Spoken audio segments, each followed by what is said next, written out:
let's do it. We have a quorum, I take it. Yes, You've done a count. Right on. Well, good morning, everyone. Welcome to we don't count how many monitoring council meetings No, you bring we've that up every had. time. Do I? Yeah. Because I really want to say, welcome to the X number Water Quality Monitoring Council meeting. We'll have to count. I'll figure it out. One day. All right. So good morning. I am Karen Mogus. I am the chair of the Water Quality Monitoring Council representing CalEPA. And we'll go ahead and get started with introductions around the room and then on the phone, starting to my left. Nick Martorano, Monitoring Council Director. Sarah Ryan, I'm the co-chair for the California Cyanobacteria Harmful Algal Bloom Network, or CCHAB. Steve Weisberg with the Southern California Coastal Water Research Project Authority and the scientific community member of the council.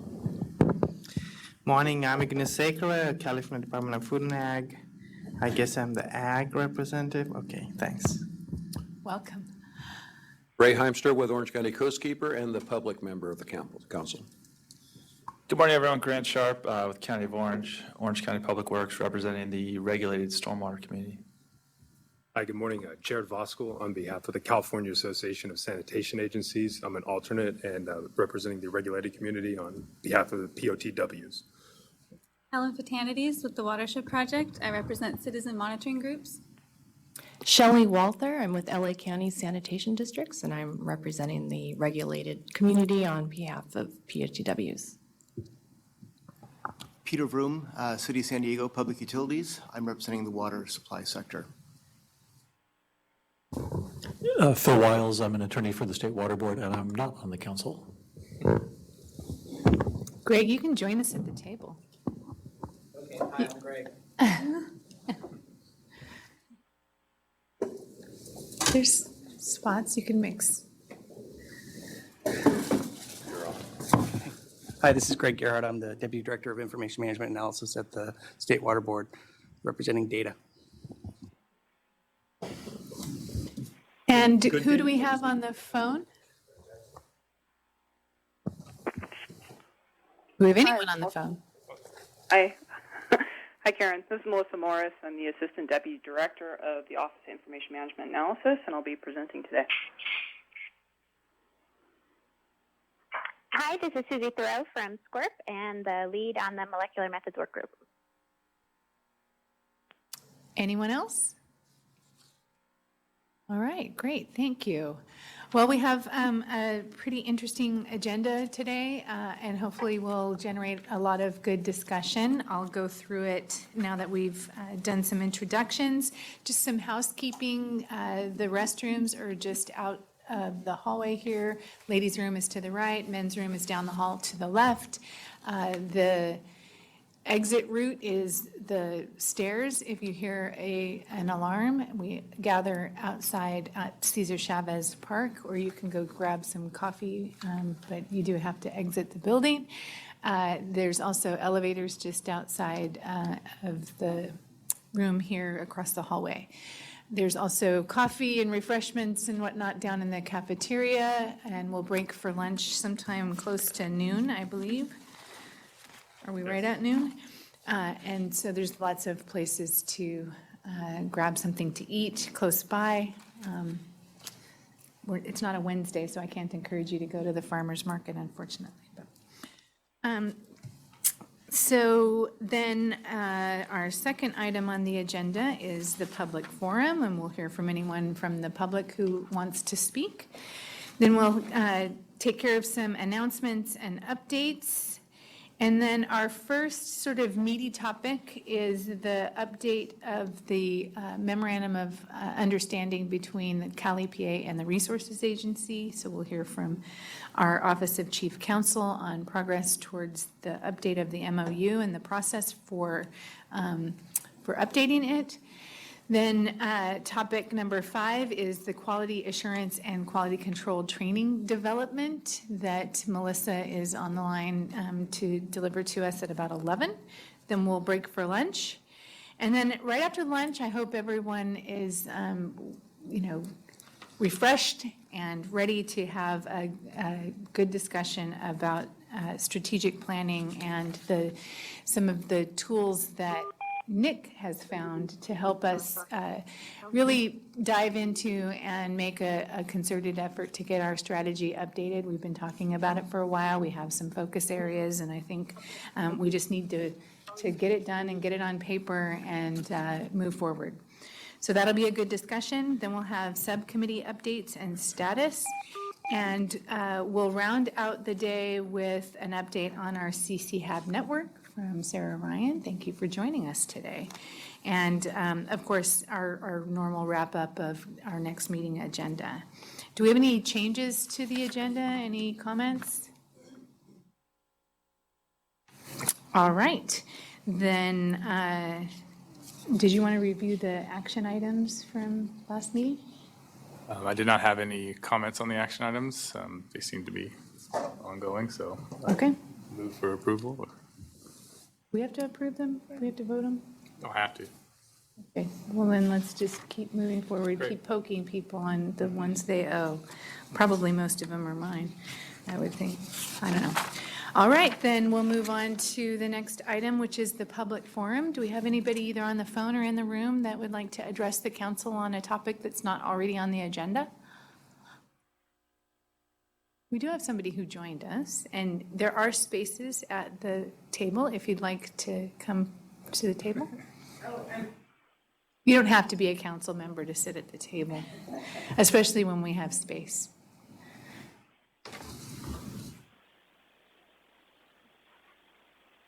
And since there aren't very many people in the room, would you like to introduce yourself? I would. Hi, I'm Nadine Westcott. Oh, excellent. Welcome.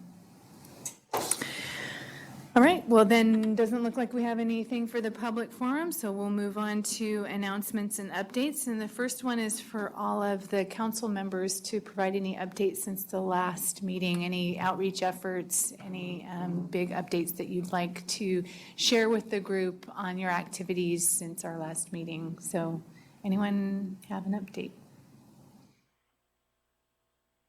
Yes, Steve. So this is general updates, correct? Yes. Okay.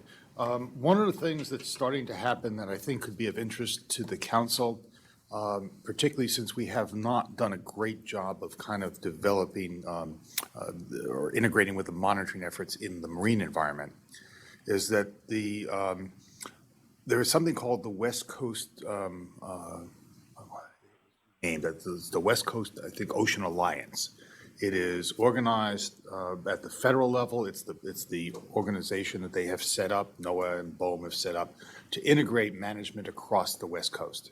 And it is organized at a relatively high level within state organizations. It also has tribal participation, as well as the federal participation. The idea is to develop synchronized planning for oceans on the West Coast.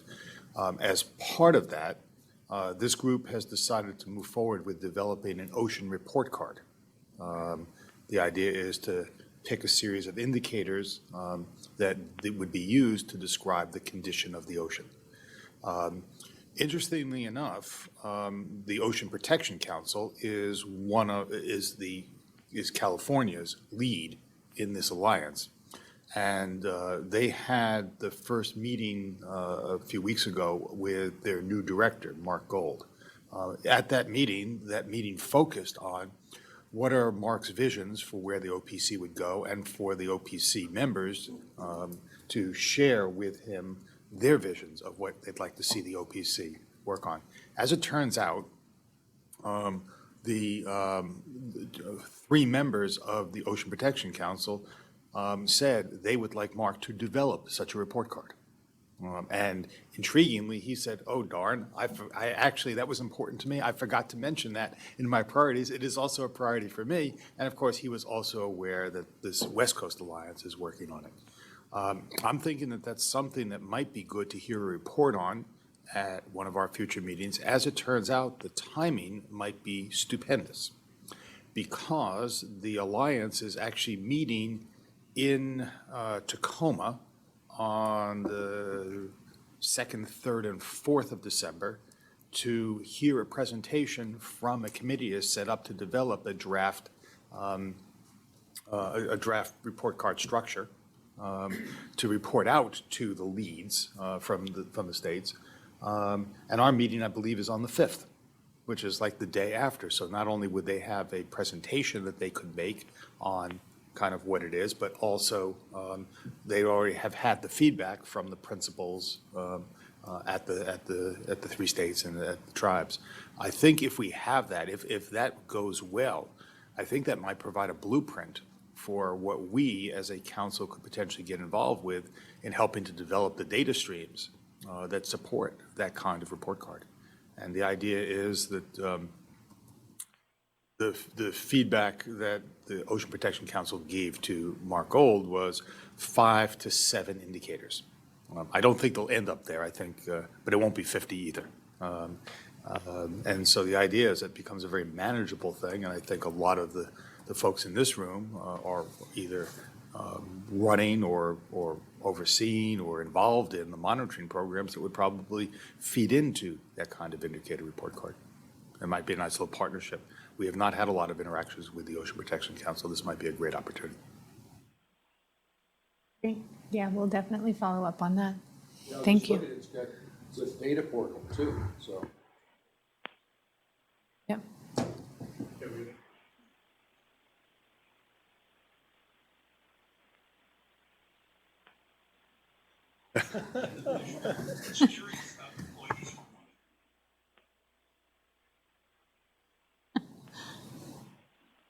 All right, any other updates from council members? Grant? Karen, real quick, I just wanted to put in a plug for the California Stormwater Quality Association Annual Conference. Is coming up October 7th through the 9th in Monterey, beautiful Monterey this year. And the theme is why we do what we do. So hope to see many of you in Monterey this year. Helen? Yeah, so I wrote an article on Citizen Science in Creeks for SciStarter, which is a group that connects people to citizen monitoring projects. Just talking about the council and the survey we're trying to get monitoring groups to take. It's not out yet, but it will be soon. Yeah, so we've continued our ongoing efforts to have more people from the regulated community involved in CASA participate in some of the technical work groups of the council, and we've had a couple more join, so that's great. So we're kind of filling out that list, and we've gotten updates from them for the last couple months, and I've given there's been updates from the monitoring council to CASA. Great. Yeah. You happen to have the list of We do work- have a nice list that I think we provided to Nick once before, but I think there's just one name to add. Okay, great. Yeah, thank you. Other updates? All right. So the Water Data Symposium, is that you or is that Greg giving the update? Yeah, that was me. Greg is a welcome addition, and he can fill in where I miss out. So overall, this was the best symposium yet. We had around 750 participants, both on the phone, remotely, and in person. We got a lot of great feedback on the concurrent events, which is a new thing we did this year, trying to focus on providing specific sessions that were of interest to our stakeholders. We held a community science workshop, which was focused on how to develop a monitoring program, how to collect data with some of the tools that we already provide for protocols, as well as then turning that data into information. That was really well received. We also had a very successful kind of mini data-thon focused around several topics of interest to the council workshops, including the trash data model, which is being worked on within our new trash monitoring work group. There's also some interesting work being done on drinking water and consumer competence reporting and trying to kind of better translate what that information being presented is, and potentially providing an app for providing that feedback in real time. So if you were somewhere by location, it could pull up the information of the water source that you're near, which would be interesting. We did received some feedback about our lack of diversity in the attendees as well as the speakers. It's not a new feedback, but it's one that we've been trying to work with or to work on. We know that we struggle on reaching communities, especially those that are less supported. So I'd ask the council if you have any mechanisms or contacts with some of these smaller groups that aren't usually represented in these kind of events that to help provide those information to us so we can build those contacts out. That would be really helpful for us so we could spread the word and potentially get more of these people in the room to discuss and potentially present and sit on panels, but provide us feedback.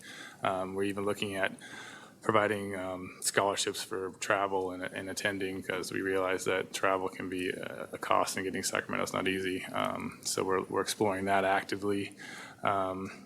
And we've already actually started planning next year's symposium, which is new. Normally, it's kind of a rush at the beginning of the year. So learning from that mistake. So we're already starting planning now and looking at really enhancing that kind of feedback through other events. So trying to engage with these groups and other groups throughout the year to build on the symposium and build on the attendance there.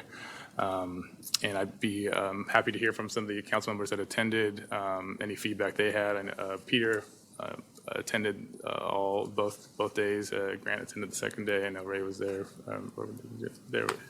So if there's any feedback, you don't have to get now, but if you have any feedback on improvement or any ideas, I'd be more than happy to hear from them. You have anything to add, Greg? I'll just dive deeper into the community engagement component that is a real strong priority of ours. So one of the reasons that we're starting a year ahead is to try to go to their venues and their events, these communities that have interest in the topics that we talk about, and to sort of make sure that we're understanding them so that we can both engage them and maybe invite them to participate actively, or at a minimum, frame our topics so that they're addressing some of their questions and interests from their community perspective.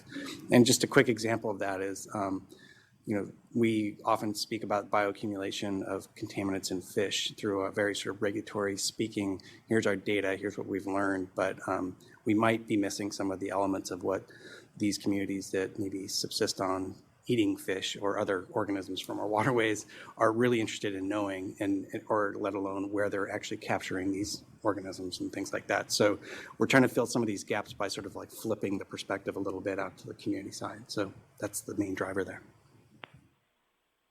So any help, we don't have we're doing this strategy as we go. We're kind of trying and learning and listening to people, and every year we're iterating and improving. But if you guys have some robust ideas or points of contact or suggestions on how we can do this differently, let us know. We're all ears. So who among the council, oh, I'm sorry, go ahead. I had a recommendation about tribal involvement. Now that the State Water Resources Control Board has regional, regional tribal coordinators, I would suggest, because there are tribes federally recognized and non-federally recognized in pretty much every region, to use them to get tribal involvement, only because many tribes have water quality monitoring programs that are funded by U.S.EPA. That data actually goes into the Water Quality Exchange, and it would be great to have their data and their involvement in some of these activities. And I'm happy to help with that as well. I have strong contacts with a lot of folks in California. I was curious who among the council attended the symposium and what your thoughts were. Any input? Yeah, thanks, Karen. This is Grant. I did not make it to the first day, but was able to catch the second day and really enjoyed the diversity of presentations. I think I've been to maybe 3 of the 4, and this was by far, I think, the best attended that I've seen. So I definitely want to acknowledge the efforts by Greg and Nick and everyone on their team. I think they've done a great job of promoting it. So yeah, nothing but positive things to say about this year's symposium. I would also note that I think it's the Association of California Water Agencies. They do an annual, I think, water data summit in August. I think it was August 23rd this year up at UC Davis. And they kind of alternate between Northern California and Southern California. Might be an opportunity to partner with them perhaps, maybe for next year's. Just Yeah, that's an the idea. California Data Collaborative. And, Right. And we went to their thing and they came to our thing. Actually, we're integrating very well as a two organizations. What we agreed to do is to talk about in about a month or so after everyone's calmed down from their events, how do we strategize the messaging so that it doesn't look confusing that there's two water data summits in Sacramento every year or something like that. So we have a planned meeting to talk about that. I welcome anyone's participation. It was my first time attending. Since I'm new to the council, it was just a really great forum for me to learn about a lot of the different things that are going on. We often get pigeonholed, in our daily jobs is what we're doing, and so it was a very good introduction. And I was just curious, you had mentioned, we're trying to attract more diversity. Is that something that it would be appropriate to form a subcommittee on or something like that, or is that not really what those types of subcommittees are used for? That could definitely be a subcommittee. We kind of have a civic engagement subcommittee kind of formed, and it's almost like a amalgamation of subcommittees at this point. It was a communication subcommittee, then it kind of was a citizen or a community science engagement and a civic engagement. It's all really the same thing, trying to reach people that we haven't done a really good job of reaching in the past, and trying to figure out strategies for engaging better. So there is a subcommittee already in place, but if you'd like to participate, or if anybody, and we'll talk about that later in the agenda about those kind of subcommittees that are in existence, and if we need others, and if people are interested in participating in these subcommittees moving forward. But great idea. To follow up on Peter's comment, this is Jared. This is my first summit also, and I was very impressed with all the presentations and information that was shared, as well as the audience and the participants. I think seeing all these young student researchers in the crowd with a lot of professionals was really encouraging. And I also thought, kind of in the same vein as the subcommittee, if there was a planning committee for the symposium, but kind of the same idea of just, I think, I know we have a lot of great scientists in our agencies, and having a forum like this to kind of share what they're doing on the day-to-day side from a public agency perspective, I think could be valuable for just have one more perspective in the event. But beyond that, I think it was a great event, and I look forward to going next year. So along those lines, Nick participates heavily in the planning of the symposium on behalf of the council. Are there others that you think you might need to join? Right. I'm looking at. Yeah, I mean, be happy to. we actually have this year was the first year that the council was a co-sponsor of it. And so, but we have a steering committee that's been meeting, but we kind of just formed the same group that met last year. So there's definitely room at the table for the co-sponsors to have more seats, and we welcome that. We also have a bit of a gap in our contracts, or we have not to get into the weeds, but our contract with Aquatic Science Center that we use to help support some of this work sort of goes into a dark mode between March and maybe July or August of next year. So we probably will need extra help, and especially people who can help wrangle some of the meetings and the logistics that might have to happen in those last 3 to 4 months. So we welcome help from anyone who wants to sit at the table. Contact Nick or myself. Yeah, please reach out to me, and we can add you to that group if you're interested in helping with the planning. And building on what Jared said, we did focus heavily on trying to, and continue to bring in some of these emerging academics, so we get some of the new energy in moving forward, so we're not stuck with the same kind of stodgy presentation. So that was something we've been focusing on, so I'm glad that they showed up as well. I also liked having Joaquin and Laurel, and really, I think, frame the 2 days. I thought it was a really strong way to get it going. All right, thank you. So then the last update is work group sponsor update.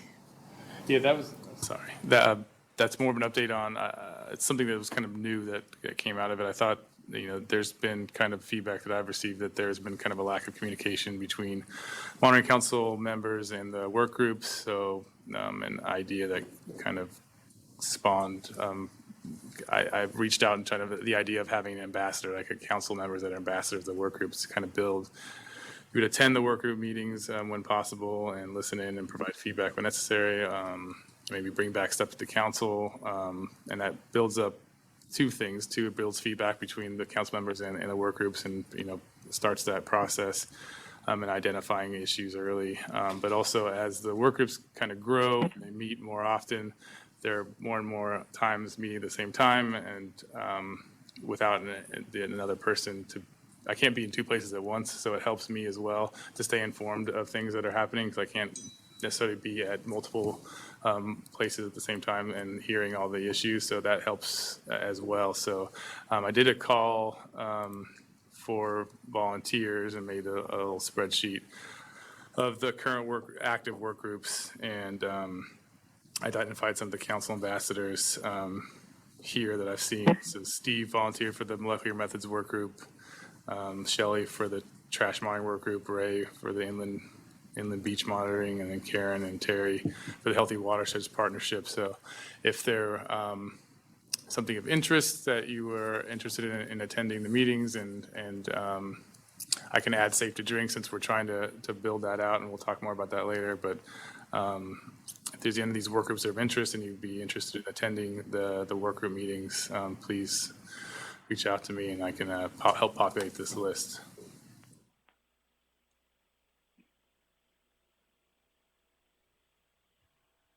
That's it. All If right. it's allowed for the alternate chair to be an ambassador, I'll be the eFlows one. Great. Yeah, of course it's allowed. We make our own rules up around here, right, Phil? We'll get to that. All right. Any other announcements or updates before we move on? This is Josh Collins. Just want to say that as co-chair of the Wetlands Work Group, I'm on the phone listening in. Great. Thanks, Josh. Nice to hear your voice. All right. And I guess what would be that right quickly is that my co-chairs, Paul Hahn and Melissa Ciani, and I will be talking tomorrow about relationships between the work group and the council. I think we're looking for, more connectivity. So I just report that we don't have a very strict agenda for that meeting. It's just a catch-up call in part, but I'm sure it'll lead to another call. So we're aiming for the same place, I think. Thank Great. you. I just remembered I have an update because you walked in. I presented on the Water Quality Monitoring Council at the Western Plant Health Association meeting back in beginning of August? Yes, beginning of August. I was joined in my session by Sue McConnell at the Central Valley Regional Water Board, who runs the irrigated lands program there, as well as, and I don't remember her name, but a woman from Department of Pesticide Regulation talking about how they use their monitoring data to update registrations basically for pesticides. And so it was a good end of the afternoon. Lots of people were still there. And it went really well.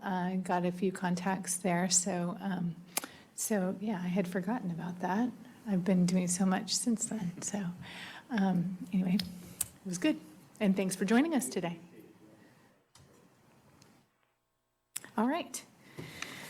Then we'll move on to the next item, and I'll tee it up. We have our memorandum of understanding called for by the statute that formed the Monitoring Council, SB 1070 of 2006, and the California SB 1070 of 2006, so be clear. And as many of you are aware and know, the MOU described how the Resources Agency and CalEPA would work together to form a monitoring council. There's not a lot of detail other than just sort of major roles and responsibilities, and that we would co-chair the council.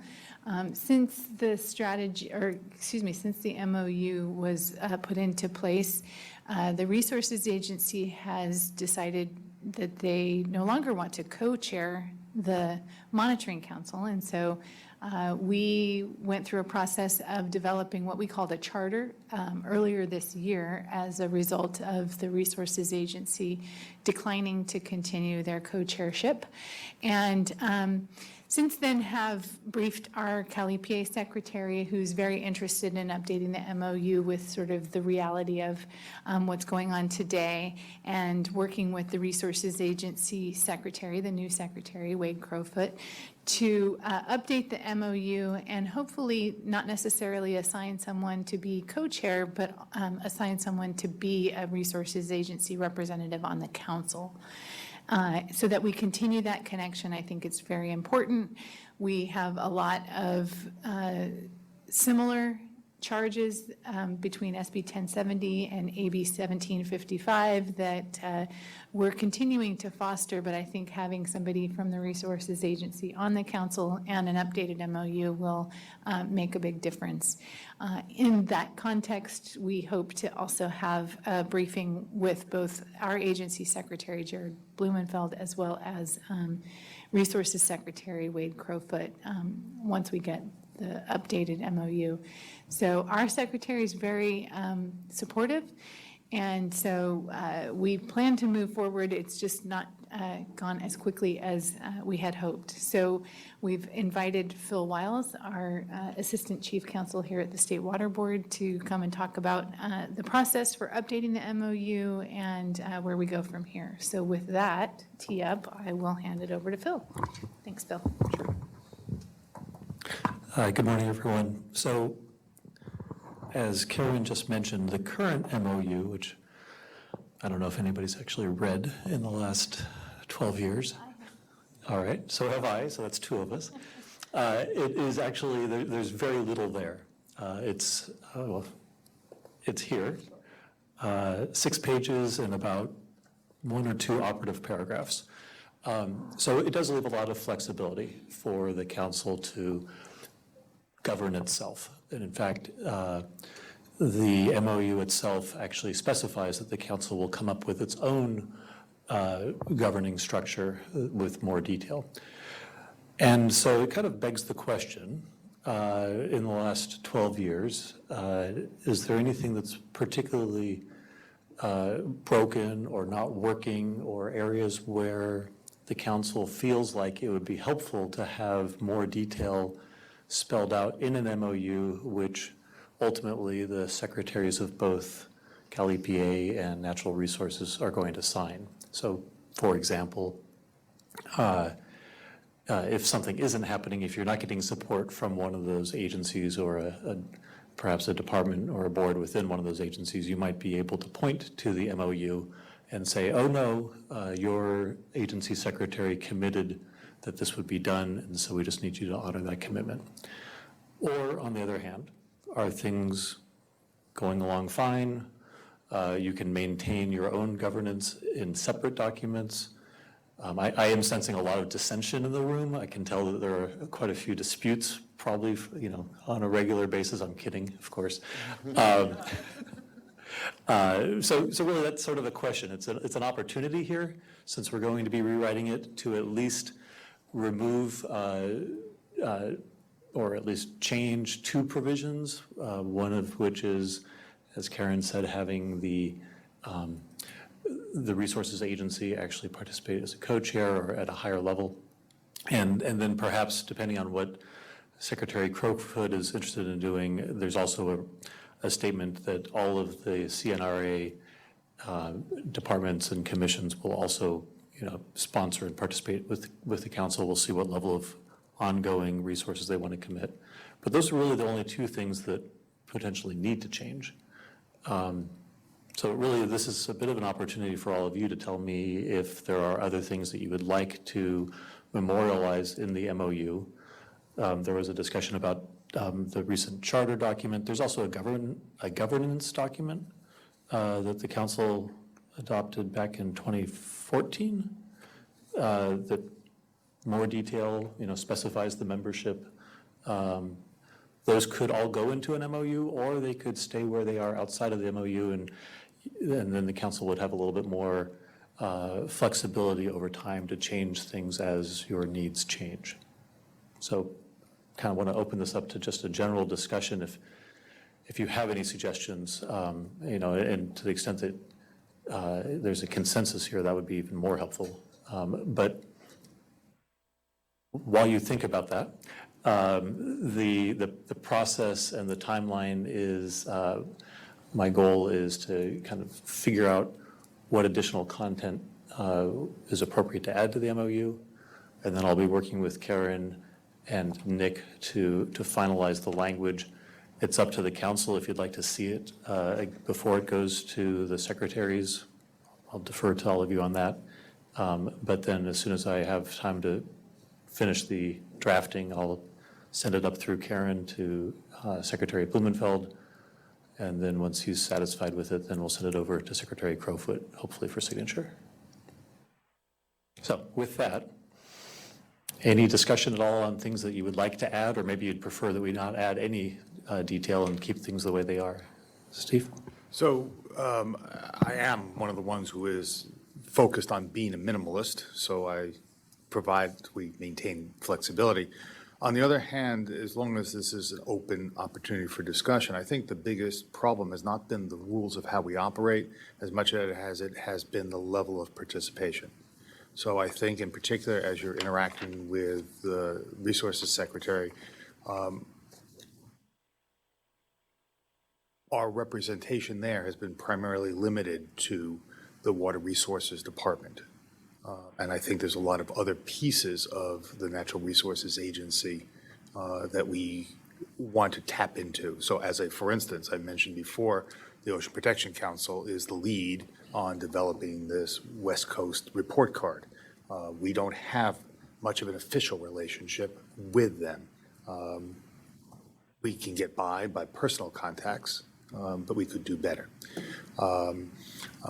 Anyway, it seems to me that within the Natural Resources Agency, there's a whole bunch of things, the fish and game clearly being one of them, particularly, for the stream monitoring. There's a lot of work that we're doing with fish and game already across the CalEPA and Natural Resources, yet we don't have any of their people involved in regular participation in the meeting. So I think, finding a vehicle to bring in more of the, I guess I'll call it sub-agencies, I think would be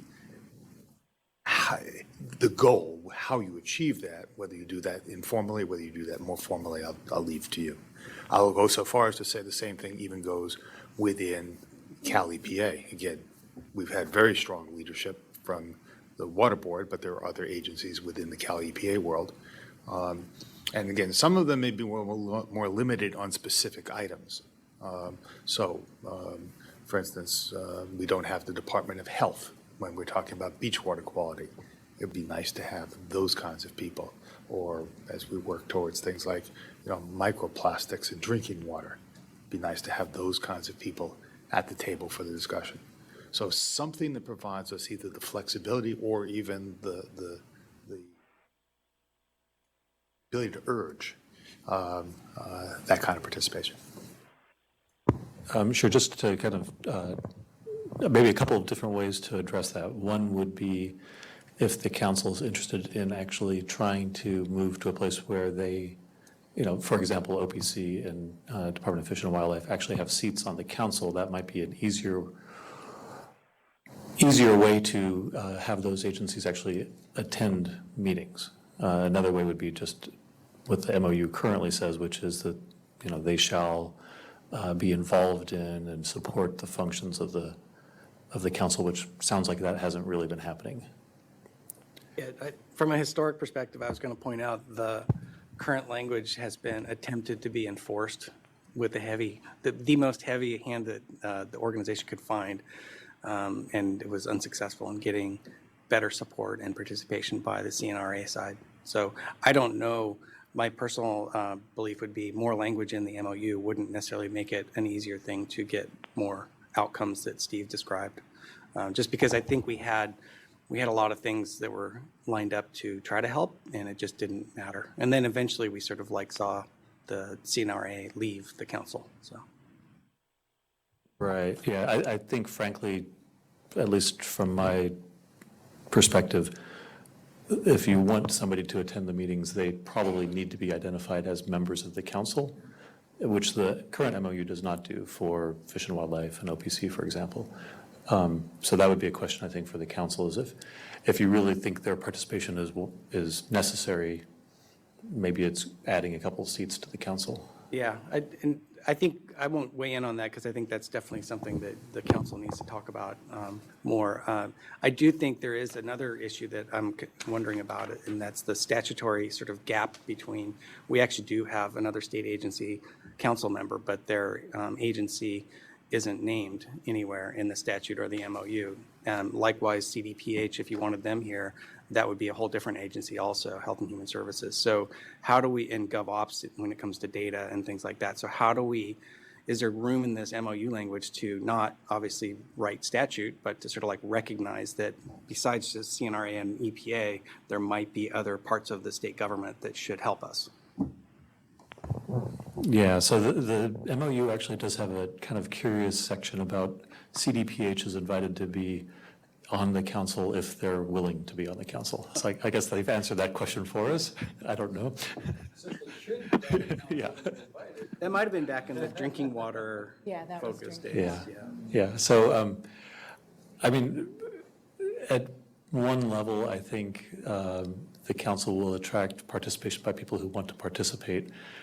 In terms of mandating participation, I don't think we can go beyond the boards, departments, commissions within the two agencies that are tasked by statute with creating the council. But certainly we can, if there are other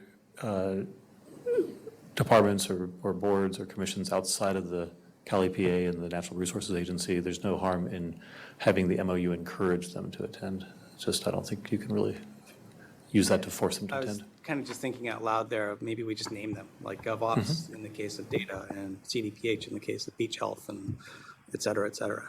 Sure. As, again, I think this is the same sort of question as potential members or in terms of more coordination, I would leave up to all of you.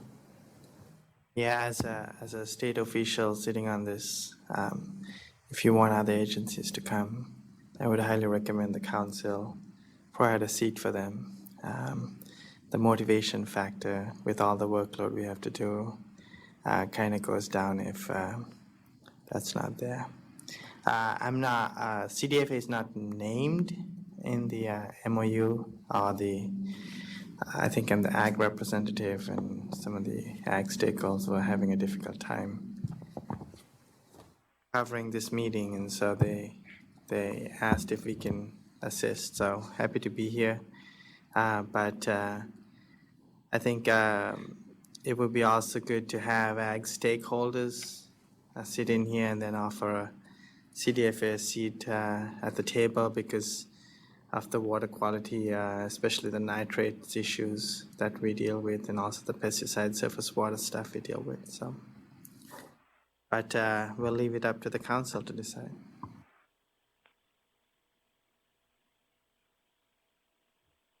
So that was one endpoint I want to get to. There's another vehicle, in a sense, for getting there that I'd like to see considered.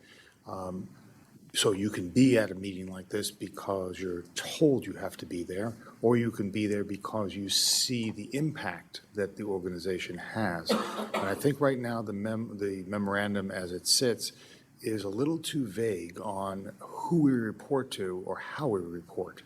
I'd like to see the secretaries reinvigorate through the memorandum a very formal reporting process from the council to maybe a joint meeting of the two secretaries once a year of the, where the council is mandated to make recommendations to the secretaries about what are the greatest needs for improving the monitoring systems in California. Alternatively, if it could be organized, do a similar report, not even a written report, but a verbal report to the legislature.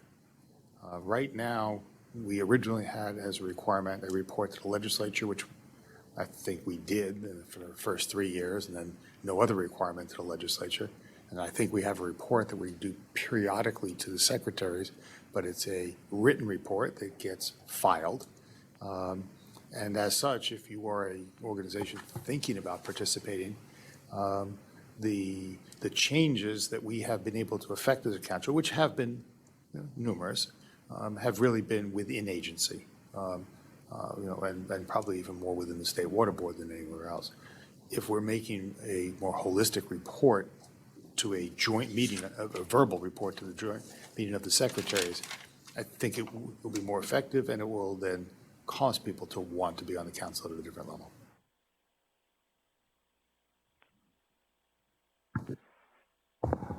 I'll just weigh in on that. I think that's a great idea. Having it acknowledged in a document that the secretaries are going to sign is more meaningful and more likely to cause it to happen than if not.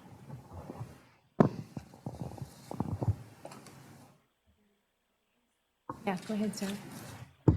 Well, I have a perfect example of that, I think, and that is that CCHAB came up with a recommendation that was, it was developed by the Office of Environmental Health Hazard Assessment, but it was trigger levels for signage to protect human and animal health for cyanotoxin levels. And, it was this OEHA product, but CCHAB recommended it. It's being used, but it's not codified anywhere, and that's been since 2012. So I don't know, maybe the thought process was not to actually try to take it any further with water quality standards, or anything like that, but it's now needing to happen. And maybe if that process has started earlier through, I'm sure it was reported to the Water Quality Monitoring Council, but if there was, this type of formalization that Steve is recommending, then it could be that those types of products would have made it further up into the agency system and, become more usable in a regulatory framework. So I don't know the background of all the things that happened with it because I wasn't involved in CCHAB at the time, but I do think that with all the work that's being done, it always makes sense to have that even more formal aspect to it, so there's things happening because of these work products. I think that's a wonderful example because, again, it's an example of where we have been effective at getting people at some level to work together and work towards something, but it becomes so much more powerful when there is a way to codify it and really bring it to the attention of the secretary level that we're working across their agencies. So, great example. This is Jared with Regulated Community POTWs. There was a updated document last summer, the 5 areas of expertise.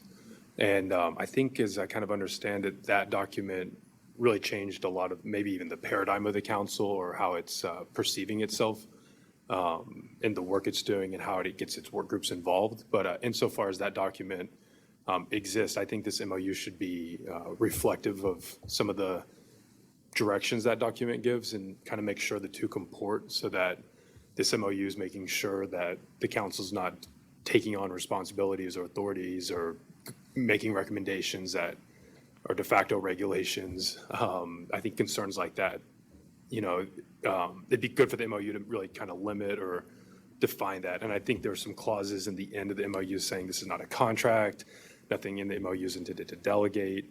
Those types of provisions or disclaimers, I think that document with the 5 areas of expertise, there's maybe a couple clauses like that could kind of situate that in a nice place. For better or worse, that's a truism. The council doesn't have any direct authority, but I'll take a look at the document. I wasn't aware of it.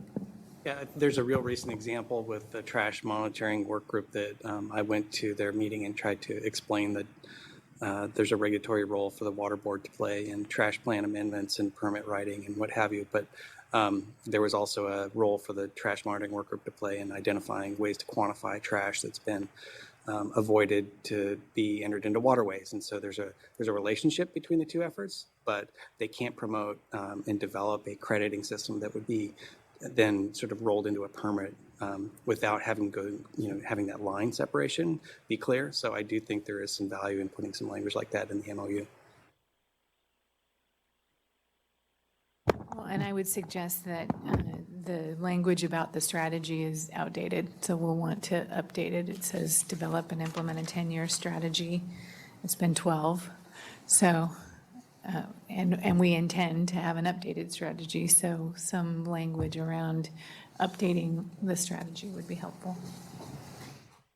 So maybe we could take all of our kind of descriptive documents of the council and make sure that they're all in alignment with the final versions. There are governance document, the 5 areas expertise, the MOU, and there's at least a couple others.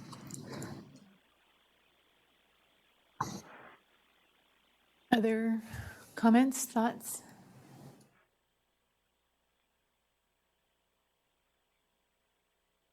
All right. So then as next steps, Phil and Nick and I will take this input and make a revised version of the MOU and get it out to folks, and the hopes that, I don't know, does the council want to approve it? In which case we probably need to wait till the next council meeting to achieve that approval, in which case we won't have it before the secretaries until early 2020. We could potentially hold a special meeting in between if we wanted to do it sooner, if we thought that was feasible. Thoughts on that front, Steve? I have complete faith in you and Nick. Ah. I mean, I honestly believe you all understand exactly the issues, and I'd rather see it move fast because you have 2 new secretaries who will be enthusiastic rather than slow it down. Other thoughts? I'd support an interim meeting to speed it up, just so that we can discuss it and weigh in. Other ideas? Or even a call. That's pretty jazzy. Yeah, Karen, I'd be happy with just, just sort of an ad hoc review. Once you have a revised version ready, circulate How it. about an interim between the 2 suggestions, which is have an interim meeting or give us full discretion? How about in between, we send out a document and look for red flags? Anything that, whoa, what are you doing, Karen and Nick, you crazy people? Will that work? A red flag review? Sure. Okay. And those See it, but then we don't want to slow it down. Yeah, okay, that sounds good. may lead to either approval or further, need for discussion. Sure, yes. If there are big issues, then I think we can flag that for a discussion at the next meeting and see how that goes. Does that work? Yeah, go ahead, Phil. From what I've heard so far, the only issue that seems to me to be something that you all may have different perspectives, sort of fundamental perspectives on, is expanding the council. So it may be worth, if anybody has any major objections to including additional agencies, we could discuss that now, rather than putting out a draft that I presume, I'm not sure if I was reading Karen's body language correctly, but if we want more participation by some of the other agencies, we probably should put them on the council. Any discussion on that point? We would be diluting the voting power of each and every one of you.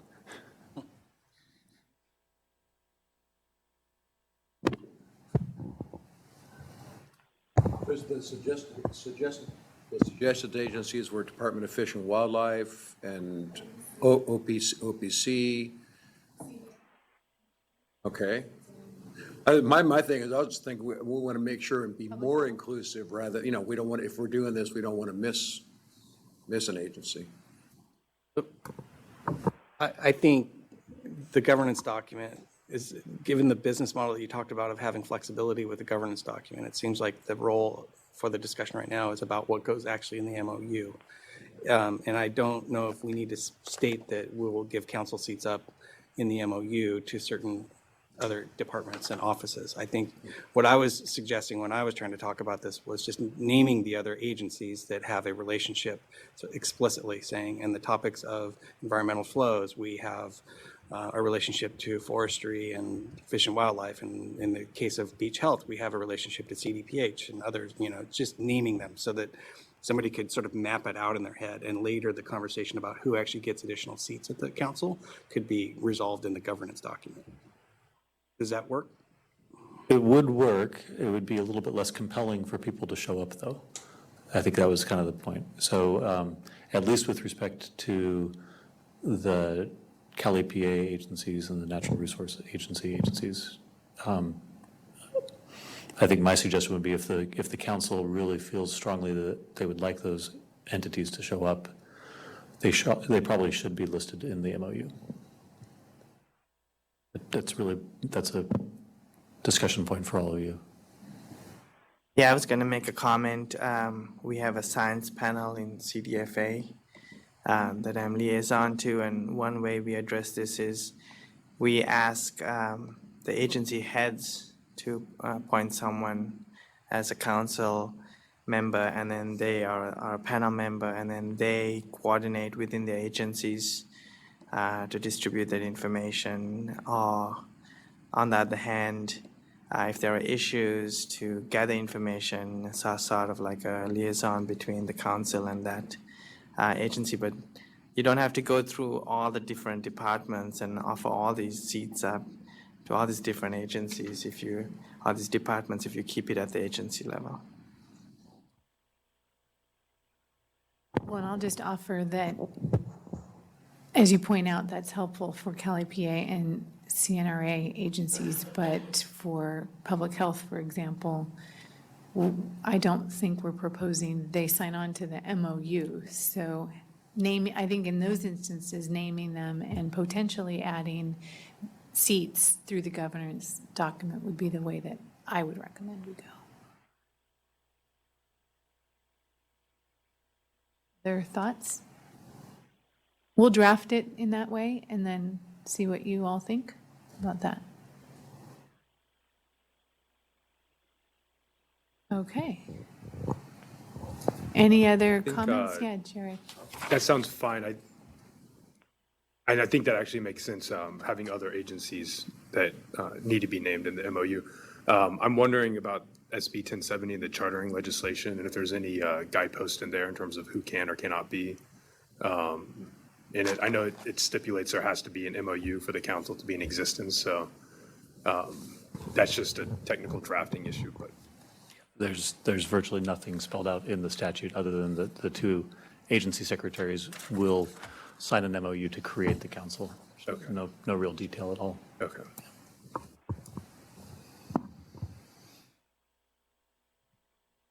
All right, well, thank you for that discussion and for your input. We'll try to turn a document around efficiently. I won't say quickly. Efficiently, as quickly as we can, and get it out for red flag review, and then I'll work toward getting the attention of our agency secretary, who will assist with getting the attention of the resources agency secretary. They communicate quite a bit, so I think we'll have, I think it will go well. I hope it will go well. So with that, thank you, Phil, for joining us today, and you're welcome to stay. Sounds like I'm excused. But you may go if you'd like. So our next topic is on data quality and quality assurance and control training development. And before I hand it over to Melissa, who I hope can hear us and is on the phone, I just wanted to kind of tee the item up. Two of our focus areas that hopefully we'll be revising our strategy to be implementing moving forward are related to data quality, specifically assessing quality and water quality and ecosystem monitoring programs, and part of that is the quality assurance portion of their monitoring program. And then more specifically, establishing guidance on data quality and method consistency. And so how do we support the sort of the gospel of data quality and getting that training out there so that we are all speaking the same language and hopefully producing data that is comparable across monitoring programs, which is one of the things that the council has long attempted to achieve. And so with that, Melissa Morris, the Assistant Deputy Director of the Water Board's Office of Information Management and Analysis, has done a yeoman's job of improving the quality assurance program for the surface water ambient monitoring program, which is sort of a microcosm of what the council's trying to do, whereby they're looking at data quality and comparability across monitoring programs within the State Water Board, which is quite a lot of different monitoring programs. And, you would think that it'd be one from the Water Board, but it's not. There's a lot of people who collect data and submit it to us. There's a lot of people who collect data and we use it to do assessments like the integrated report. And then even within our own agency, we have many different entities doing water quality monitoring across the state at the regional boards, within the state board, different divisions. And so, so Melissa has sort of gone through the ringer and has quite a bit of experience and is, I would say, the leader of the spreading the gospel of quality assurance. So with that, I'd like to turn it over to Melissa, unless Greg, did you want to say anything more? Okay, great. So Melissa, can you hear us, and are you still on the line? I'm here. Can you hear me? Yes. Perfect. Well, good morning, everyone. Thank you for this opportunity to speak with you today. I really appreciate it. And Karen, you're totally right. I like to spread the gospel of QA. It's not an easy topic. A lot of people, the minute you say quality assurance, they kind of cringe because they know how much work it can be. But it's really not that bad, and it's really about what the customer gets out of this. So if you could change the next slide, please. I'm on a bit of delay here, so I'm just going to assume we've switched. This quote particularly hits home that we all need to remember that we have customers, and that's the public, that's our decision makers, that's us, and the work that we put into quality assurance is worth it because we get so much value out of it. And also I like to remind staff that we use taxpayer money to pay for this monitoring, and we want to make sure that we're getting the best value for every dollar that's spent on monitoring. As well as we need to make some decisions, so we want to make sure we're confident in those decisions as the customer of the data. So just think about it for a minute, because we'll touch back on the client and the customer base in just a minute. Next slide, please. So here at the Water Boards, we're working on developing a training series for staff. I just want to give you an outline of the topics so you can think about it in the trainings that you're developing for your staff or people. Quality Assurance 101 is very important. We're talking about the definitions. What is quality assurance versus quality control? Terminology is key. We need to understand what the laboratory is asking, what we're going to ask of the laboratory, what we're going to ask of our field crews, what the data looks like.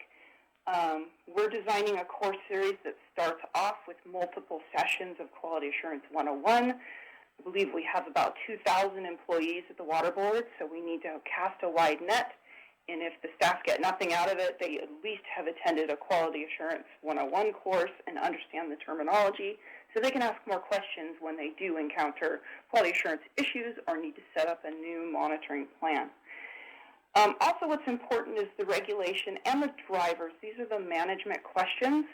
It's really the questions you ask about the watersheds or the groundwater or the drinking water that you're trying to monitor for, or the habitat. These really drive the entire conversation about quality assurance. We'll be talking more about project management in the next slide, but for now, the Water Board is setting up breakout sessions for each of our major water quality regulatory programs so we can educate staff on what regulations apply to them and how they drive the quality assurance discussion. Quality assurance project planning, this is really about those project plans that we require everyone to do as part of either getting money from the federal government or getting money from the water boards through grants. But these are essential documents, and not a whole lot of people value these documents as much as they should. It's not a checkbox. It really is the tool that sets you up for success for your entire project, and therefore should be done before the project even starts. And we can talk more about why that's important. Staff have also asked for laboratory report interpretation. This includes getting the PDF lab reports from the laboratory, as well as how to interpret the data inside the database. What do those quality assurance records mean? What do the comments mean? How are the samples grouped together, and why does that impact the results? So we'll have an entire course dedicated to interpreting lab reports, because every lab is different, but they're all saying the same thing. Project Management 360, this is a vital course, why it's in bold.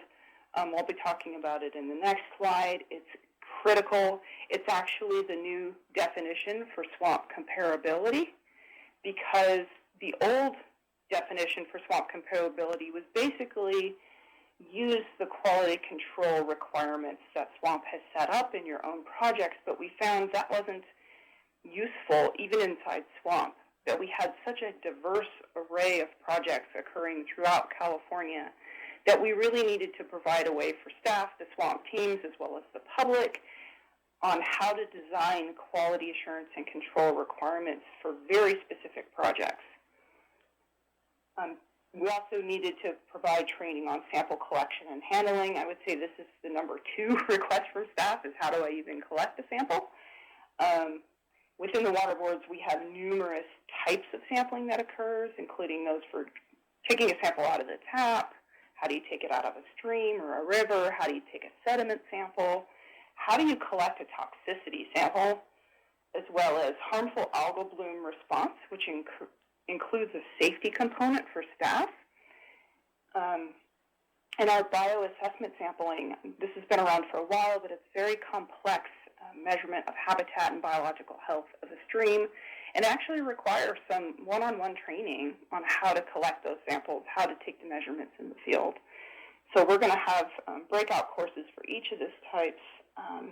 Some of these items that have an asterisk next to them in the diagram, some of these courses are already taking place. We're just acknowledging that they're happening.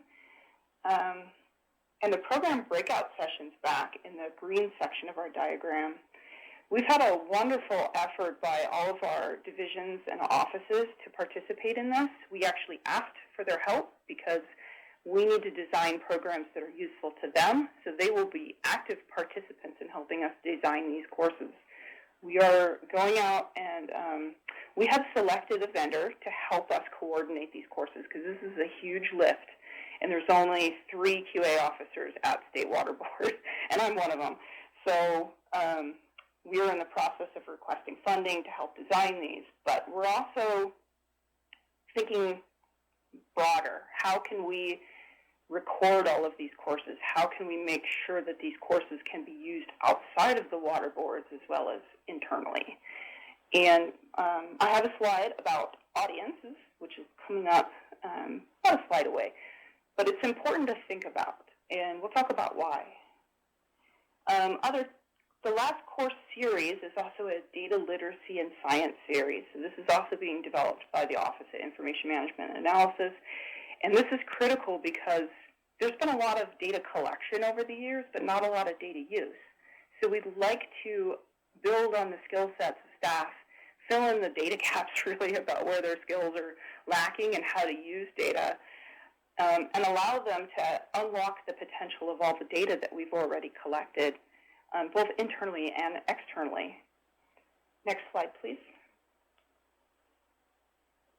So this is a slide dedicated to the project management lifecycle, and this should look fairly familiar to all of you, because project management is something we do not only in the monitoring world, we do it in every other business type of project around. This is another course series that, if you've taken it, it's truly valuable because you can apply it to everything in your daily life. It's about making sure that any project you embark on is well planned, well carried out, and has a satisfactory product at the end.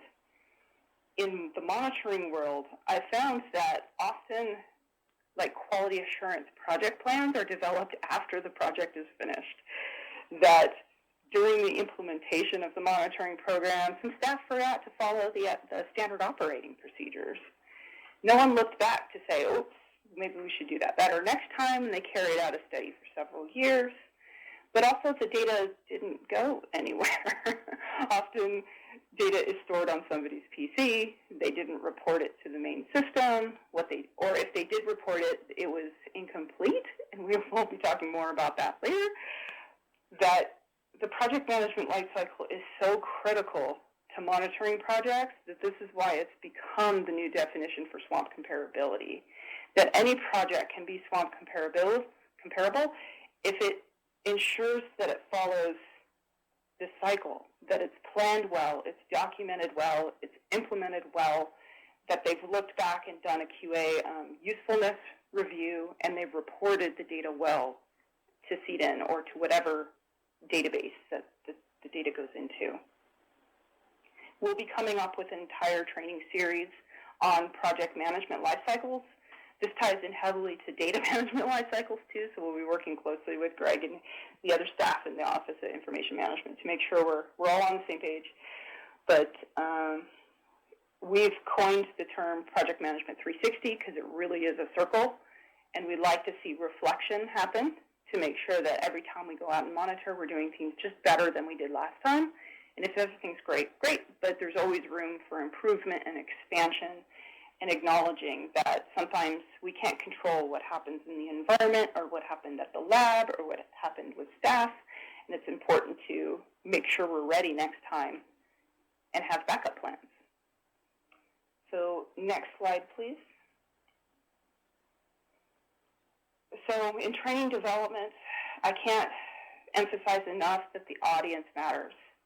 I've taken a look at some of our old QA trainings, and often they're geared to a very specific set of people. They use complex terminology that only certain people will know. They're in a format that's not accessible to the entire state of California and the entire population. There's no way to translate our trainings, our old trainings, into other languages. That they're not useful enough outside of those audiences, that we can do better, that our different audiences include a wide range of people, including the decision makers at the management level, as well as the public who would like to know how we do things, how they can collect monitoring data as well, because I've found through our harmful algal bloom program that we rely heavily on citizen monitoring groups, and they're some of the best quality data we've seen, and they could really utilize our tools and services much more efficiently if we actually made sure we kept them in mind when designing our tools and resources. And each audience has different interest levels. They have different values. The population varies. So why I said this diagram is not to scale, because our decision makers are extremely small compared to the number of the public and our interest groups and our regulated community and our regulation staff. So it's critical to make sure we understand our audience and how we target our trainings. It's okay to develop specific training to specific audiences, but here as an agency, we have to constantly be reminded that our number one customer is the public, and we can do a better job. So the next slide, please. So why QA training matters? I think everyone in the room can acknowledge that QA is important. But what we found through a seasoned QA case study by accident is that we have some more work to do. So for those of you who are not aware, California Environmental Data Exchange Network, it's pretty much a compendium of surface water data. There are some other data types in there. It's a great place to share your data with us so we can use it for the integrated report. But it's also where you'll find all the swamp data and now all the other water quality monitoring projects that occur at the regional board will now be funneled here through our consolidated contract process. So it's going to grow, and it especially grew in the last 2 months where we pushed the entire swamp data set to CEDN. Even the data that's been collected in the last 2 weeks, you can find it there. As we get the data back from the laboratory, staff will review it and post it up to CEDN so you can see it and be aware, because we had an issue in SWAMP where data was taking 2, 3, 4 years to show up in CEDN, and that's unacceptable. So we have made a significant change, our dedication to the public, to make that data available immediately. As soon as staff have looked at it and QA'd it, make sure it's accurate, because we don't want to be giving out bad data. So why QA training matters, we took a look at the data in CEDN as a case study. We were curious, but this actually wasn't the primary reason this happened. Next slide, please. We created a script. Well, let me talk about this first. So, CEDN QA case study. Did you know that CEDN records quality assurance activities? Many of you do know this, but some don't. And there's 2 forms of QA activity recorded in CEDN. So we have indirect metadata, which includes the quality assurance project plan names, the name of the collection method, the name of the analytical method used. We also have project names that can help us hunt down the information we need to decide if that data is of high quality. And as Karen can fully understand through the integrated report process, this is not easy. It's a very long process, and it requires hundreds of hours of staff time to review CLAPs and make a determination on, yes, this data is good, or maybe we need to look at this again. It's actually, having a CLAP is a requirement of the integrated report. Through my many years of reading CLAPs, there have varying level of quality, and so we have some training to do as well on how to develop a good, solid quality assurance project plan. Basically, it just takes a lot of time. But there's also a direct way of recording quality assurance. So there's columns in CEDN that record very useful items of information. One is the QA codes, that's quality assurance codes. These are used by the labs to tell you what happened during the analysis or during the sample transport or from the field on what they observed or what happened in the field.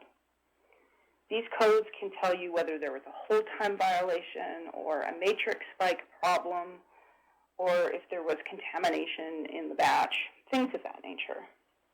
There's also these batch verification codes where the laboratory looks at the data as a whole for that batch of samples, it's usually about 20, to determine if the data points are still useful and whether or not they met the requirements of the laboratory or of the project.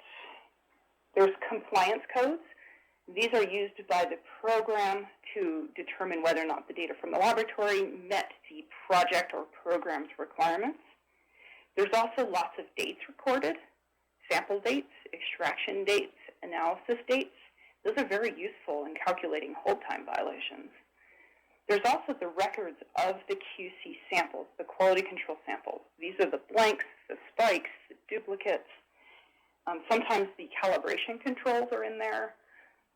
These are very useful at validating whether or not the full quality control set was run, as well as what impact the quality control results had on the sample, the environmental results. So to capitalize on that, we tweaked some scripting language to just take a curious look at what was in CEDN. So next slide, please. So this slide should read tool development. So we initially, Andrew, he was a Sea Grant Fellow at the time. He's now a Water Board employee, yay for us. He created a script to, first priority was to publish CEDN data to the Open Data Portal in an efficient manner. He was very successful at that. But we also had a brainstorming session saying, what could we do with that direct metadata that's in CEDN to tell us about the quality of the data? Because, like I said, using indirect metadata to establish quality of a data set is pretty time-consuming. How could we use that direct metadata to quickly screen the data sets and categorize that data based on what we felt was how much level of effort was needed to use that data set. So we did an experiment. Next slide, please. We created a tier approach to how we would bin the data based on the QC metadata we saw. So there were 7 tiers. The summary of this is we had tier 1 would be anything that passed all of the QC checks and had good flags on the data indicating that. Tier 2 would be some review needed, so some of the QC samples didn't pass, but maybe they didn't pass in a very small way, and the data was still fully usable. Tier 3, spatial accuracy unknown. So you'll figure out why this is really important in the next slide.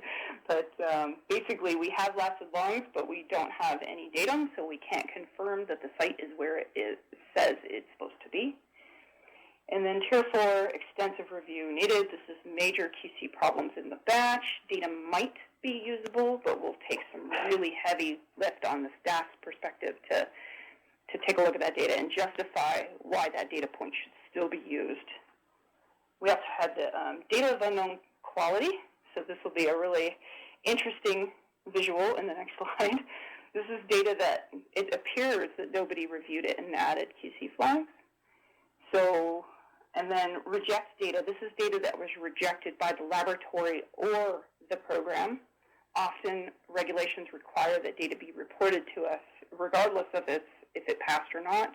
There's a timeline component, but often the data in this reject category was rejected by the program, where they said, I can't use this for my own program, so therefore everybody else should know that I didn't want to use this. And then category 7 was just a needed item for the script to be able to bin data that we were unsuccessfully able to categorize. So we went through and looked at the quality assurance codes in the database. Here's a small sample of those codes.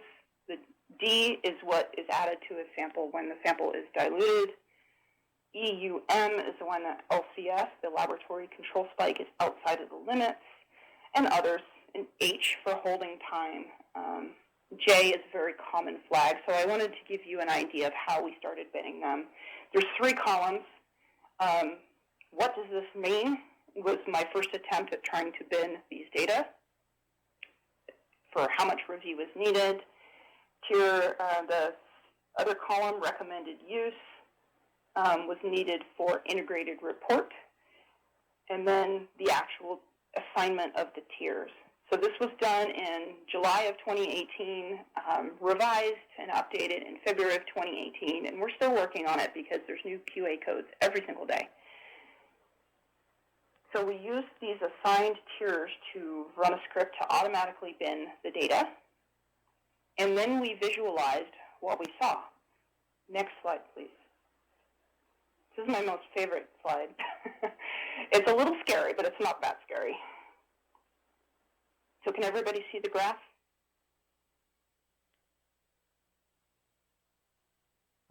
Yes. Tim, you can?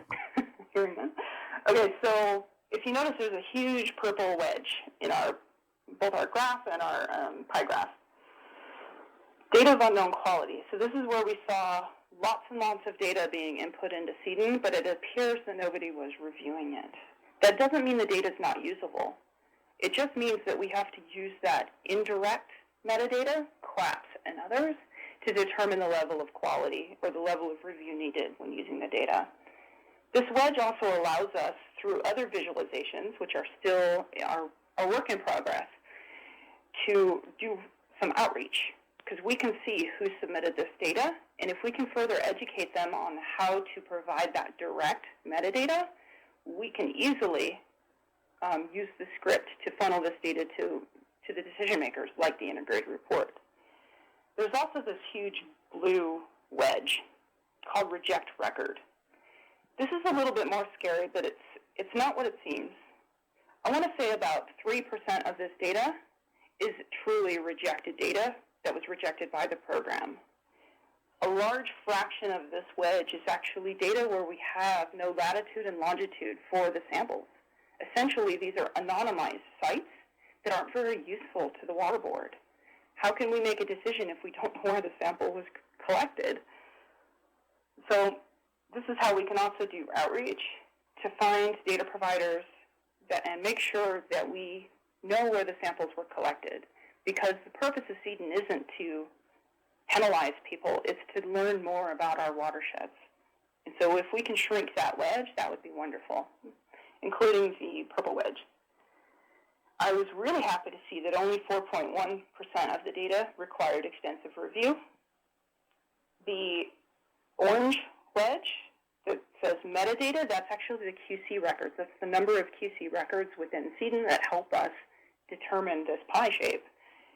I estimate that that's about 1 million records of direct metadata that we have, which is wonderful.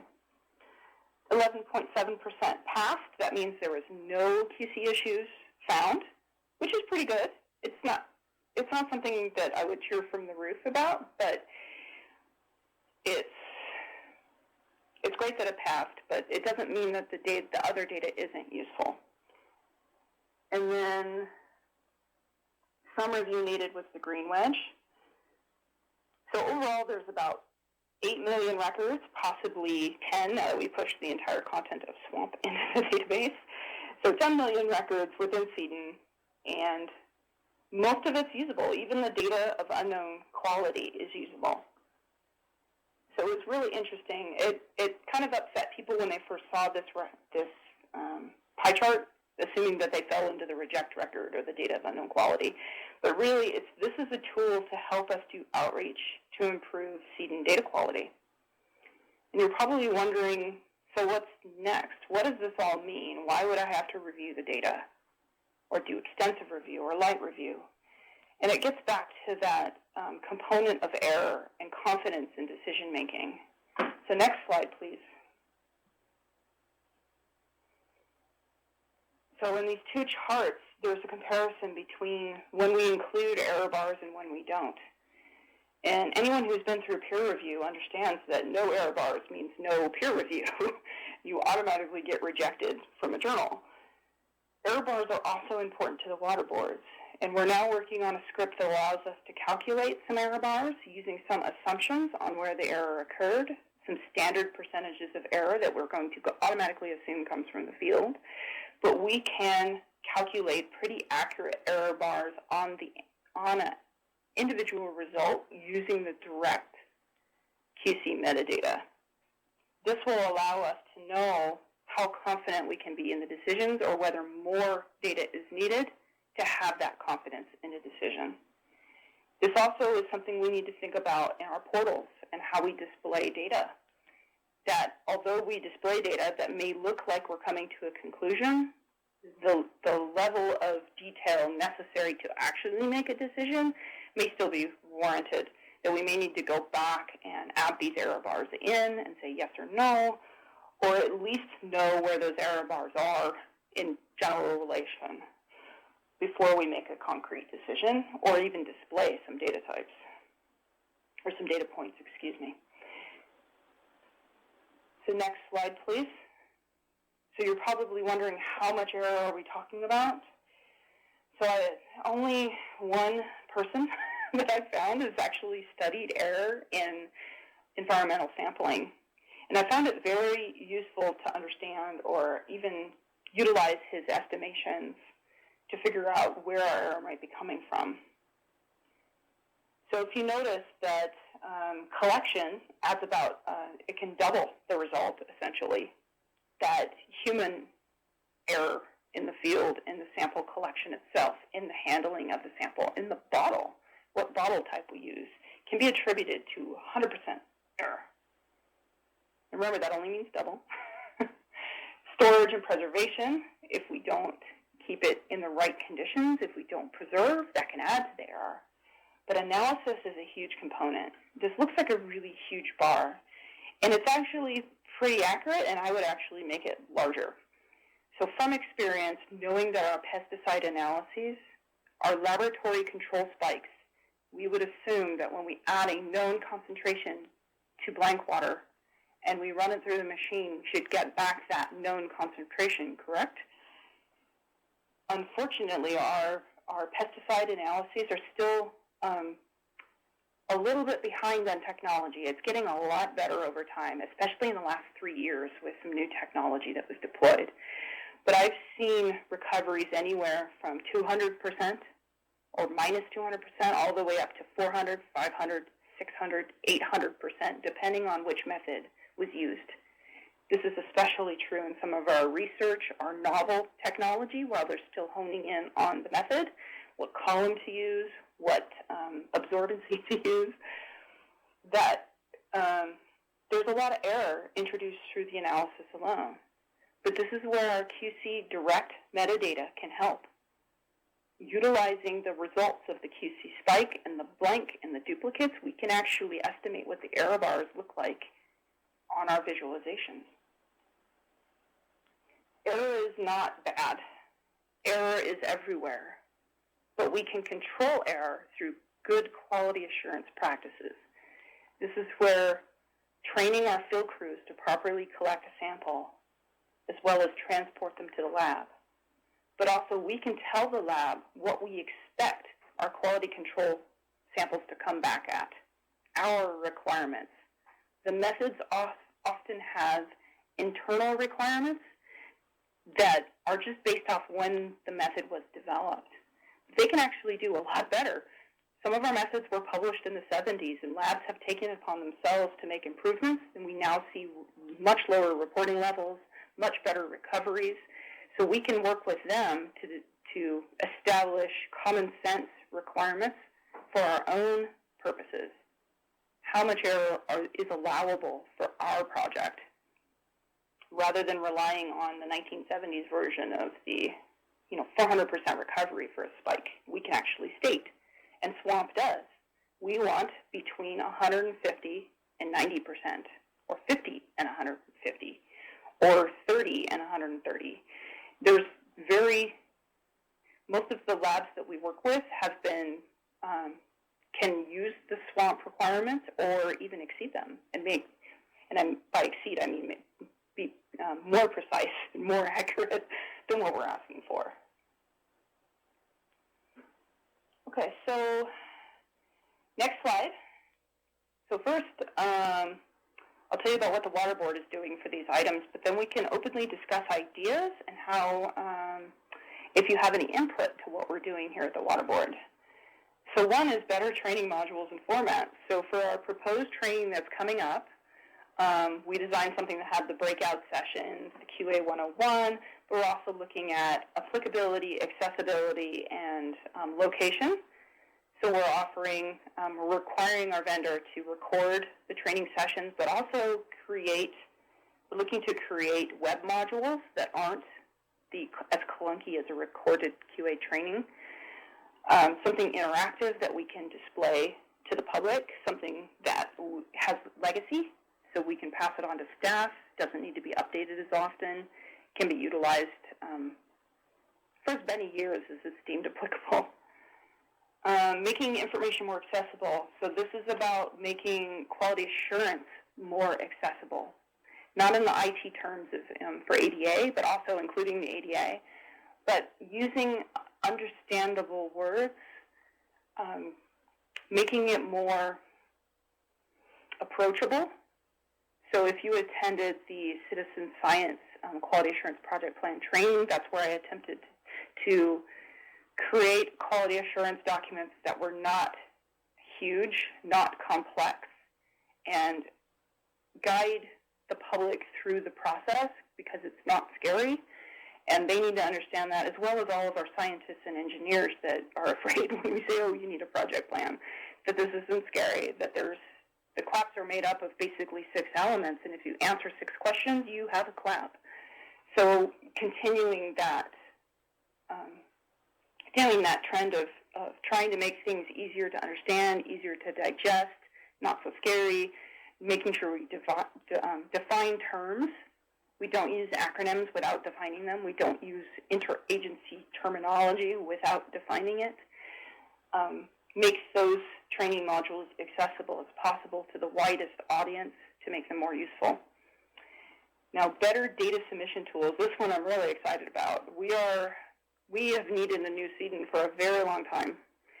And utilizing the knowledge we gained from this assessment, that we have more work to do with our data submitters to make sure that they're submitting as much metadata as possible and they understand what's going on, but also using our data submission front end as a training tool to communicate with data submitters, to help them communicate better with their labs.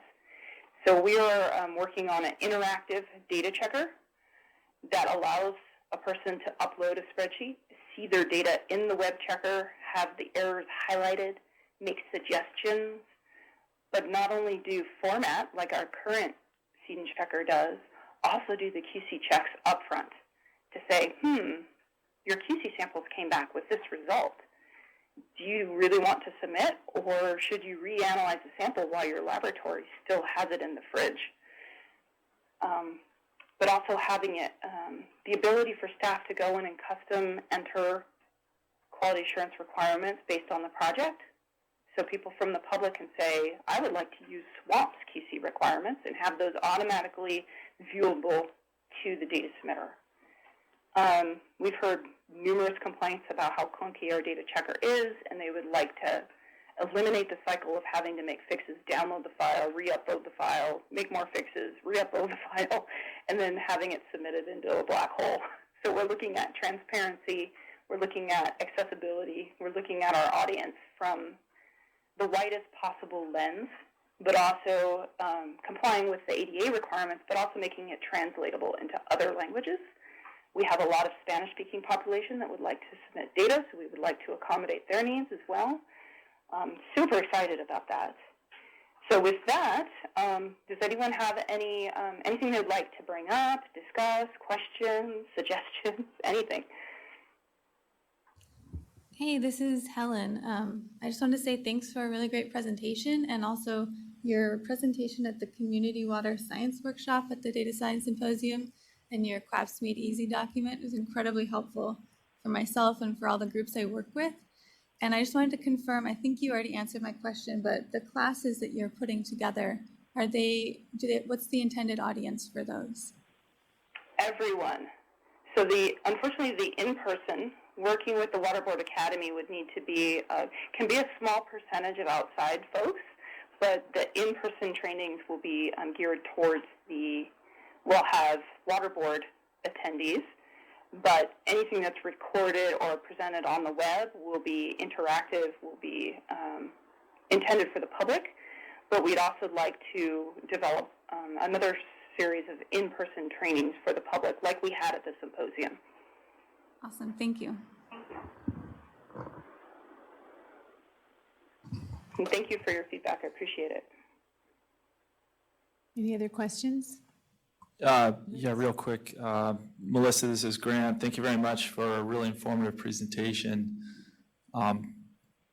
It occurred to me while you were going through this that one of the areas where we collect a lot of data is stormwater management agencies is on the stream flow side, and it's captured in the figure on your slide. How much air are we talking about? And it's something we've grappled with as an agency that does a lot of stream flow monitoring. There's a huge variability in terms of how it's done throughout the state, and depending on what you're measuring flow in. But when it comes to calibrating models, especially if you're doing a flow model or a pollutant loading model, some of the variability in how you're measuring that stream flow, even if it's just a small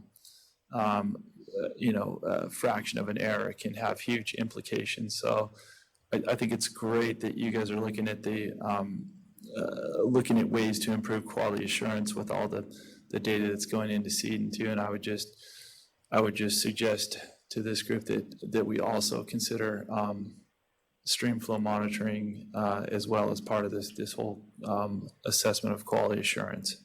But thank you very much for the presentation. Yes, absolutely, I agree. So I want to get the juices flowing and get your guys' thoughts and ideas about how we can all become disciples of the gospel of QA. The reason I say that, and it sounds so strange, but it's such an important component of what we do. And if we don't believe, nobody's going to believe. And so how can we get there? QA has to be everybody's job. It's not one person's job. It's not just Melissa that should be thinking about this, even though Melissa's the expert and can provide guidance. Everybody should be thinking about QA in the interest of creating data that we all can stand behind and feel good about the decisions that we make based on it. And so the other thing I wanted to point out is that we are it in the game of water quality monitoring, quality assurance advancement. The AB 1755 group is not working on data quality at all or comparability at all with respect to water quality monitoring. They may at some level work on flow, but I'm not positive about that. But certainly it is a gap that we've acknowledged. The council is the only one really thinking about it on a statewide basis, looking at all monitoring programs.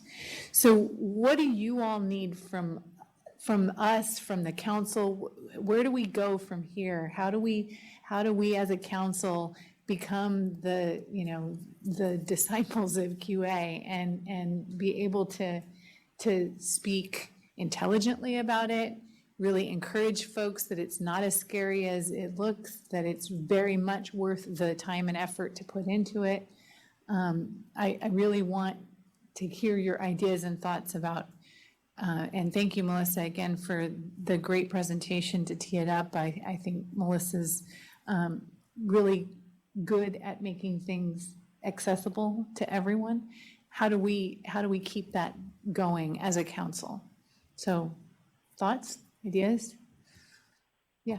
I have a question. So during the presentation, I think I heard the statement that a lot of the data that has been collected hasn't really been used. And is that because people are scared that the data are not accurate, or is it because people don't know that the data are out there?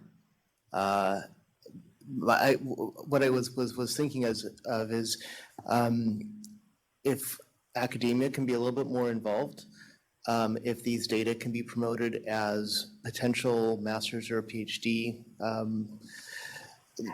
projects, then we could be relying on the people that are using the data to do a lot of the QA that seems like it has to happen. It still has to happen with the existing data, and potentially, if it is being used by certain colleges or universities, they could potentially help guide or create guidance documents on the type of metadata that they want to see that's going to be useful if they're using the data for long-term projects.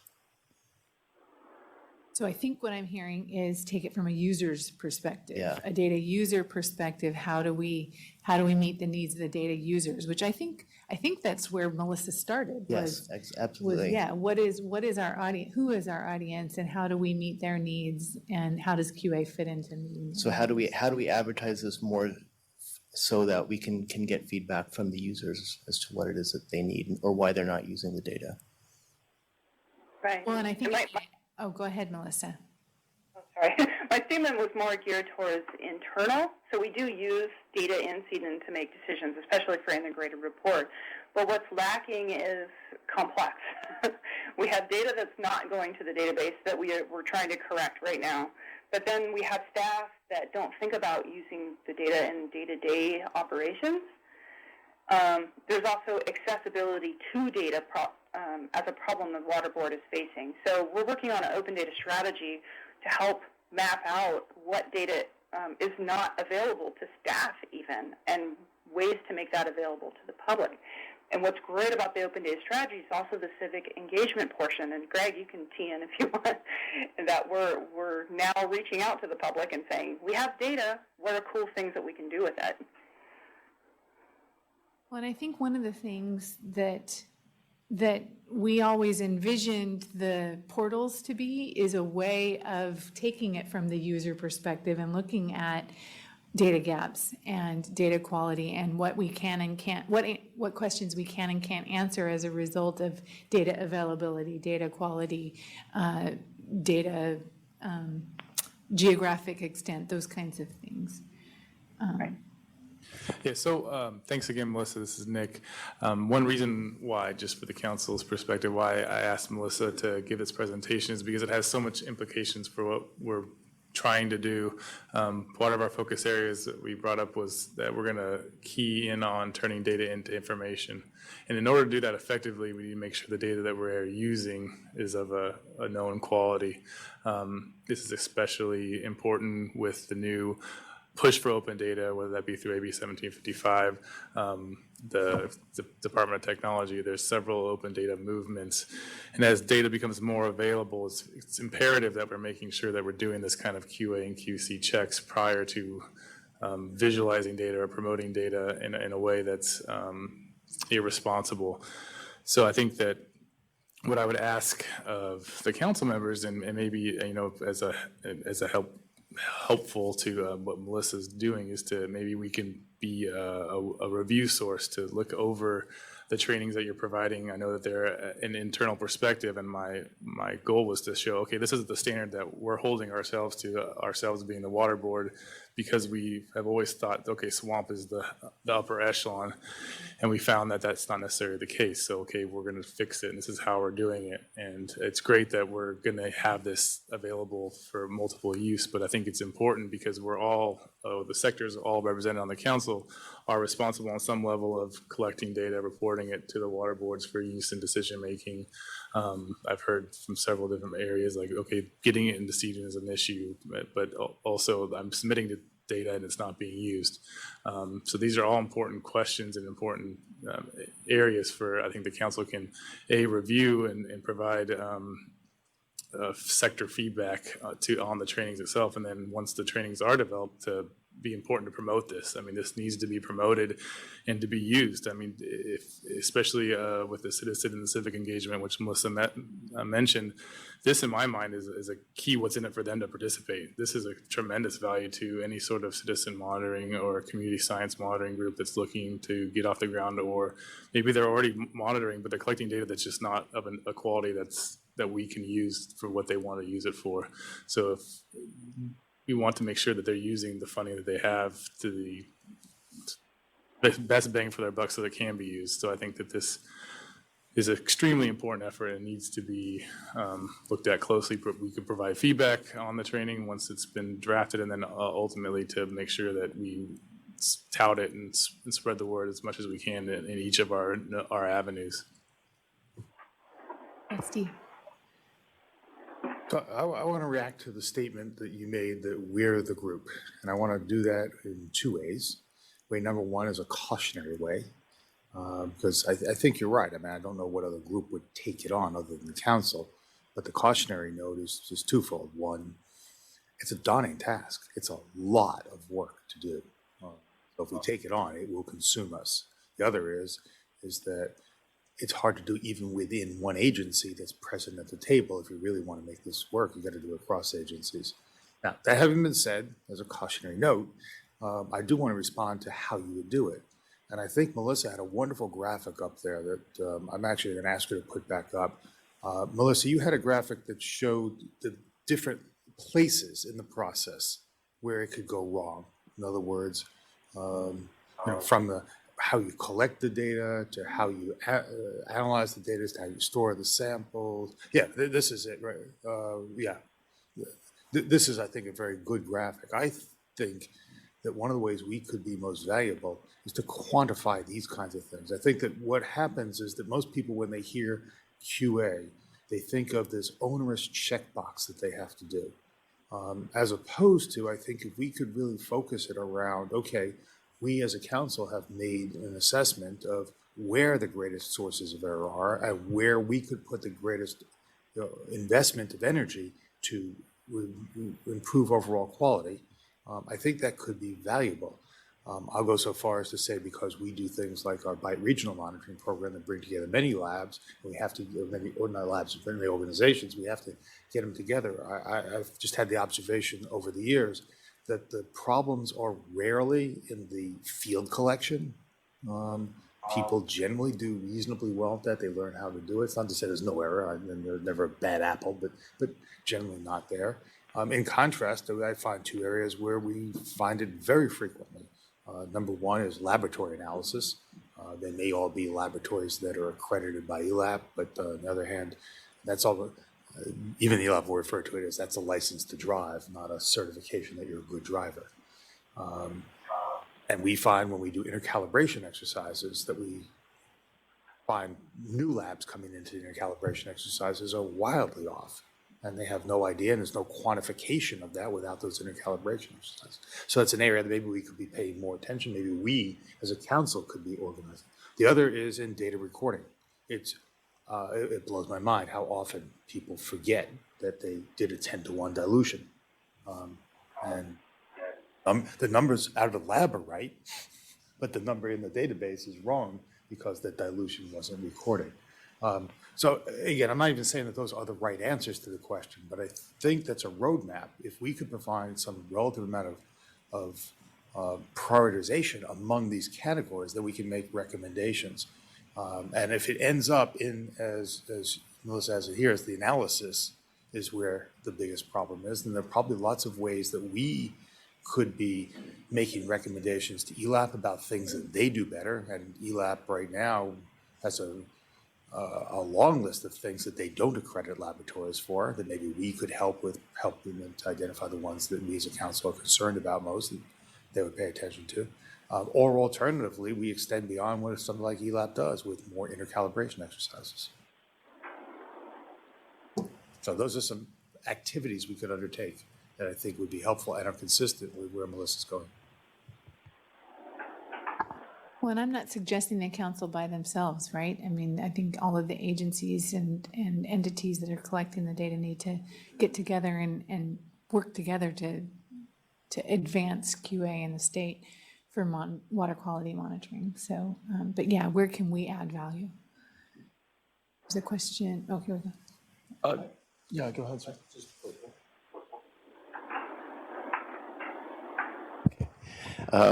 Back to the circle chart, that one. Now, will that circle and the values within it change in a year's time? I mean, once data's in seeding, and Melissa's doing her magic and correcting stuff, then will this pie chart change for next year, kind of? Yeah, I assume it's already changing. The script applies an additional column to all data that's published to the open data portal with the tiers assigned. We're still receiving feedback on how the tiers are assigned, which will be slightly adjusted, but I think we're almost there. But again, this snapshot is almost a year old, so I suspect that it's going to be very different looking if we run it again. So we really do need to run it again. We've been more looking at the metadata underneath, trying to figure out who's submitting the data of unknown quality and why the reject record was so big, which we had, that finding that it was mostly data with no location attached. But yeah, what I envision is that we could have I would love to have a live link, as well as auditing tools that also look at this data by laboratory that we can communicate back to that laboratory and ELAP. There's always new data added to CEDN. CEDN's built every weekend with new data, especially now that SWAMP is pushing the brand new records as soon as possible. So yes, it will change over time, and I'm hoping the bars that we don't like will shrink. Hi, Melissa. This is Shelly Walther. I just was wondering how much feedback from the CEDN user group has been helpful toward improving this process. I know that a lot of the regulated community does participate in that user group? Yeah, we did meet with them with the draft assignment of QA codes, and we sorted through most of the feedback, and a lot of it they pretty much agreed.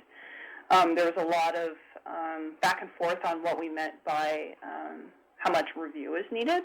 We also changed terminology. We got excellent feedback. They continue to provide feedback, especially with new QA codes, so it's been a very valuable process to us to get input. I think we need, I'd like to get feedback from the laboratories that are involved in this data set as well to help them as the next step. Because maybe it's not a data quality problem, maybe it's a data completeness problem. Grant, did you have a? Yeah, thank you, Karen. Yeah, just a few more thoughts. And Melissa, I was gonna suggest, I'm not sure how Andrew built this dashboard in Tableau for you, but if it's connected through an API, I'm sure this pie chart probably changes every time data is uploaded to Seed.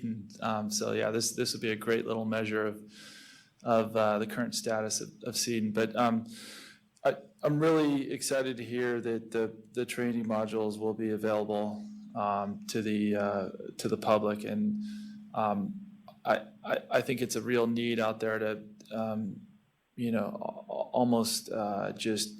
I'm not suggesting that there needs to be a certification or qualification program, but it's good to see that there are some standards being developed for these. Just looking at this through like the lens of a typical municipal stormwater program, I would suggest that your average regulated discharger is going to have multiple providers of these services. So they might have one contract for data collection, field monitoring. They might have another contract for someone who's handling the data and doing the data analysis and trying to turn that data information, and another contract for their analytical laboratories. So I think we need to think about how it's not just reaching out to the agencies, it's also reaching out to the providers of these services for the agencies. And it might be a matter of looking at contract language and maybe inserting language in that contract that would require those vendors who would bid on these contracts that to make this gospel of quality assurance part of those contracts. I know that the Southern California Stormwater Monitoring Coalition has done a number of laboratory intercalibration studies, and those have been very interesting to see the results initially, and how working with the laboratories through that process, how the results tend to get better and better and better. So this is something that I think we need to involve the analytical laboratories in as well. I'm just really excited to see OEMA taking this on, Melissa, and thanks again for the presentation. Go ahead. I have one more question. This is Peter. Do you have any idea what percentage of the data come from ELAP certified labs? We don't yet, but we're working on it. Okay, because I'm just wondering when the new T&I standards are adopted by ELAP, if that would clear up a lot of the problem. I'm hopeful. Right now we're working on the data set to allow it to connect. And ELAP certifications, it's kind of complex because accreditations can be held or suspended and then reinstated. So we need a way to track it over time as well. This data goes back to, I think 90s for the most robust set, but then I think there's some really, really old data in there too. So we'll work on it and maybe present a draft for feedback, see how we're doing on mapping ELAP accreditation to these data sets. So let me put the question to you, Melissa. How can the council help? Getting the word out, providing feedback as suggested. I think I can think about that more and see if I can come up with some additional ways. I mean, of course, I'll take any feedback you have or any ideas that you have. Just spreading the word would be the best advantage. But also, if we get to the point where we have a way to test that data entry user interface for the interactive data checker, we do plan on having testers from a wide variety of audience, so we may need to work with you to figure out who best that would be to assign to and who has time, of course. So we're thinking tribes, we're thinking members of the public, citizen scientists, regulated community, so maybe help us map out who the best beta testers would be for that system. Melissa, as part of the training series, do you guys provide, recognizing that most of us, including ourselves, contract a lot of this work out, contract language that you've been developing to require certain QA/QC protocols, like Grant was talking about? Yes, we've been working with non-point source and the grants and the DFA, the financial component of the water boards, to develop language along with ELAP. There's been some rounds of feedback and review. I'm not sure where ELAP is with that language because they actually started the process to make sure that language was included in every single grant and every single contract and every single permit as well.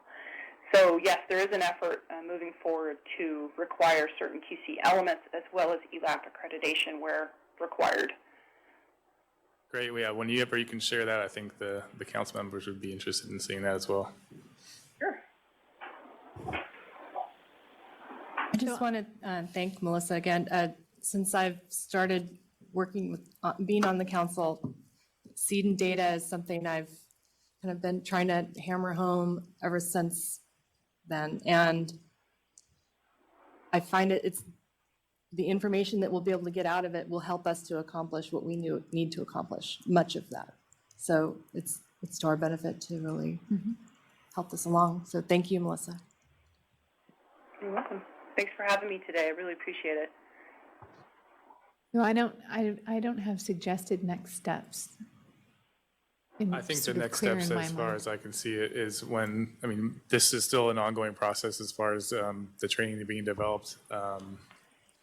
I think I'll work with Melissa, so when she has kind of, I think, more clear set protocols for how the training's going to go, we could maybe circulate amongst the council members for feedback on the training content, with enough time for her to maybe implement any changes. And then once the training is finalized and begins being conducted and works with the vendor and they're starting to be recorded and available, then come back and provide an update, and then hopefully provide a mechanism for the council to spread the word on where the training recordings are located and where we can start promoting the use of the trainings, as well as any sort of other helpful information like contract language and other resources that can be made available to the various sectors that are represented on the council.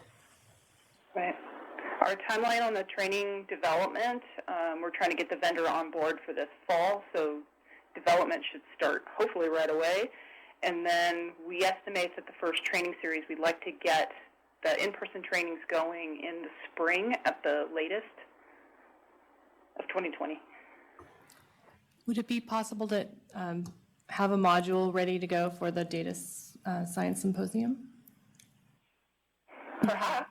You'll have so many attendees that this will really speak to them. Could be a good fit.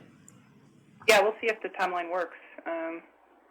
First, I got to get the money to pay the vendor. Maybe 2021. This is Ray. I just wanted to say something real quick, just from the public perception point of view, is when I look at the pie chart and I see, 11.7% passed. You alluded to the fact that the data, the rest of it is, that doesn't mean the rest of it's junk. But it's important to make that really clear, because if this particular pie chart, popped up and somebody who's not really thinking about that looks at that could be a mistake that could be made. So you mentioned that, for instance, on the unknown data quality, a huge amount of it was you just didn't have datums. So that it's still useful. There's only a couple regularly used datums. You can probably figure those out. It's just something I wanted to mention. Right, and I immediately see something we can do to improve this is by removing the metadata component. That'll actually give us an accurate percentage of the data that's environmental sample data rather than every record within CDIN. Yes, so there's definitely some improvements we can make on just this visualization alone, but also give more metadata on what's going on the inside and explanation. Thanks. So I said, because actually, it should be looked at like we were talking about. QA is a good thing. This is, this is very heavily checked data, and we can trust it. But just because everything doesn't check off every box doesn't mean that it's not useful. Right. Absolutely correct.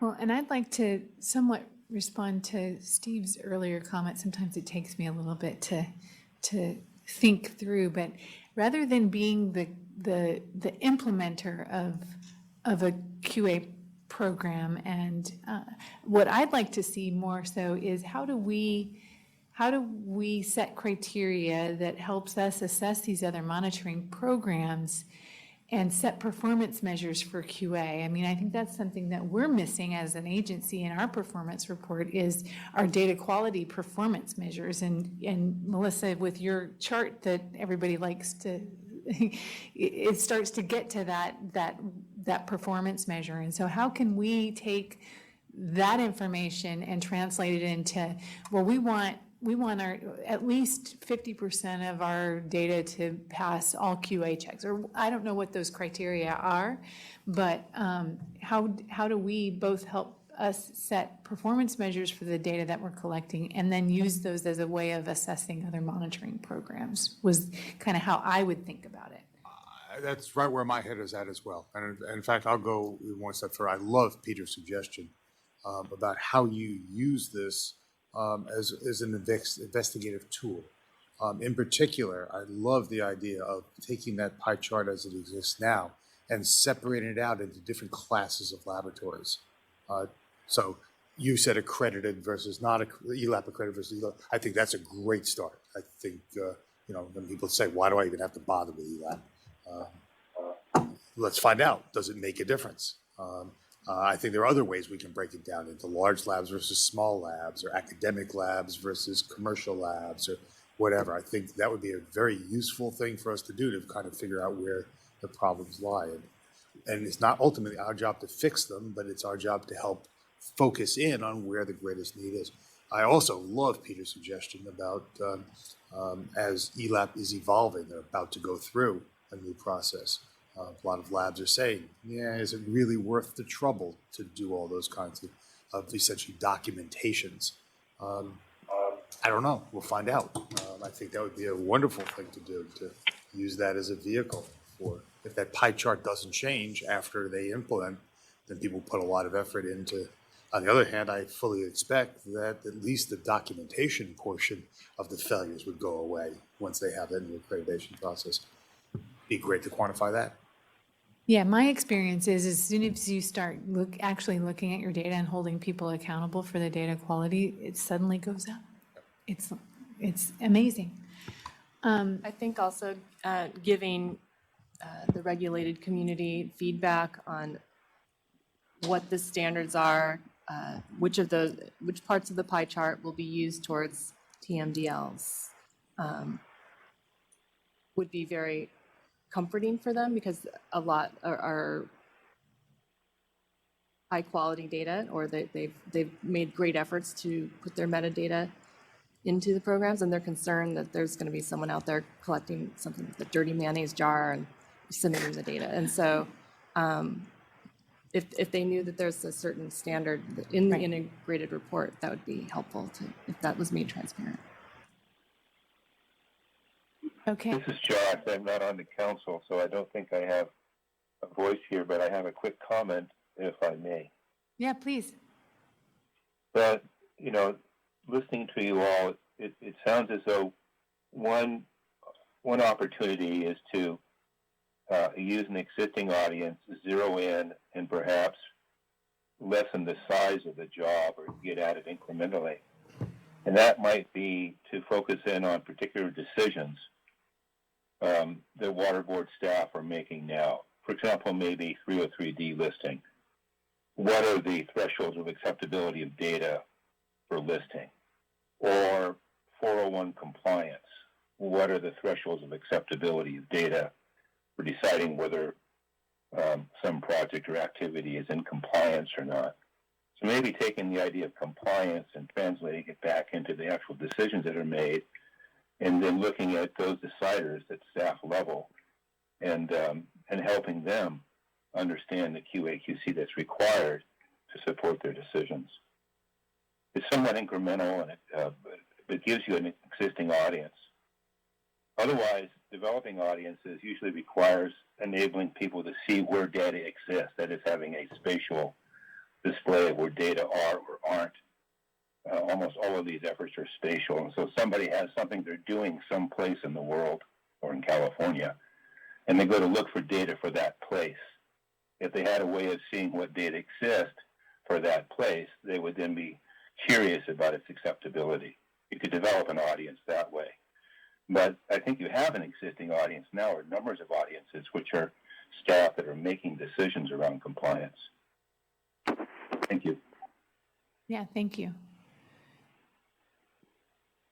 Okay, so that went a little long, but I think it was worthwhile.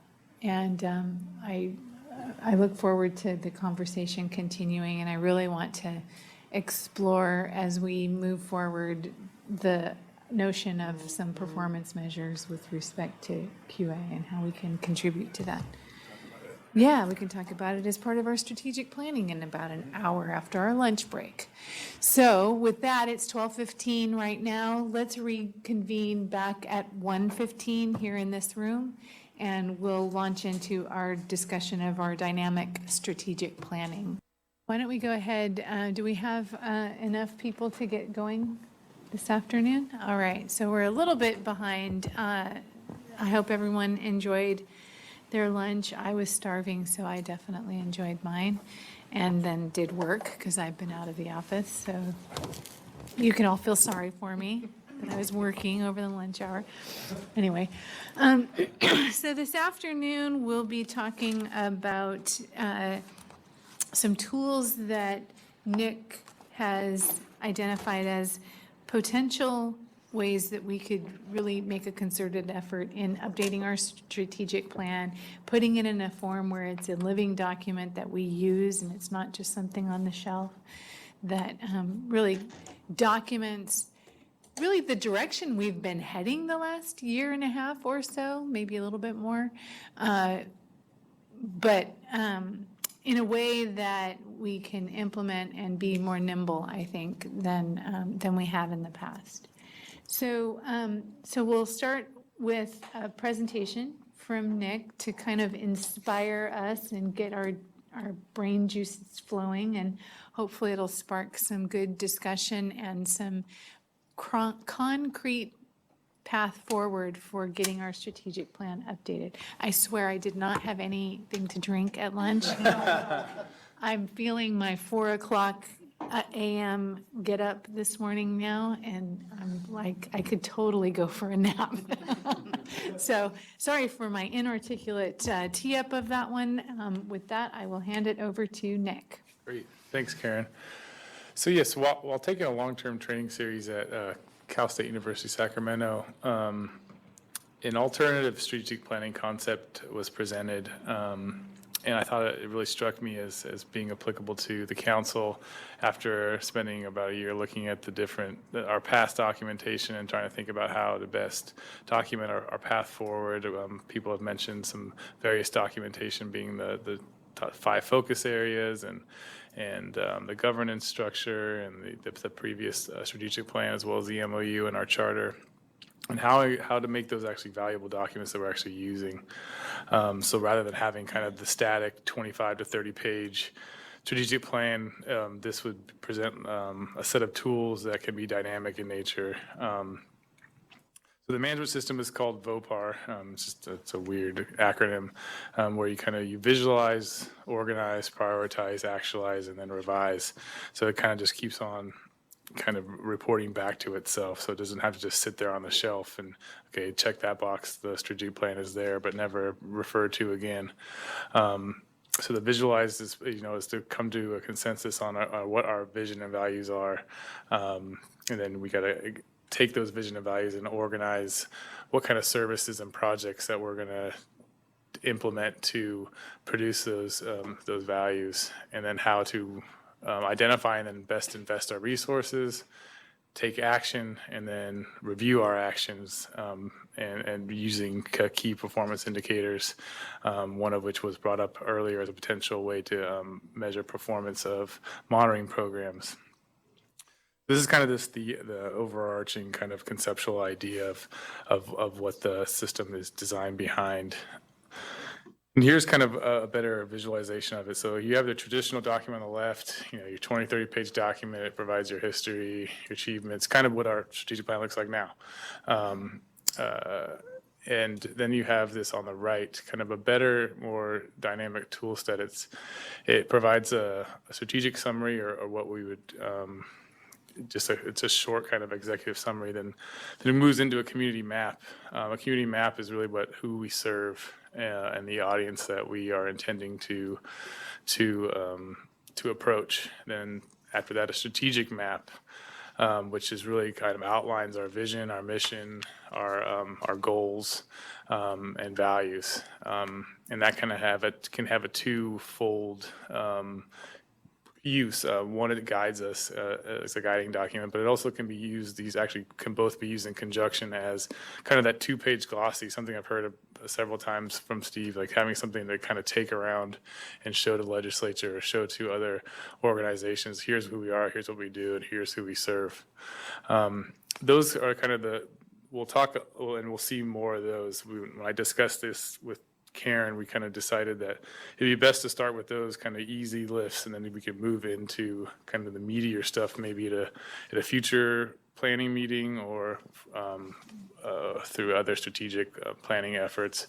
But we'll see some mock-ups of those. After those are kind of established, then you start looking at your performance dashboard, and actually you probably build from the bottom up after that. You start with, okay, what do we have? What are our assets? Whether that be people, money. In our case, I would argue the work groups. And then you develop a service portfolio. So what services do we provide to our community? And then what projects are being developed as a way to implement our strategy. Here's another way of visualizing it. You can have our assets on the bottom, which become projects and services. Then we measure how we are providing those services, bless you, and projects, and then how those relate back to our initial strategic map, and then how we are actually serving the community. So here's a couple of examples of and this is this tool set and this overarching concept has been utilized by several different state agencies at this point. Here's one from the Office of Specialized Health and Planning dashboard, as well as the Educational Department. These are community maps in various forms. So you see, okay, who does the team serve, who we are, we're public servants, they identify the public, the business, employees, who they work for basically, and who they're providing services to. Another way of visualizing it is having all of California and then maybe different sectors. So I mean, for the council, we'll see one in a few, but here are some examples of a community map. And then here would be a strategic map. This again is where you kind of put pen to paper. Okay, here's our vision, here's our mission, here's our goals, here's what we are doing to achieve those goals, and then some overall overarching values. And these are just something that we don't have now. I mean, I think we could use some of the products that we developed in the past. The strategic 5 focus areas can be implemented, but we don't really have a vision or a mission. We just kind of always point back to SB 1070. and kind of restate that. I think that if we can actually develop or come to consensus on a vision and mission that can more clearly identify a path forward for actual actionable items. So this is one take at a community map mock-up for the council, where it's basically you have the monitoring council in the middle, that's us, or you actually, and then who is our audience? And there's various ones. We could talk about the legislature. You talk about the secretaries that we report back to the secretaries.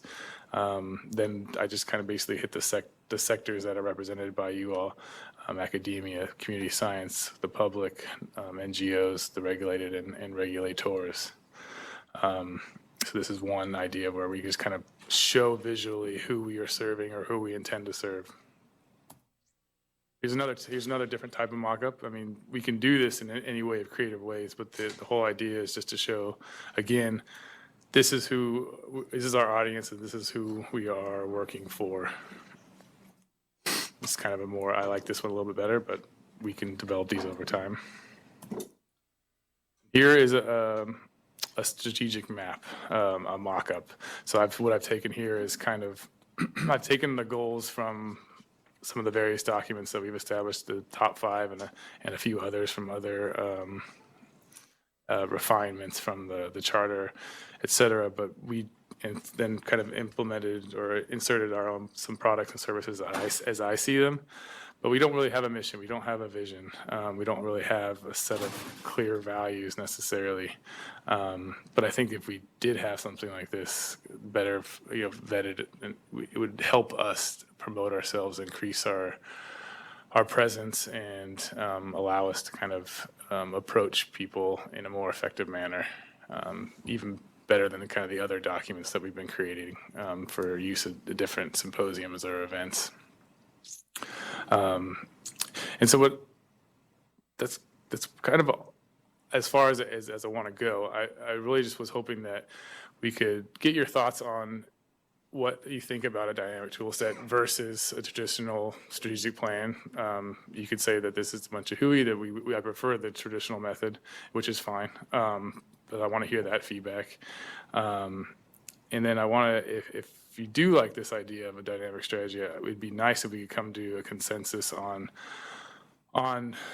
the community, like if we can come to a consensus on who do we serve, and then after that, we could start kind of thinking and brainstorming around a vision, a mission, and a value system to help maybe populate out a strategic map for ourselves. And with the idea that if we can start with there, then we can maybe in the future start focusing in on actually developing a strategic plan that's dynamic in nature, which allows us to pivot where necessary as things tend to be changing rapidly with the new secretaries and the new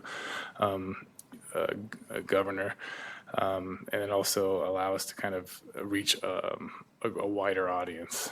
So that's all I really have in the actual presentation, but I'd like to just hear the council's thoughts on the idea, on the concept.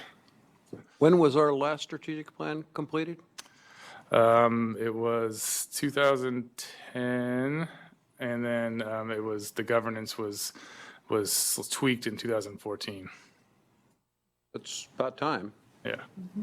So it's been something that's been identified from when I first came on, that it was a need, and especially as if you look at the strategic plan now, it's about 30 pages long, and it really focuses on, okay, here's what the legislation says, here's how we interpret it, and then here's how we're going to go about achieving the set pieces of the legislation, and really has a focus on theme-specific work groups and portal development.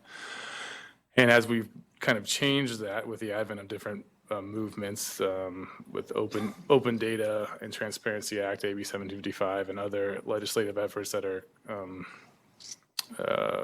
kind of overlap, and we've talked about that at several different meetings, we've kind of changed, and that's how we kind of refocused. Okay, where do we provide value to the state? How, that's where the focus areas came from, and then how do we best leverage existing efforts and then complement those efforts because we still are the only water quality focused group that represents all the sectors in California. So Well, and I'll just add that to a large degree, we've been doing this sort of dynamic strategizing over the last several years.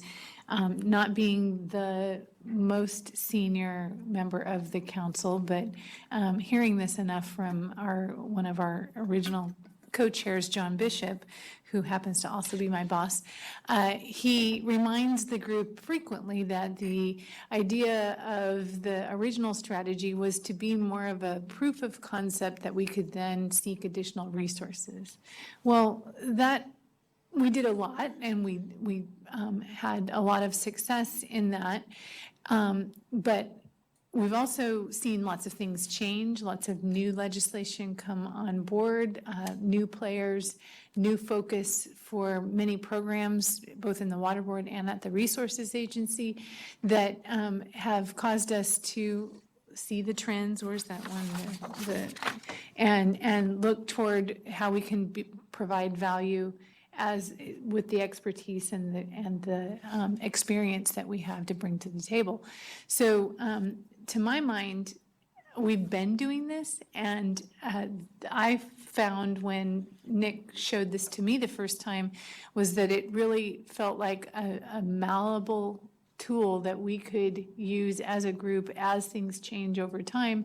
It's not such a heavy lift to go in and readjust our priorities and our path forward. Of course, the thing that we don't have that wouldn't change significantly is that mission and vision, and I personally think that it would be worth our time to spend some time not wordsmithing every little time. I mean, I've been in those discussions and those aren't fun, but to kind of map out what is our vision and what is our mission, and then how do we, as the world sits today, fit in there with our goals and ultimately priorities and the rest of it. But starting with that, the community map, the strategy map, and particularly the mission and vision, because I think we've got some pretty solid goals in our 5 focus areas that we've done a lot of work on already. So I was kind of energized to see this as a tool and wanted to get you all your feedback on what you thought. Have you had some experience with, things, strategic planning that have gone well that you could inform our process moving forward? Things that have not gone so well, and also to inform our process moving forward. So really wanted to tee up a meaningful conversation today. I really like the idea for the dynamic strategy map, or the strategy process, and I like this strategy map quite a bit.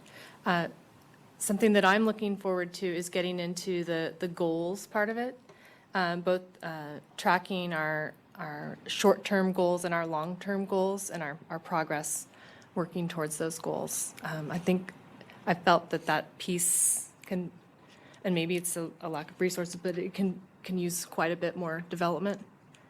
And I just don't want to get lost in the mission and vision without realizing that we have some pretty concrete goals that we want to accomplish. And maybe those will help us to better articulate our mission and vision. Well, and you can always just defer to me and Nick, like you did with the MOU, and let us come up with the vision and mission ourselves, and we'll let you know how that goes.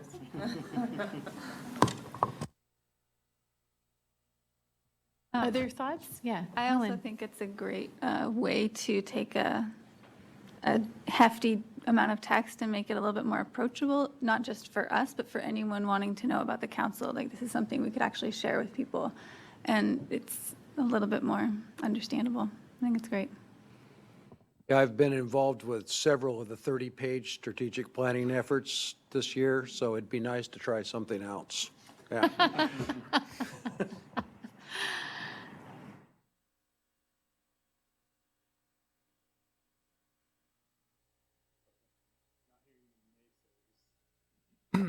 That's positive. I'm glad, because I agree with Karen that a lot of this work has already been started. And I think that, getting to what Shelly's point is, you're right, we do have goals, but there's a difference between goals and then actually actionable objectives. And I think you need to start with the vision and mission that keeps on referring back to, and then you can actually start coming up with the objectives. So yeah, then the objectives and how you're going to measure performance.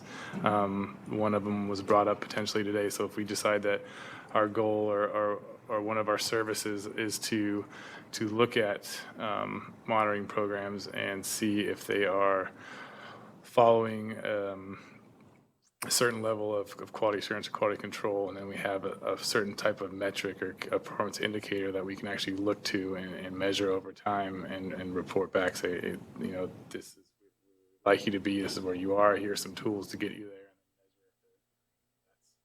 That's a key service and a way to measure that, which gets back to a goal and ultimately the higher level mission and vision, so that you kind of show that loop to give power to it. But I think you do need to start with a mission and vision, because even when we first started, it was like, does anybody know what the founding legislation says? And does every council member on the same page of what the council is supposed to do? And I think that was a no at that point. So I think if we can have something that we can agree on as far as a mission and vision, that allows us to look more cohesive and actually feel more cohesive, and then allow us to better sell participation in our group more efficiently.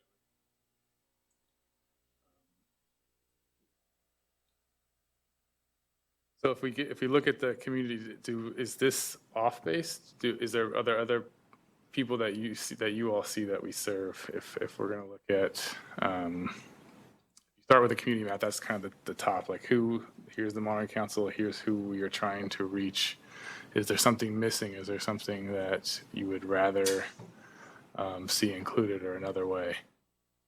Well, I see one thing missing that we have sitting at our table, which is the tribes. Tribes.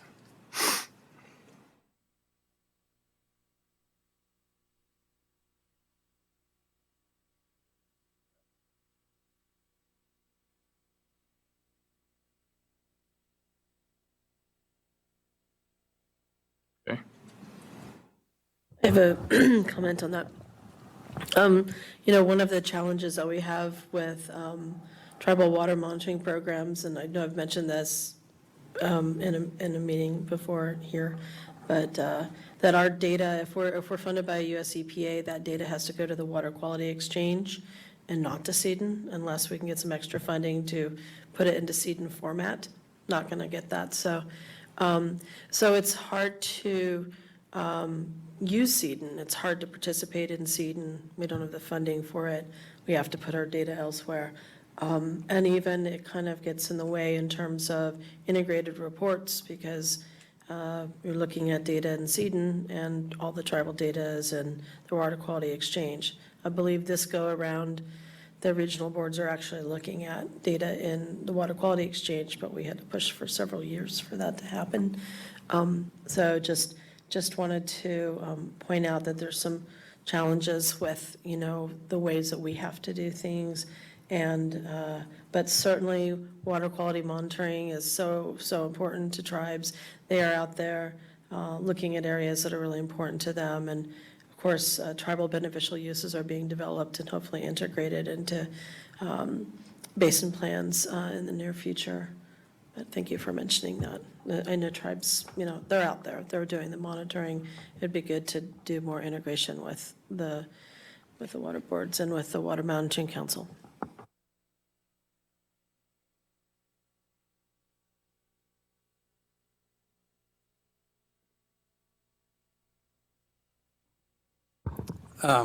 So there's a relationship between the dots on the side, and I know that this is meant to be a relatively simplistic map, but I wonder at some point, does it not serve to show that like there's nested relationships, And my comment, I think tribes is a really good example of something that's not necessarily up there because it's a distinct geographic space difference, right? It's not just, it could be academia and it could be public kind of an issue.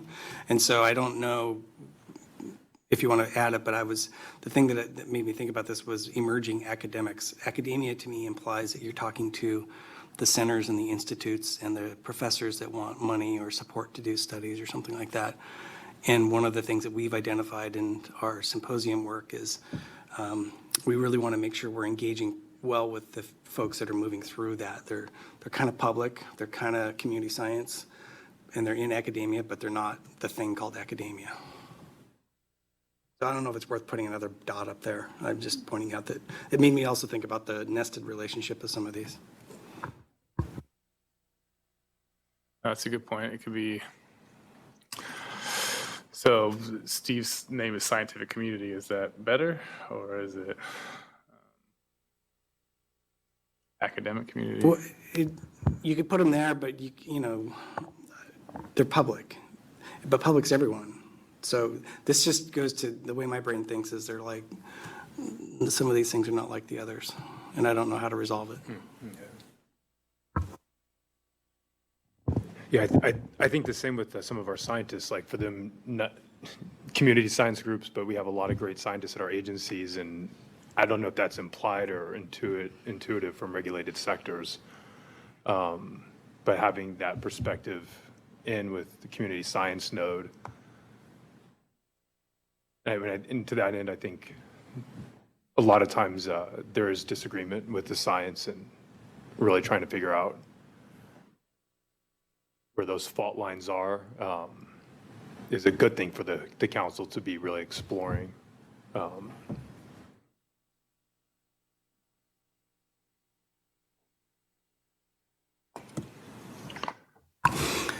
I fully support this idea of a graphical display of our communities and networks, though. So maybe it's just more annotation on it would help. And it doesn't have to be a circle like that. I mean, that's just the mock-up, kind of building off something like this. It could be something where it's listed out. Yeah, I like the term you just used, more of a network, speaks more to that nested relationship among multiple of those circles and the council. And the council's not necessarily the hub all the time either. And the things that get done, you know, I think of some of the regional monitoring programs, we're a resource for them, but we're not the thing. So how to describe us as a partner and not necessarily a hub in some instances too. Just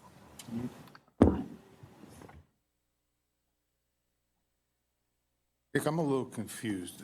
Sure. The goal of this discussion to preface a meeting like your December meeting focused on this, or is the goal of this, because we're starting to get down, I think, into a little bit of weeds, so I'm not sure how to engage.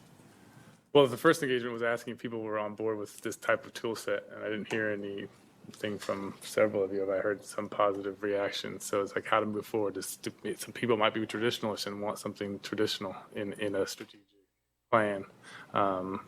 Others might like the idea, that we heard from, that having a dynamic, something that could be pivoted easily and something that could be changed with the changing dynamics as far as the services and other things that we're actually measuring, that could be valuable. But so the first goal of mine was to just get buy-in for the idea of a dynamic tool set. I didn't hear much except a few positive reactions. So if you have feelings on that, the idea, I'd more than welcome to hear that. Second, if people were on board, then we saw that the community map and the strategic map, since there's another 45 minutes we have on this topic, were something that we could start to chip away at, with the idea that not to wordsmith and come out with a final product, but okay, look at these mock-ups. Where are we missing the marker, and where where we could, so the network idea versus a community type map with a hub, looking at, okay, is there some sort of beginning to a mission and vision that we can start working on, so that these mock-ups, the ones that are put together, could be improved and then recirculated for better discussion in the interim between this meeting and the next, with the idea that maybe the next meeting would be a longer meeting where, okay, maybe we validate and decide on a mission and vision, and then we can move on to the actual objectives and how do we measure those objectives and start building out the harder parts, in my mind, the bottom pieces, that the actual dynamic pieces, with the idea that the community and strategic map will likely won't change that much over the time, but the bottom pieces will. So if A, to get buy-in, and B, to, okay, if we've got buy-in, then we've got some time here to maybe provide me some feedback so that I can go back and alter some of the crude mock-ups that are there already. Okay, then let me give you 3 levels of feedback. Level 1 is, should we do a strategic planning exercise? I think that's a good thing to do. I will say that one of the things that we just talked about over lunch is we've got a lot of new members, and I think in addition to the fact that the circumstances are changing, it's what we've accomplished in the past versus what we potentially accomplish in the future is changing. We have enough new members that it would be great to have a session where everybody gets on the same page as to what the goals are. The second question was, should we use this tool to do that? It looks fine to me. I haven't had experience. I don't even know what VOPAR stands for, but it's, okay. But as you were walking it through, it made reasonable sense to me. The third feedback, though, is this discussion that we're just having right now concerns me, because my experience with these kinds of strategic planning efforts is, in fact, if you go to your map, your community map, my concern with these kinds of efforts is they become efforts to be inclusive of every possibility, as opposed to prioritization efforts. So I agree, it would be great, again, without, notwithstanding the conversations of how you title them, I think it would be great for us to service every one of those. I just don't think they have equal. And I think if the conversation becomes, how do we make more of those circles, or how do we title them, then it will be a non-productive discussion. If the discussion is, okay, those are all good groups, but which are the highest priority, 1 to whatever you got there, 9, and what are the metrics of success that we'll use, your KPIs, for knowing whether we did achieve success with each of those groups, or at least these priority groups. That would be the productive conversation. Yeah, I agree, and that's, again, would be the next step. You identify the community that you're trying to serve, and then once that's agreed upon, you kind of build out your service portfolio and your project portfolio, and then measure your success for doing those things. Right. And so this is, again, somebody already mentioned it, the public. I mean, you make that your goal, you make that your, then what am I going to do? Walk across the street when we have we hold our meeting on Wednesday, we'll go over to the farmers market and start asking people, how many of you have heard of our work, and come back and reach a conclusion that nobody did. Complete failure. I don't think the public is targeted. Okay. I wouldn't object if they see it. With the one exception of harmful algal bloom Again, interface, even which that is. might be a more defined public. It is, but my office has been running a lot of interference and using the website to try to reduce the amount of actual staff time that they have to do. So there is a role to play for the web portal and the council's leadership behind it to help, is all I'm trying to point out. So fair enough. I think that's actually a very good, that's why I think this is a full day discussion. Can you give an example where the public would not be an integral portion of one of our work groups, or one of our, I'm trying to think about the bioaccumulation, safe to eat, safe to swim, safe to drink. I think most of the products that we're going to produce are not going to be seen by the vast majority of the public. And so, again, it's not to say, so given for instance, my organization, all right, I had a strategic discussion with my commission as to whether or not we should get involved in doing K-12 education. clearly, many of the products that we produce is relevant to K-12 education. And even some of my individual staff members have said, I want to do that. My sister, when she was a 4th grade teacher, had me in every year to give a lecture to her class. I didn't mind doing it. But as an organization, we realized that that's diluting what we have a set of key target audiences, and we should put a focus on those key target audiences, and we should assess our success on those key target audiences. If we get some spillover into a more general public or into a K-12, not a bad thing, and not that we object to it, but we don't set it up as how we're going to structure our activities and how we're going to measure the success of our activities. So I think, so in some ways, you're correct, Shelly. I mean, when we're doing things that help you get better, is it safe to eat the fish? Yes, there's going to be a lot of public that's interested, but in the end, I look at that as there's a very specific agency that has responsibility for getting that information out. All we're doing, our target, is really more helping improve the data systems that go into how they provide those warnings. And so we have, in my mind, we have a more targeted audience that's more in the weeds of how we get that information or how we ensure the quality of that information. It's their responsibility ultimately to make a decision on what's safe to eat and what's not safe to eat. Similarly, with Greg, I thought that, I think there may be examples of where our mission should extend beyond, just how do we ensure quality of data to how do we use our websites to inform. But again, it gets very targeted. And so if it is, harmful algal blooms. Well, what if it's, it seems like there's room in my mind. Jared mentioned something to me too about the community map could be done by work groups because each work group is kind of different. So maybe if you did it that way, you would end up with this place where safe to, like safe to eat fish and safe to swim and harmful algal blooms all have a very strong big public bubble next to them or something like that. And others like ecological flows and molecular DNA kind of monitoring, not so much the public. But anyway, Anyway, so again, I picked on the public. Maybe that was a bad one to pick on because maybe there's some sentiment that I was about to say something as the public rep here. But this is exactly the right discussion, is, to me, really what it is a prioritization process. Because we, given our resources, can't be successful with every one of those. We can have spillover to every one of those, but we should prioritize, not just list. No, I actually want to say I largely agree with you. So the public that's going to interact with this is a small subset of the larger public. But I do know a lot of the people I work with in Sierra Club or other things that, they want to find stuff and they can understand it. So we just need to make sure they can get access to it. But yeah, trying to market it to the whole public isn't, I think.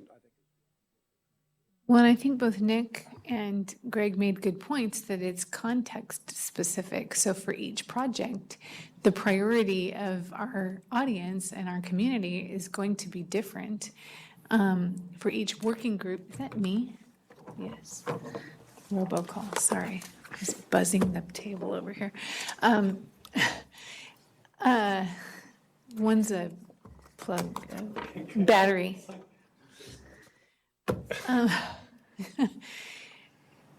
Lost my train of thought. Oh, it'll be context specific. So for each project, each working group is going to have a different scheme of priorities, which, I think is good. So we lay out from the council perspective, what is our community? From each work group's perspective, how does that shift? For each project that may be work group specific, but it may be not a working group, maybe it's a subcommittee that's working on something, might have a different priority. So we had a lot of discussion this morning about SB 1070 and our MOU, and the public is very explicitly represented in those documents, and as a part of our charge. Sure, and I don't think anyone's disputing the public is part of our community. I just think that the conversation just now was the public may not be our primary all the time.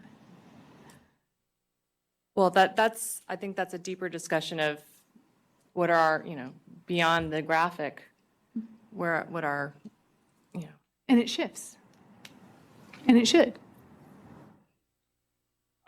I would no, I mean, that's just one perspective, and I don't know if that's a uniform perspective that Steve offered, but I mean, him being the science community representative, I can see how the public may not be his primary, and I get and respect the work you do and how that informs these things. I feel like one of the greatest assets of the council is that clearinghouse for the public.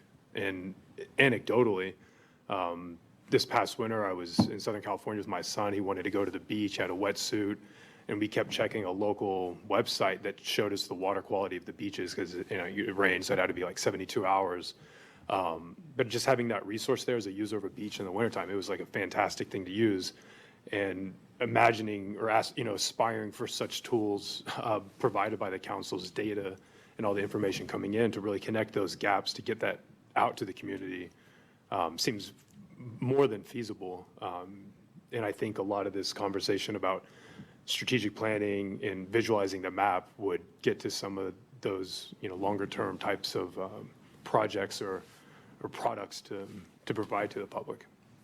Well, and I'll point out that in almost every single one of these cases, maybe all of them, we're not only providing products and giving information to this community, but we're also receiving information from them. When you talk about the public, you think about Trash Tracker, or the HABs is another good example where we're actually getting information directly from people that are just recreating or just going about their own lives and giving us information about what they see out where we can't be. Yeah, I think it's a useful discussion, and I really do actually think that this council could be the place to start that mission and vision discussion to sort of vet out all these different opinions and feelings. And if you structure this according to the work that the different work groups are doing, I think there's a way to sort of like recognize all the different viewpoints that we've heard right now. But I can't overstate how dramatic, so to speak, the last few weeks have been with harmful algal bloom dog deaths and the sort of the amount of energy that is out there by the public to know more information, even if it's not the best information. Somebody harvested the HAB website for the any lake or water body that ever had an event, and then they distributed it in social media as these lakes are toxic, even if it was 6 years ago. And so, no, but you got to say from the public's perspective, it's not because they're stupid. It's because we're not providing the right tools to them to understand what the issues are. And so, I think there's a real role here for the council to help improve some of those dynamics in some areas. And if we focus on the public as a perspective, we don't have the same risk of sort of treating them as not smart enough to understand the risks and things like that. So that's a good point. I would concur about the information being misunderstood and then misrepresented publicly. That would also probably be a pretty important thing to try to find. I know of instances of that about water quality or drinking water quality. Yeah, that I was going to say, aren't. there's lots of examples like that. Yeah. Yeah, and I think if you look at the way our products are designed now, I mean, our website's mywaterquality.ca.gov, and if we land on it, it says, "Is my water safe?" It's aimed at answering, if you were a person from the public trying to answer your questions in an easy and informative way. And a lot of the discussions we've been having as far as redesigning the portals and redesigning the pages is to provide information or access to information that's disparate or spread out, and then providing a central place for someone to go to and find, okay, where is the information at? And maybe in certain cases where we're producing the data or have access to the data and providing it in a way that's meaningful to the public. But beyond that, the community map is not necessarily, it can be used as a prioritization tool. But I think it's really just, it's a way to visually display who we are trying to interact with, and who we do interact with. I mean, this was basically taking the sectors that we already are on, like your title placards and on the council website, and putting them in a visualization. I think it could be done better, and I think incorporating the work groups and providing a network would be a more valuable way to do that. But again, this is something that kind of even like a vision, something that you're trying to do well at, and then you could show later on in your service and project portfolio, okay, here's what we can do with the assets that we have, and then that can be built on if the goal is to go back to the secretaries and back to the legislature and say, look, here's what we do well with what we have, and with the expertise we have on the council, here's what we could do if we had something more.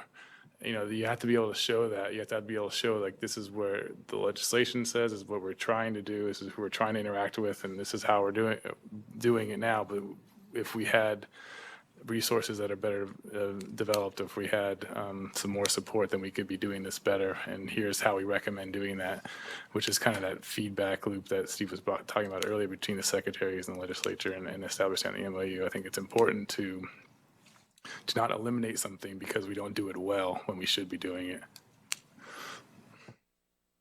If you look back at our accomplishments as a council, I would say that's probably the number one sector that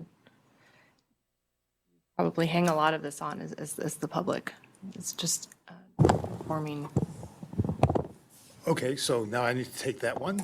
And so first off, I'm going to say that I love this discussion, because I think you're absolutely right, Jared. I come at it from my angle, and I picked on the public, and I picked on that one in part because I think it's too generic. It's sort of like, does that mean every living being,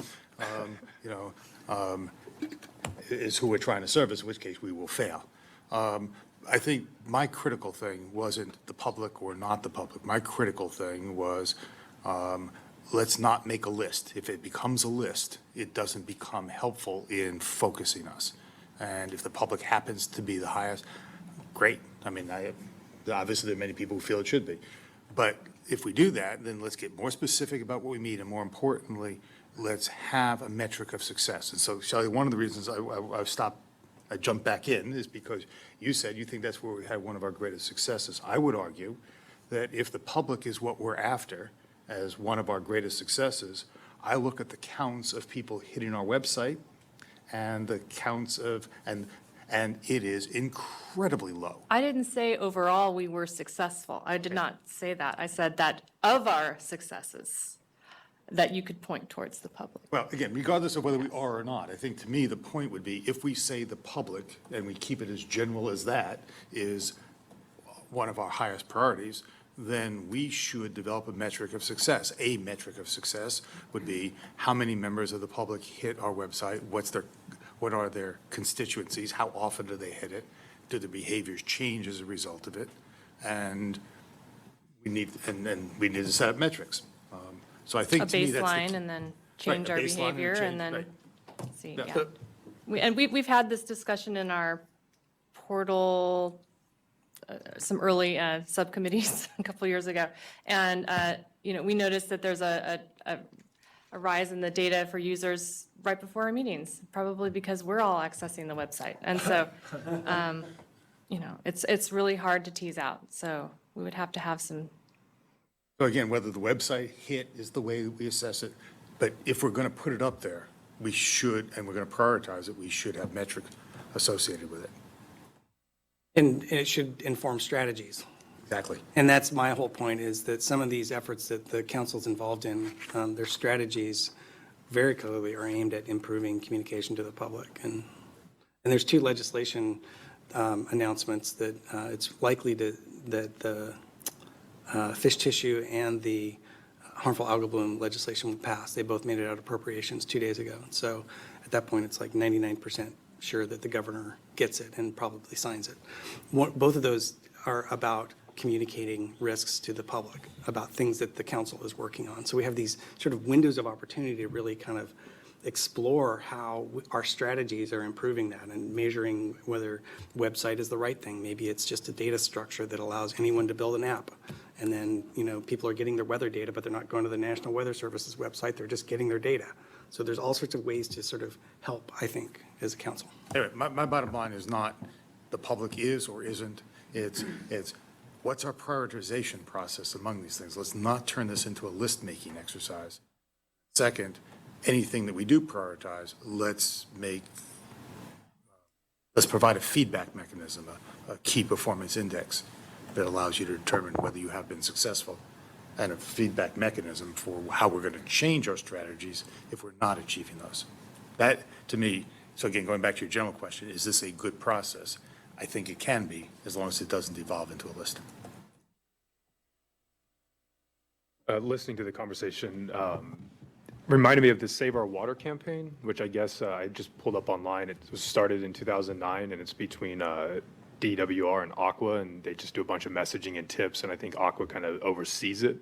But I could envision something like that in terms of water quality to the state and the public, letting them know these tools are here, and like direct messaging, information, telling people these like resources, and having it more of a formalized type of program, maybe parallel or in tandem with the council itself, or there's ways to do it legislatively, which I don't think it'd be that hard if there was like appetite for a 2020 type of council update or some other type of program. But I think that would certainly amplify the work that's being done and get it more available. And whether it's being accessed or not, I think that could just be a function of what platforms the messages are being broadcast on. And also the work itself. I mean, I'm not sure how much of it's really all like, good to go and usable and like easy to discern how applicable it is. I think, I haven't, to be honest, I'm not a portal user. And so I'm not sure what that experience is like. Well, and again, I think if you just look at our goals, the audience for the products from each of our goals are going to be different. And what we're talking about now is turning data into information for users. Certainly the public is going to be a user of the information, at least some of the information. And so how do we get there on that? So, I mean, I agree with Steve, let's not make it a list. I think we do know who our audiences are, and it's just going to be dynamic depending on what we're talking about. And I don't think everything we do is aimed at the public. I don't think number one is aimed at the public. It ultimately serves the product that the data get out there and it's usable by the public, but I don't think the primary audience for assessing water quality in ecosystem monitoring programs is the public. Just ensuring that their water bodies are being monitored in a standardized way and that they know that that's happening. I think that's what goal one is kind of getting at, right? Regarding that topic, there's a lot of holes in that information, Oh, yeah. Being on CCHAB, I can tell you, and a co-chair, I can't even tell you what water bodies are being monitored on a regular basis. I really can't. That's where the short-term and long-term goals, I think we can easily identify some of those things that are very clear in SB 1070 and in the MOU that these are some things that are kind of jump out. Where is the monitoring taking place? Is it being done in a standardized way? Who's doing it? What area does it cover? That's some really accessible data that we have that we could kind of put together quickly for that. Well, and it's also very basic, and in terms of the public or other people using it or needing that information, which I know they do, particularly as it relates to HABs. You can go on the HAB portal and see what's there that's been reported, but there's no indication of which water bodies have, ongoing programs, who's doing the monitoring. I can't even get that information. I'm a co-chair, is what I'm trying to say. There's a lot that, because of how big California is and how many monitoring programs there are, and I'm glad that the data is starting to be coalesced a little bit more, but if that's one of the goals and the objectives of of this council, even just some of those, I hate to say basics, but, even some of those, there's a lot of work that needs to be Right, done, but whether it's going to be between used by the public or CDN whoever. and WQX, eventually those should be accessible once those are more utilized, correct?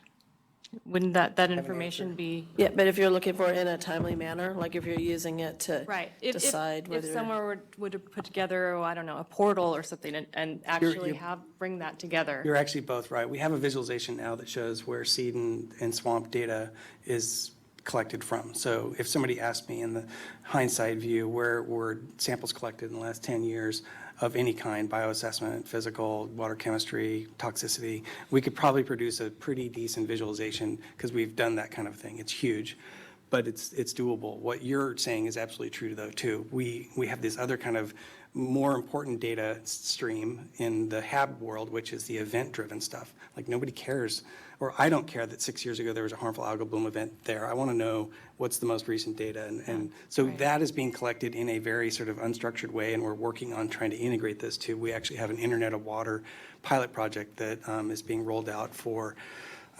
development, and I think the council has a great role to partner on how do you bring all the harmful algal bloom data sets that are of interest to people. I mean, even like where do people take their dogs? That would be a really interesting data set for program managers and other people. And so understanding all these different things, you're absolutely right. We can't answer them right now, but we have some ideas in my shop of how to move forward, but we need the help of the council and others to do that. And again, not to harp on it, but that the end of that audience is the average person that might go out and throw a stick for their dog tomorrow, and they would never have otherwise heard of the My Water Quality website, and maybe they wouldn't even know to go there to look for it. But the data gets available because the news streams and the other people have accessed the data. And so this is what I get to about strategy is, again, who here goes to the National Weather Service's website to check the weather? We all get the weather data, though, that we need through some sort of venue. So how do you measure whether you have succeeded by simply measuring, do people know about my website? So these are the kinds of questions that I think are really good for the council to like gel on and come up with strategies that make it better.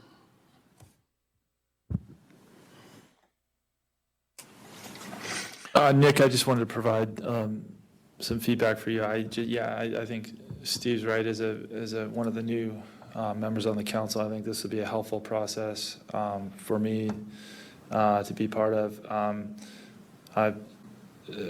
actually fairly intrigued with the VOPAR management system approach. And I almost feel like maybe the strategy map comes before we even attempt to put together a community map. I agree with Karen that the community map probably is dynamic, and it maybe it changes, or maybe it is influenced by how we map out our strategies. So to me, I'm kind of struggling with, okay, how do we put together a community map that, is it just geographical? Is it ranking priorities? I don't think, I don't know. But for my part, I think it might be helpful to map out strategies and prioritize those strategies first, and then maybe try and tackle a community map. So. Okay. Yeah, I think to better, because I asked that question, okay, what is the community map of the person, presenting the information? And it's really, I think it's more of almost like a communication, like who are you interacting with on a consistent basis, or who are you trying to interact with? A metric for maybe the public that could be is like, how many events did we attend and talk about the products that we are developing or providing? Like that could be a metric over time, and increasing that kind of presence and awareness versus website hits or YouTube hits, which aren't completely meaningless, but maybe that's a better metric moving forward. But I think the community map itself is just supposed to be almost like an addendum, or like maybe the other side to a strategic map. Like, okay, here are our goals, our mission, our vision, our products, and our values, and these are the people that we're trying to communicate with or interact with on a regular or consistent basis. The level of which we are doing that, I mean, because I'd say the secretaries and legislature is very little, maybe once a year if we're lucky.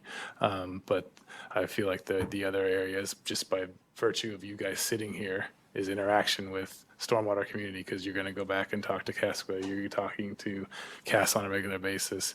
I assume Peter talks to Aqua on gives them brief updates when it's appropriate as well. That's the interaction that I think is trying to capture. Is like when we say stakeholders in the goal, you could turn it over, oh, here are the stakeholders, or here are the people that were, and here are the decision makers that they're interacting with and providing the tools for. Less of a prioritization, but more of a just like, okay, as a very baseline kind of thing, who are we trying to interact with on a regular basis to fulfill our mission and vision?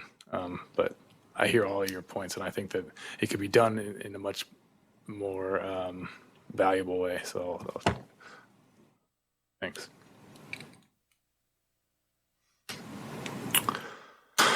So I want to follow up on your question earlier, Steve, is what are we trying to accomplish here? And I think what you said was exactly what Nick and I talked about, which is teeing up the conversation for a more full, robust conversation at the next meeting. And I think that I would suggest that one of the updates we're getting is from the strategy subcommittee, which hasn't met in a long time,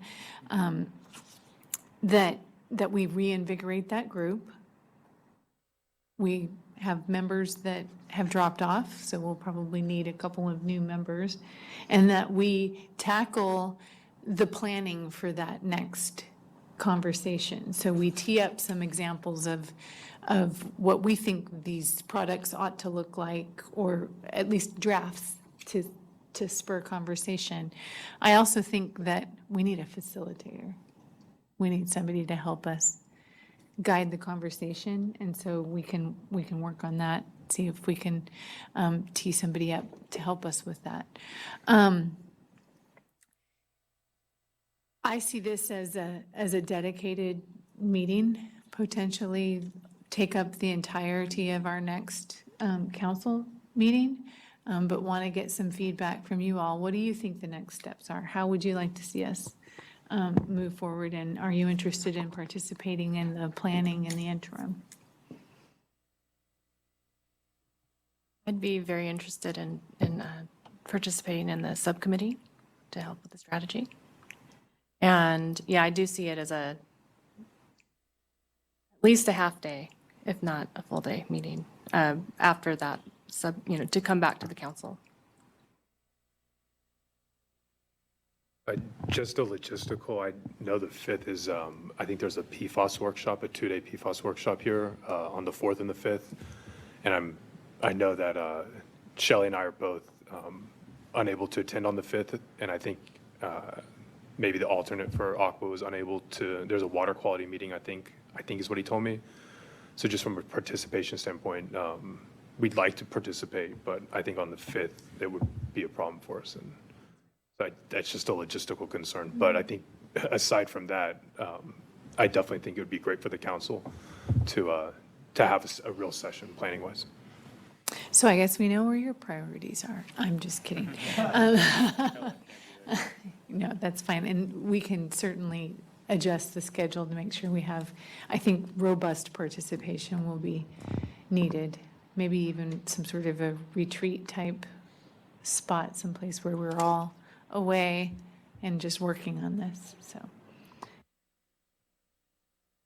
So I heard you say earlier that you were potentially thinking of you and Nick developing a mission and vision that would then be passed out. I don't know if you were serious about that or not, but I mean, all the strategic initiatives obviously need to fit into whatever the mission, the vision are going to be. And so if there's at least some direction that could be passed out for us to be thinking about before there is like a special subcommittee meeting or something like that, I think would be helpful.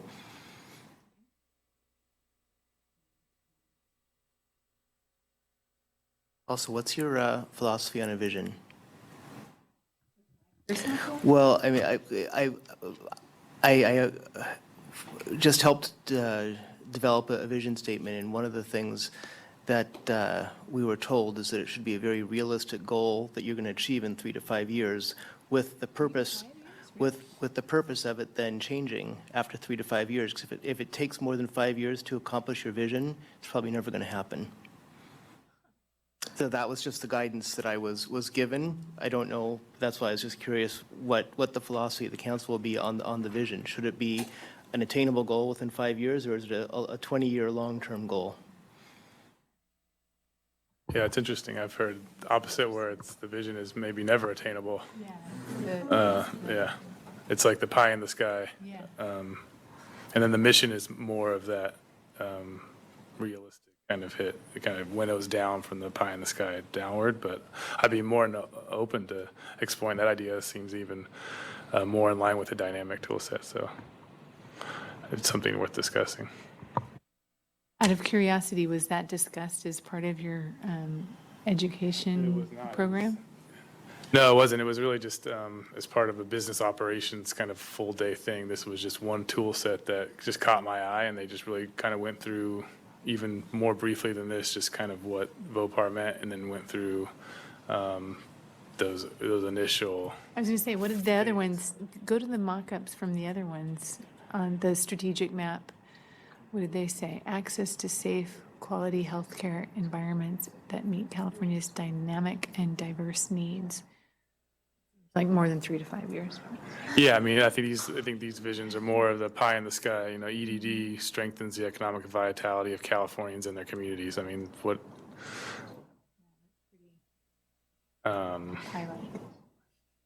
But the mission is more realistic, I feel like, and then.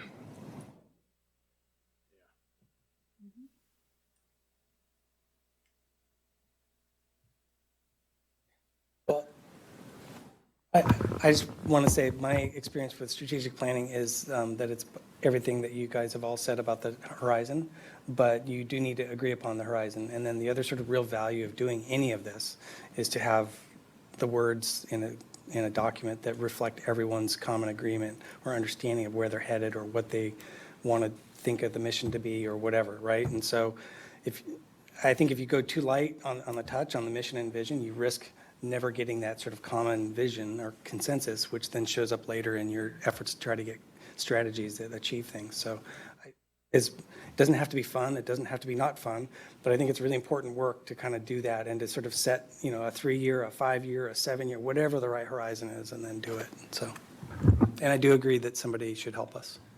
Yeah, I was going to second that. I like your suggestion of using a facilitator, Karen. I think that's pretty spot on.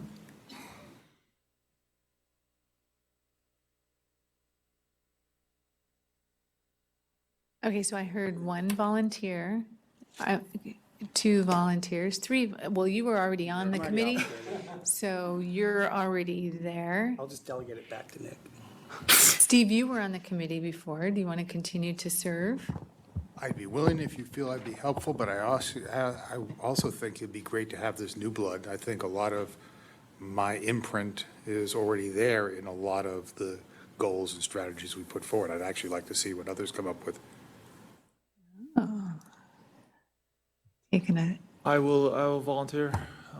I'd love to participate. Okay. Grant, Shelly.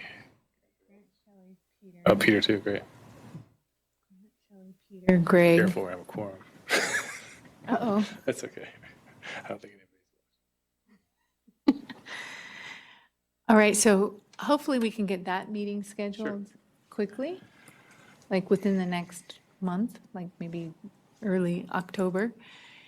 And then tee up for what sounds like a rescheduled December council meeting? Is that right? We were talking about December 5th, right? December 5th is the next council meeting that we have this room reserved in and I decided on, but. Sounds like if we're going to have this discussion, we want to make sure that as many council members are available as we can. Do we want to doodle poll that or try to identify a date? I'd have to go, well, it's about the room availability as well as people's availability. So far, I know that 2 council members, yeah, so Helen couldn't, and then Shelly and Jared are busy on those days, so. And I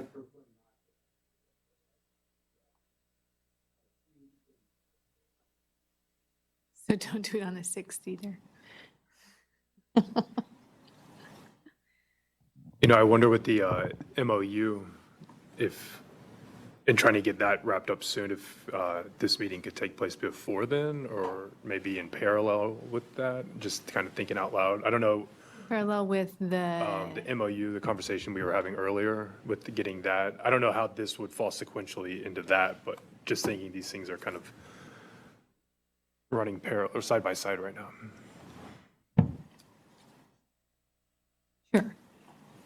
That's a really good point. I had assumed that they're going to be very related. So we can't do them one without thinking about the other. I would think the MOU would probably come first, but maybe not. Well, I think that we can outline the MOU and get the red flag review done pretty quickly. I'm reticent to commit to having the conversation with both agency secretaries before December 5th. I just know that it's really difficult to get that. I don't know that we'll get it signed before the end of the year. But I think we can come to a monitoring council agreement on what that document says, and it really is foundational that helps us. I do think it predates the strategy, although I don't see it from the conversation we had earlier today changing drastically. So. I agree. So we've got our strategy subcommittee. We're going to reschedule the December meeting. We'll work on getting a facilitator. And if anyone has any access to or resources to help with that, that would be helpful. I don't know if anyone, has people in their shops that can do that kind of work, or you have contracts in place. I know we have some facilitation, both in-house and then some contracts that we may have access to. I just don't know the universe at the moment. But if you all could be thinking about that and let us know if there's any resources that you can bring to the table, that would be great. Otherwise, we'll work on our end to try to find some facilitation assistance. Yeah, I think there's some in Office of Public Participation maybe, and but I know she's swamped, so we'll see. Anything that I missed? I think so. If we reschedule December 5th meeting, it might not happen this year, is my only cautionary tale. Okay. Yeah. Have a 2-day meeting to kick off 2020. Could be, yeah. That's not a bad idea either. Okay. Okay.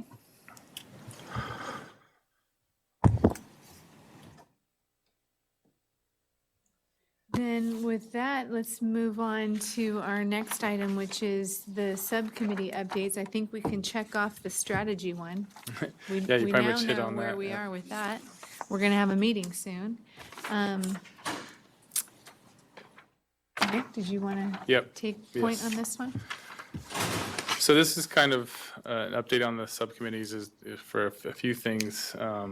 Peter came this morning and he had some questions, just like what are the expectations for the subcommittees? What are the subcommittees? So I kind of just wanted to, for the new members, and to kind of just talk about what the subcommittees are, or what they were intended to be. And the subcommittees are generally formed by the council members as problems arise, and the idea is that the group of council members can get together and present a solution for the council to agree on, and then pass that information down to work groups if that's necessary, or to kind of, and then they kind of go away, tackle kind of bigger problems or projects, provide a path forward, and then they kind of dissipate.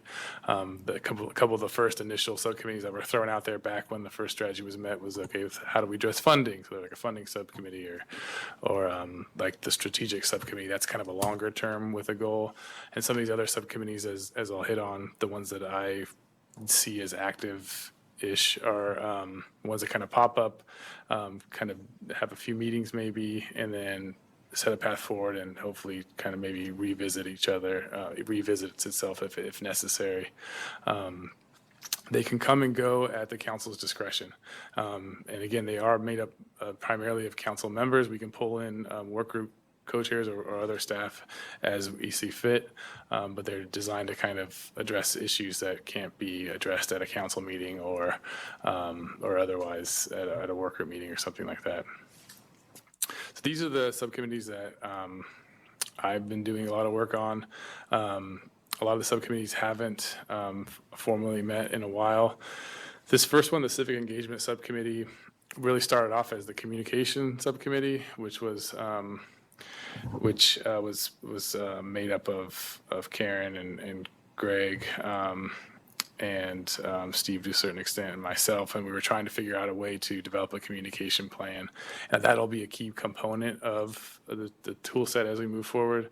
How do we best communicate? And that'll be kind of built into the services and project portfolio and how to measure success on that front.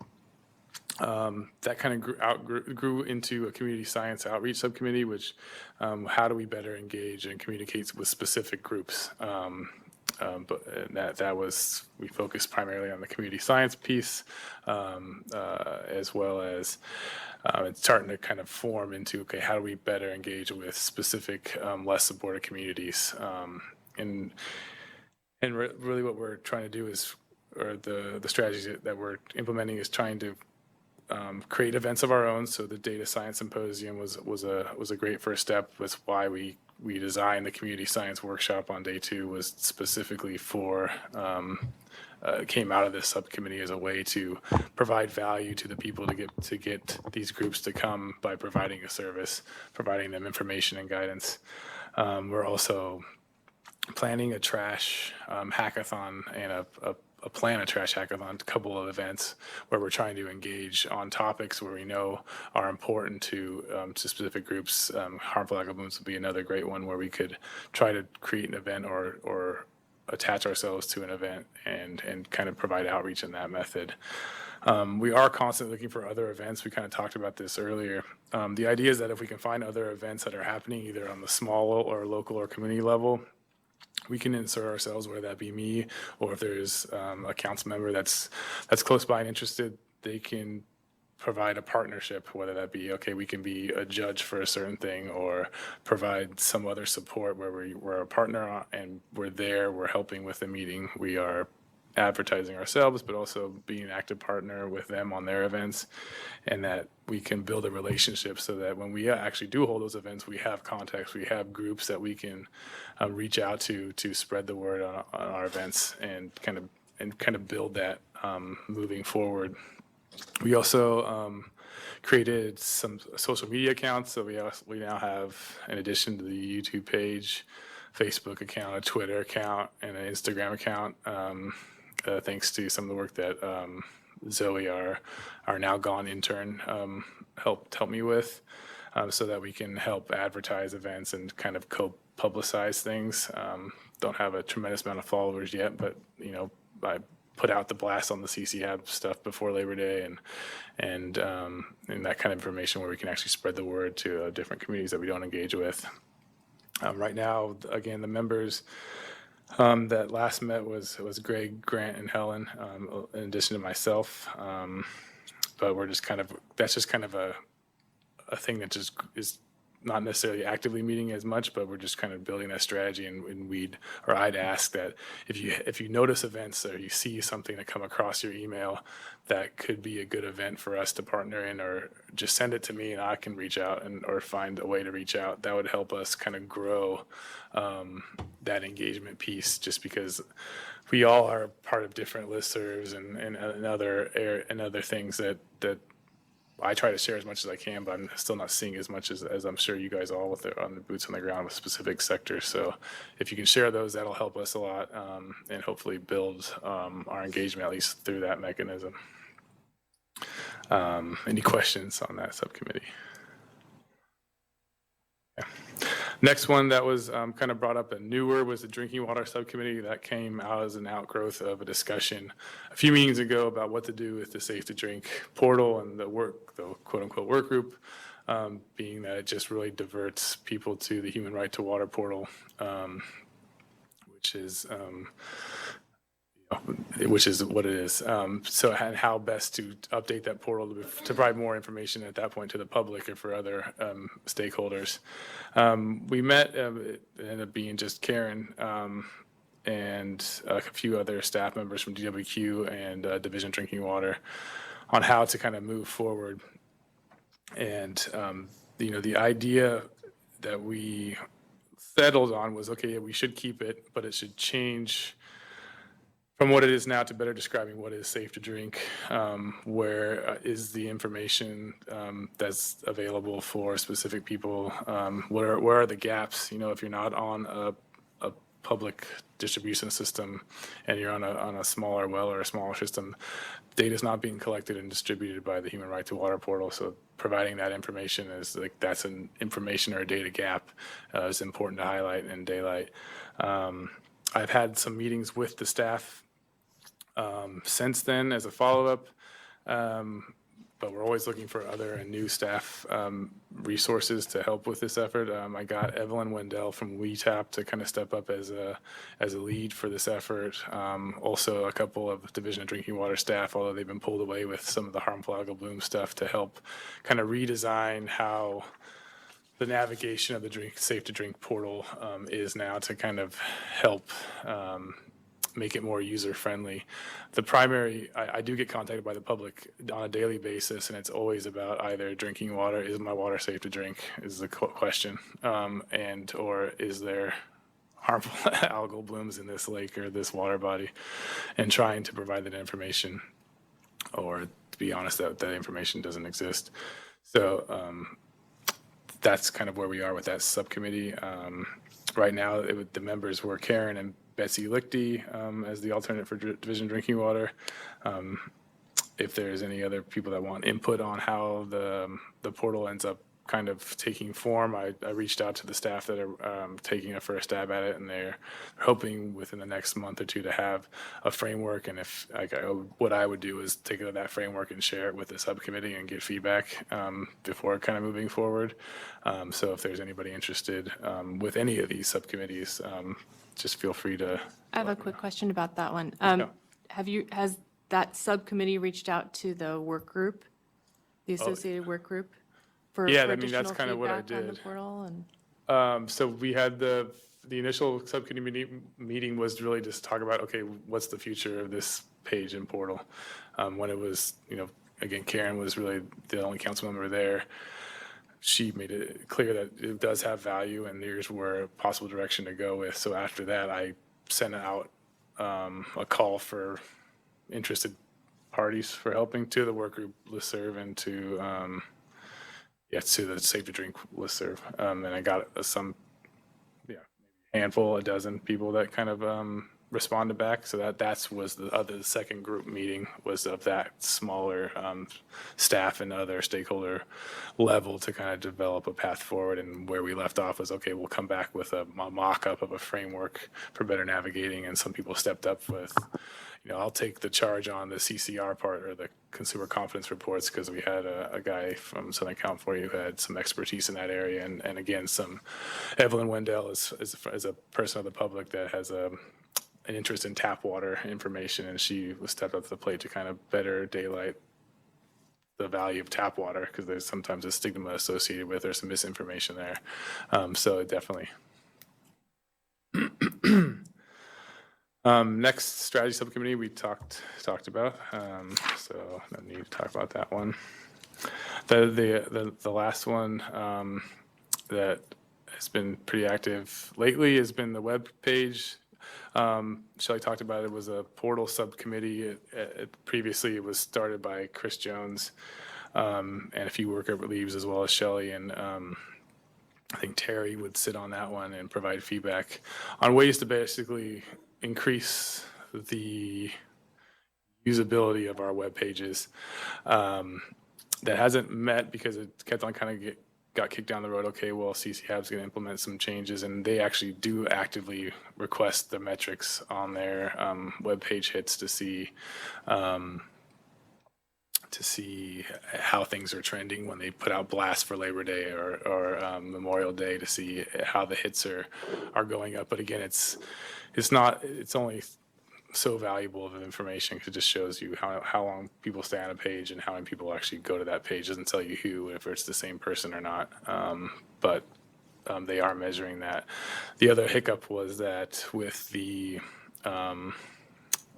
July 1 Disabilities Act accessibility requirements kicking in, it's been real difficult to get major changes to our web pages. And actually, by flying a little bit under the radar, it's kind of an advantage for us. So I haven't pushed too hard. But that being said, I did work with some of our younger interns to try to pick their brains because they're younger and they're just trying to figure out, okay, what are better ways to design our web pages. A lot of the feedback was, okay, let's get away from these long web pages that are just scrolling. So you'll see even like the first one we kind of hit on was the About Us webpage, which still has scrolling, but changes things a little bit. Instead of having, these are all interactive now, the logos, so you can actually click on those. Instead of having all the meetings listed out, you click on the meetings and it takes you there. Kind of an easier, it's much shorter, to trust me, that seemed like a long one, but that really wasn't. That's like at least a third of the length that it was. And instead, taking you to a separate web page instead of having it just listed long. We also changed the way to subscribe to a button format. We also added links to the social media presence as well as our YouTube page, which are little things, but things that were kind of big steps from our perspective. Another big push that I've been working a lot with is the Healthy Watersheds Partnership, which has changed quite a bit. If you remember, it used to be just kind of an interesting little, what did it look like? It used to look like this, which was cool at the time, but it's a little antiquated. Instead, we're going with a newer idea where, okay, become a member, we do the interactive logos again, instead of listing out people's names. And what this does is it actually provides a toolbox and kind of walks you through how you would do a watershed assessment. Walks you through different elements that you should be thinking about. And ultimately, you just keep on taking steps until we ultimately will have resources and tools that are available, literature review, really trying with the idea that making this as useful as possible, as well as identifying research and data gaps. And with the idea there is if I'm an emerging academic and I'm looking for something that's going to be of value, having an idea of some of the data gaps would be a great thing for me if I was a postdoc or a grad student. We also kicked off the molecular methods work group. Similar, there's not much there yet, although they are having a meeting coming up, and they have already started off. They've got a beta version of this interactive map of DNA sampling locations and a reference library that they're already starting. But again, it's instead of the long running pages, they're actually just separate pages now where you can just navigate through. Same for these other two. This last one's kind of interesting. We changed the data management work group to the data innovation and utilization work group, just because the data management work group was kind of evolving and became kind of a different animal than it was initially intended to be, just because of our changing just focus from less from creating these theme-specific portals and more about how to better utilize data and turn data into information. So it's kind of been reformed, or not even formed, but rebranded. My hope is that we can leverage some of the work that's being done in the Office of Information Management Analysis. They've gone through a great process of picking the data science kind of savants within the water board staff to help them get together and try to identify common issues and to help innovate on our own issues to help develop our data management strategy. Maybe taking those efforts and building them out to be a more public group, but to help build provide some of the toolkits and information that we're building as part of the data management handbooks. There's how to publish your data openly, how to use business intelligence software, stuff like that, and providing kind of a resource place for people to go to if they're having issues or wanting to look for trainings, et cetera. So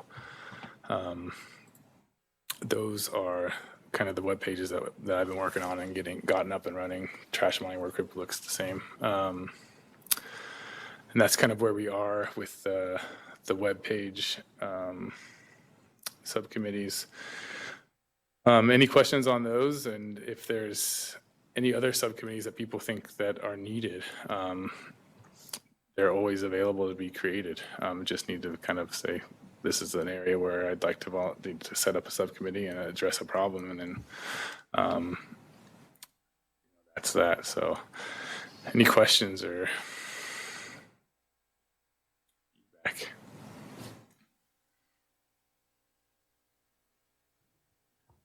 So it was 3 thoughts. They move past subcommittees to work groups.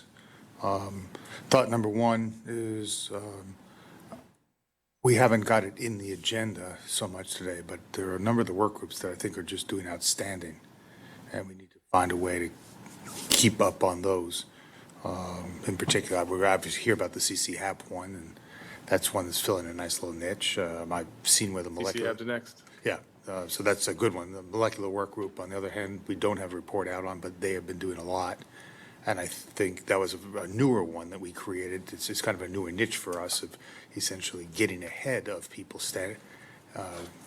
getting into habits of developing their own techniques and getting them to work together so we don't have to patch at the back end. So they seem to be doing a wonderful job. It'd be good to hear from them.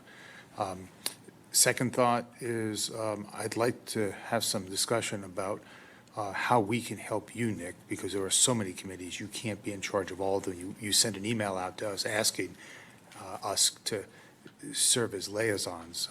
I volunteered to do one. I think other people volunteered, but I don't have a clear enough idea what that liaison role is, so I'd like some conversation on that. Yeah, so I spoke about that this morning when I showed the sponsors page and talked a little bit about what that role was, if you remember. But if not, that's great. Basically, that role was to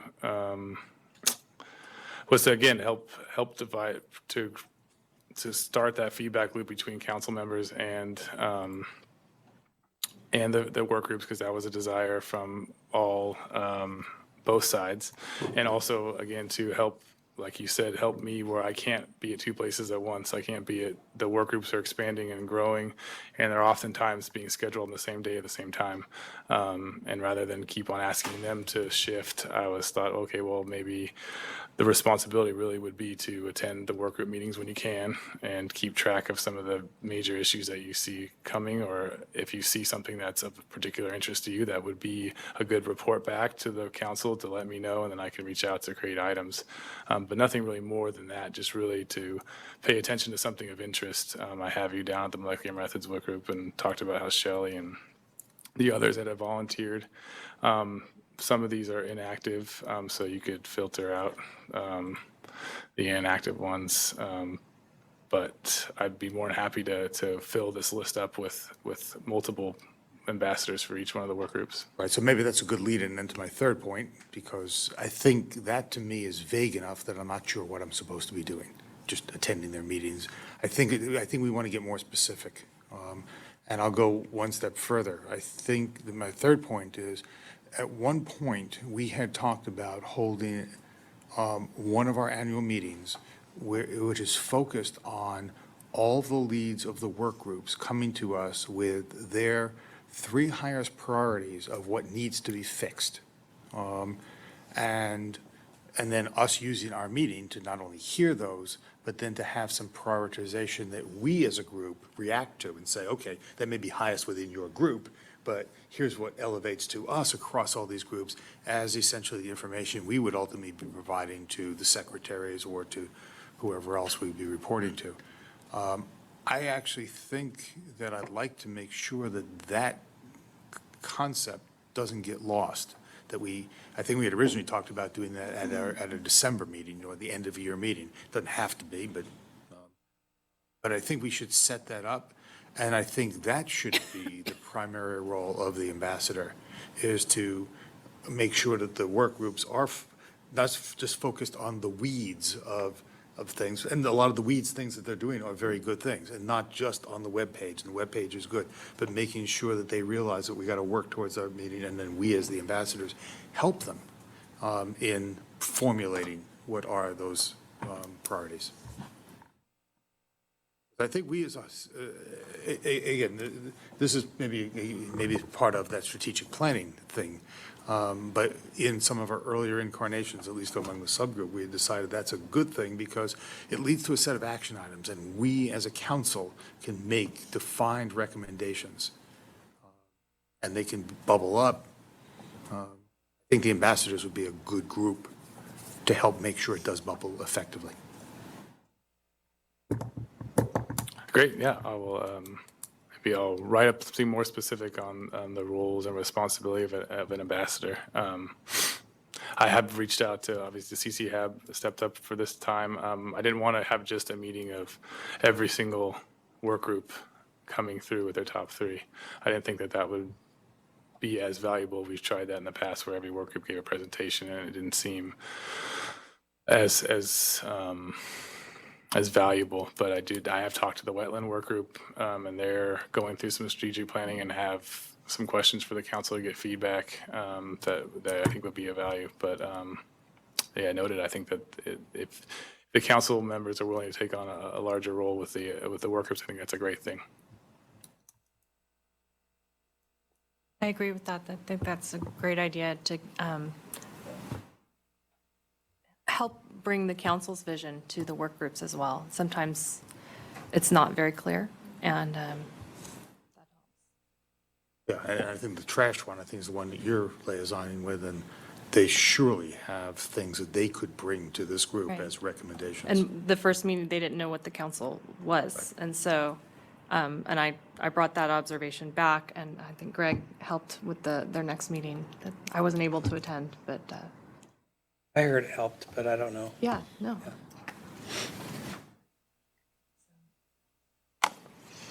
I have a really basic question. Is the format of those new web pages compliant with all the different, like I noticed that it has like side columns, and I don't know how those work on phones. And I mean, it just seems like if we're going to make a quantum leap, let's make sure we're leaping into the current future. Yeah, too. unfortunately, it's already, we're like 3 phases outside of the current state template. So I'm sorry I asked. yeah, it's like we work really hard on the ones that we know the public, like, so basically CCHAB, on trying to make that one as mobile friendly as we can by working with some key DIT web support staff to kind of make sure that it looks right on an iPhone or on an Android. But the majority of them, especially when they're just really, like walking through an assessment methodology, I'd probably not going to do it on your phone. So the Safe to Swim, that one again is we try to test it and then work with DIT to make it look fit right. But to be fair, when I ask for major changes, because they're in iframes, they're like, well, this isn't even really a format that we use anymore. But it's just because we're outside of the waterboard.ca.gov realm. It's not, we're on the back burner, which again has its pros and cons. Thanks. I would also add that, going back to what Steve was saying, giving the work groups feedback with how their work relates to what the council wants and what the council's looking for also feeds into what is our strategy and what are we trying to accomplish. That can feed into the work groups and needs to. And so we have to have that part figured out. We can give them some general guidance, of course. It'll be important to keep that well developed. Anything else on the subcommittees? Nope, not unless there's any other questions. All right. Do folks need a break, or should we just move on to the CCHAB item? Go on. Yeah, let's keep going. I agree. Are you up for, Yep, that would be- for it? We've got Sarah Ryan here, one of the co-chairs of the CCHAB network, to give us an update on the activities of the work group. Which one is it? It's the top one. Or hit date modified. Yep.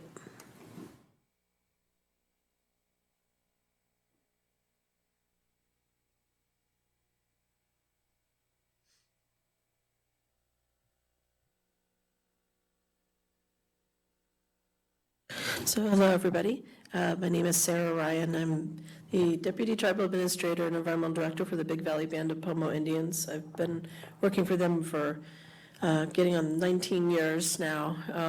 They are located on the largest freshwater lake in California, natural freshwater lake in California, that's Clear Lake. And we started a cyanotoxin monitoring program on that lake in 2014. A tribal monitoring program, which is quite intensive, and we communicate the results to the state, the feds, the local government, and we have a really nice collaborative monitoring program.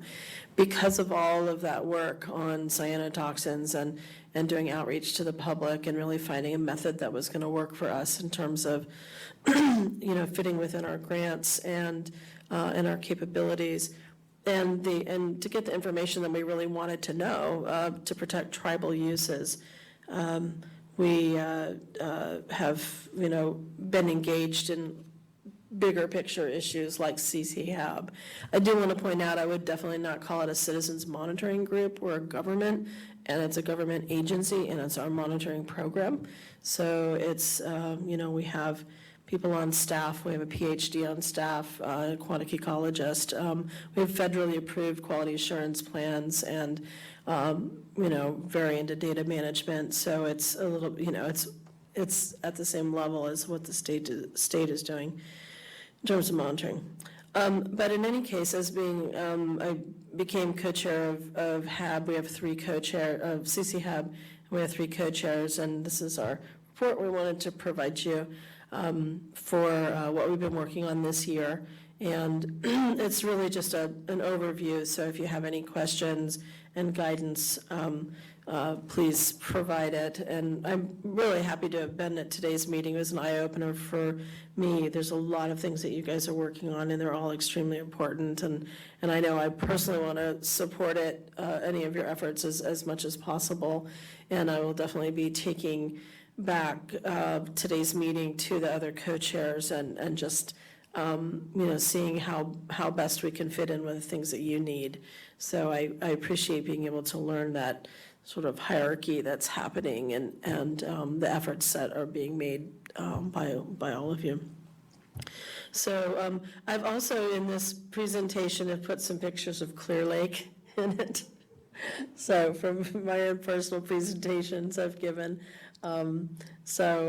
Enjoy. That's a picture of Lingbia, which produces Lingbia toxins, dermatoxins, and that was in 2009 on Clear Lake. Okay, so next slide. So CCHAB is a work group, one of your work groups, and its mission, as is stated, is to work towards the development and maintenance of a comprehensive coordinated program to identify and address causes and impacts of cyanobacteria and harmful algal blooms. The list of 4 key goals are there: prioritization of management questions, synthesis of existing data, identification of data gaps, and development of communication tools. And I have to say, especially after these really good discussions today and sort of evaluating where things are, that, we're only partially there, and I'm excited to be a co-chair because I feel like, I can help direct these things. But some of what we're doing, the State Water Resources Control Board, FHAB's group is doing.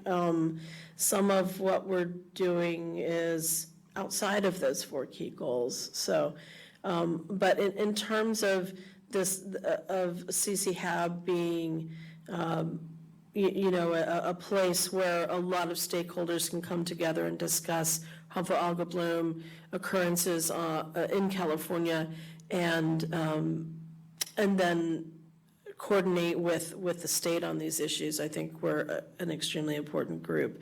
But to stick to to work on those key goals, looking at them again and in terms of preparing for this presentation, it reminded me like, well, there's some more things that we really need to be focusing on. Okay, next slide.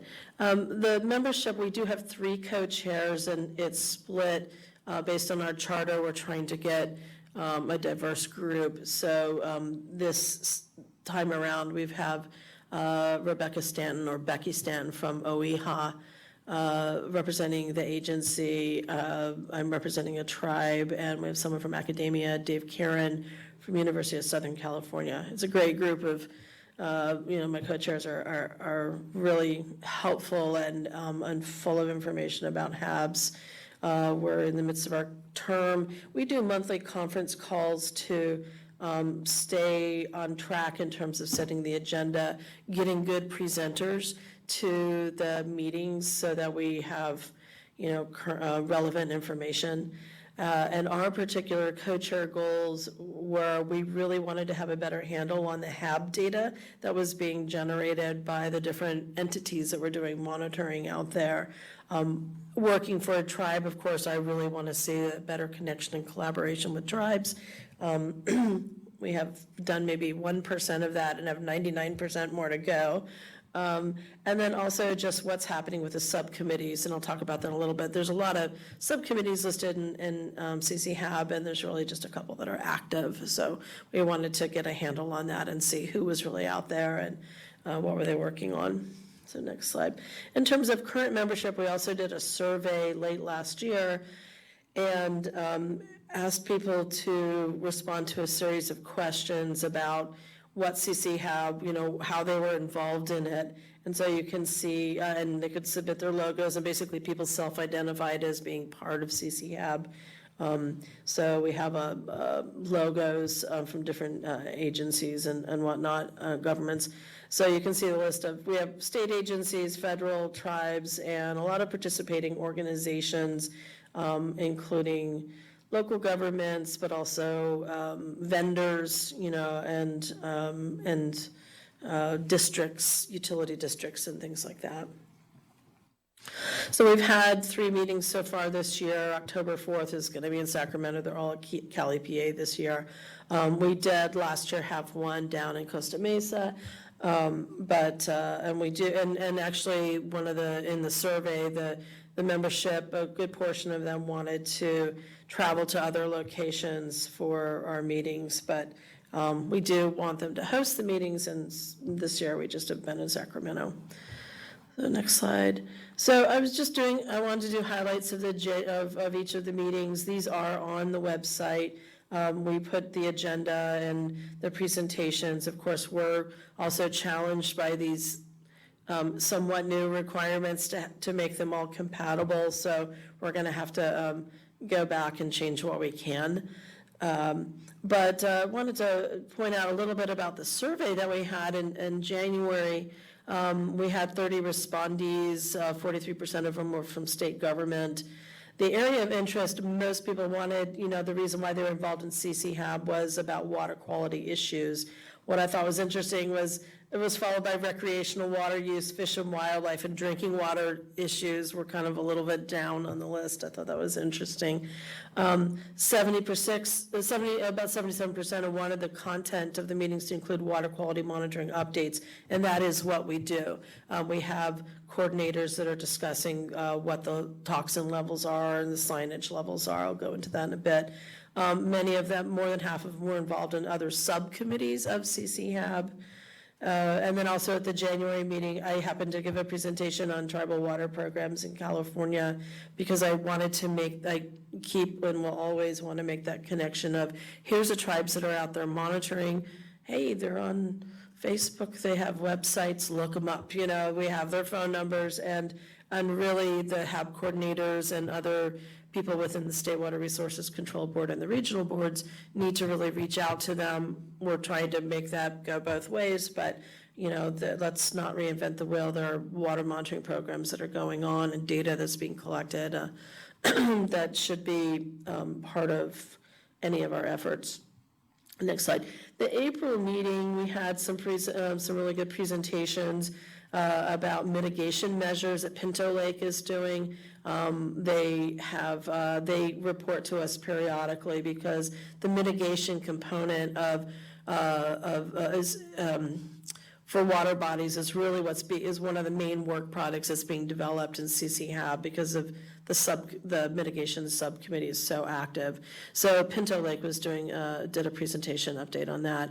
The freshwater harmful algal bloom monitoring strategy of the state, we're asking that to be presented on a regular basis so that we can keep up on it. All three of us co-chairs are actually part of the FHAB work groups, so we're all attending those anyway, but it's good to see that there's a coordination and a consistency of effort in terms of what's the statewide monitoring going to be for cyanotoxins. Obviously, there's so many water bodies in California, you can't do them all. So that was one of the things that we actually looked at a recent FHAB work group is how do you make it a sample size that you can actually get some cyanotoxin data from the water bodies in California. There was also an update on the Assembly Bills 834 and 835, and I think one of you had just mentioned that it's now moved further along, so it looks like they're going to be hopefully signed by the governor, and it has to do with developing these programs for harmful algal blooms in California, and really hopefully putting some money behind them. Just the picture I wanted to point out on this slide shows that a little bit difficult, but there's a boot. The dark thing in there is a boot that you can see. You might not see a bloom, but you could still have toxin levels, and that's one of our things that we've developed on Clear Lake is, we have plenty of evidence of that you might not see a bloom, but you could have toxin levels post-bloom. So that's a 5.6 micrograms per liter of a microsystem, which is almost at the warning level, but still pretty clear water. The July meeting we just had, it was a day-long meeting. Most of our meetings are like 9 to noon. We did have presentations on the EPA standards. U.S.EPA just recently finalized their recreational cyanotoxin levels that can now be used in water quality standards. And so the state of California, they basically had a level of caution at 8 micrograms per liter for microcystin. OEHA's trigger levels that I spoke about earlier is 0.8 micrograms per liter, so there's a whole, a magnitude difference that is now the state is going to be looking at those, seeing whether they're going to keep that 0.8, whether they're going to move up to 8 or some other number in terms of the recommendations for signage and basically impairment. So we had an update on that from Marissa Van Dyke from the water boards. The benthic harmful algal blooms that's what the rivers and creeks of California are being plagued with. Benthic blooms are not like planktonic blooms. You don't really see them. They're at the bottom of the creeks or rivers, and they often are anatoxin is the toxin that is being produced when you have benthic harmful algal blooms, and that neurotoxin is something that can kill dogs really quickly. So it's really different from like a lake monitoring program that we have on Clear Lake, which is we're seeing microcystin, which is a liver toxin and not something that kills quickly usually. Unless it's extremely high levels. So it's really important to have that benthic side of things. There's actually an international work group that is happening that's not part of CCHAB, but we're keeping tabs on them, and there are some members of CCHAB who also attend this international work group for benthic. We're thinking about moving, either trying to make better connections with them or having a subcommittee on benthic, but we're definitely paying attention to that because there's a lot of good research going on right now for benthic harmful algal blooms. There was also a really excellent presentation, preliminary lake evaluation, and a HAB strike force, basically support for lake managers. You know, what is a lake manager, especially someone if they're a utility like PG&E who owns that reservoir?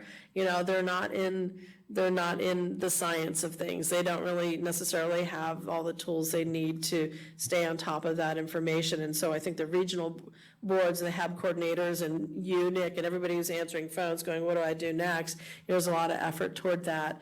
And so our subcommittee, our mitigation subcommittee has been working on these particular issues. Carrie Austin is the lead for that subcommittee, and so they brought some of these work products that they've been developing. They brought it to our July meeting and discussed what that could look like and you know what and how we could get these resources and people out to the different water bodies that happen to have a harmful algal bloom, just to determine next steps. So Bill Taylor, I'm sorry, I don't know what, I think he's retired, and I can't say what entity he's with. It's not part of his email signature, so darn it. But he is extremely knowledgeable and has a lot of experience in terms of, you know, being out there responding to cyanobacteria blooms. Sierra Nevada Lake Studies was also a great presentation from John Shuren. And then in our July meeting, we also did some charter updates, and that is one of the item, you actually have the draft charter as one of the attachments to the agenda here. We had been discussing earlier this year how we need to make some slight changes to the charter just to make it a little bit more workable, so that we're in compliance with the charter. So we had discussions of that and had voting on the issues that we thought should be changed. I'll go into that in a little bit. Okay, next slide. There are HAB coordinators, as I mentioned, at every single meeting. Each region of the State Water Resources Control Board has identified a HAB, harmful algal bloom coordinator, who I guess is the point of contact for that region. So if someone calls the state and says, you know, I'm seeing this stuff on my lake and I'm wondering, is it safe or whatnot? I believe it's the HAB coordinators that often are the people responding. So this HAB coordinator is who's reporting out at our CCHAB meetings on what water bodies have blooms, what the toxin levels are, and any additional information they have about it. So it's useful for us. We're as co-chairs, we're trying to standardize how they report it. We're trying to get them to actually fill out a form and fill out a report so that we have a, you know, just an ongoing level of detail about the HAB coordinator reports, but we have not been able to make that happen yet. It's, as I was complaining earlier today, you know, being co-chair and I can't even get, you know, I don't know which water bodies are regularly monitored for cyanotoxins. I'm sure someone at the state does, but I don't work for the state. I work for a tribe. I want to know that information. But just to help with coordination. But these HAB coordinators are extremely useful. I'm glad the state has identified these folks, and we do work with them. Whether we're, you know, being on Clear Lake, I work with Christine Joab from Region 5 all the time in terms of getting her data. We actually CC her on our lab results, so she gets that, and she creates reports that goes out to the rest of her colleagues in terms of keeping them updated about Clear Lake. So I think it's a really good communication loop that's going on with these HAB coordinators, with CCHAB, and then the other lake and water body managers in the state of California. I believe the HAB coordinators also fill out the HAB incidence reports map. The URL is right there. If you go to that URL, which is on the My Water Quality page, there's a map of the state of California, and you'll see dots where any monitoring has gone on, and the dots are colored, oh, there you go. The dots are colored based on how old the reports are, which is like sort of helpful. But if you zoom in and you actually look at the data itself, then you can see what the toxin levels are. So there's a narrative going on So the HAB coordinators actually are also filling that out, that information out. So that's not necessarily a CCHAB thing, but it's, we're coordinating with all of that. Okay, next slide. So the subcommittees, the current list is from 2016. What's on that website is 2016. We are updating it, and that was at our last meeting. We did check in with each of the subcommittee leads. We had them give us reports on their goals and objectives, their active members, their work products, how often they met.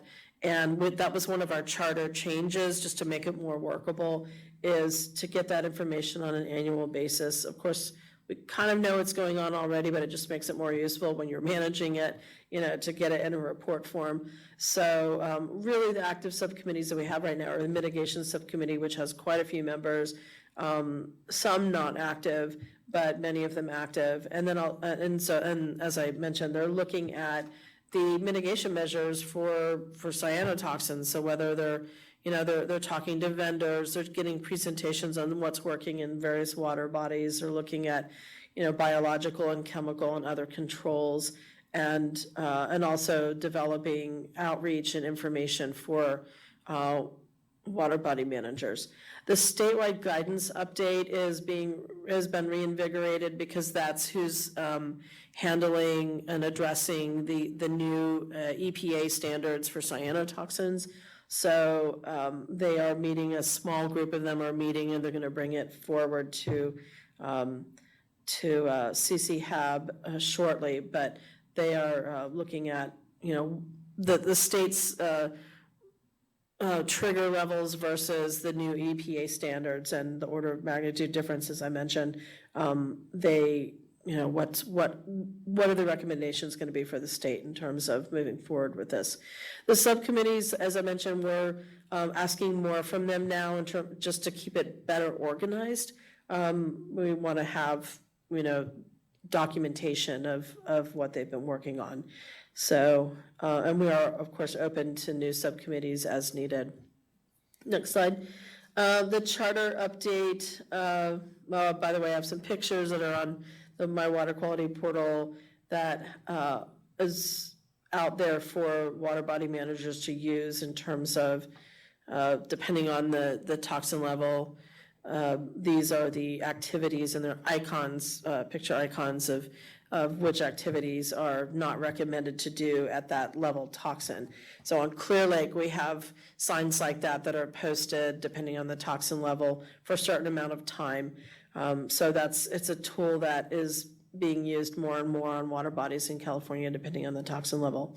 In any case, the charter update, the current charter's been, around for a while, and we really just made some small changes to it to make it more workable, so that the co-chairs could revitalize subcommittees or place them in inactive status. There was also real specifics like, the minutes from it have to be put here, in a week and a half, and it was just, things were just not workable in terms of all of us and where we're at with our responsibilities. So we were just trying to make that a little more flexible in terms of work products. And as I mentioned, it was voted on at our changes that we wanted were accepted by the group at the July meeting. And so our understanding is we forward that to the Water Quality Monitoring Council to make a final adoption of the charter or give us guidance on things that need to change. There are other things that probably could be changed. There's a lot of, just things that we're not necessarily using, but we just decided to address the few items that we were not currently in compliance with, so that we would be in compliance. So there's nothing substantive in the changes. It's not changing the goals and objectives of the group or really how we do it.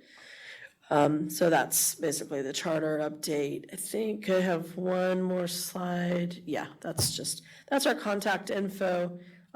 Dave is out quite often. I didn't put his phone number on there because he's in the midst of a lot of research, but that's our contact info. If you ever want to reach us. I don't think Becky or Dave are actually called in for this.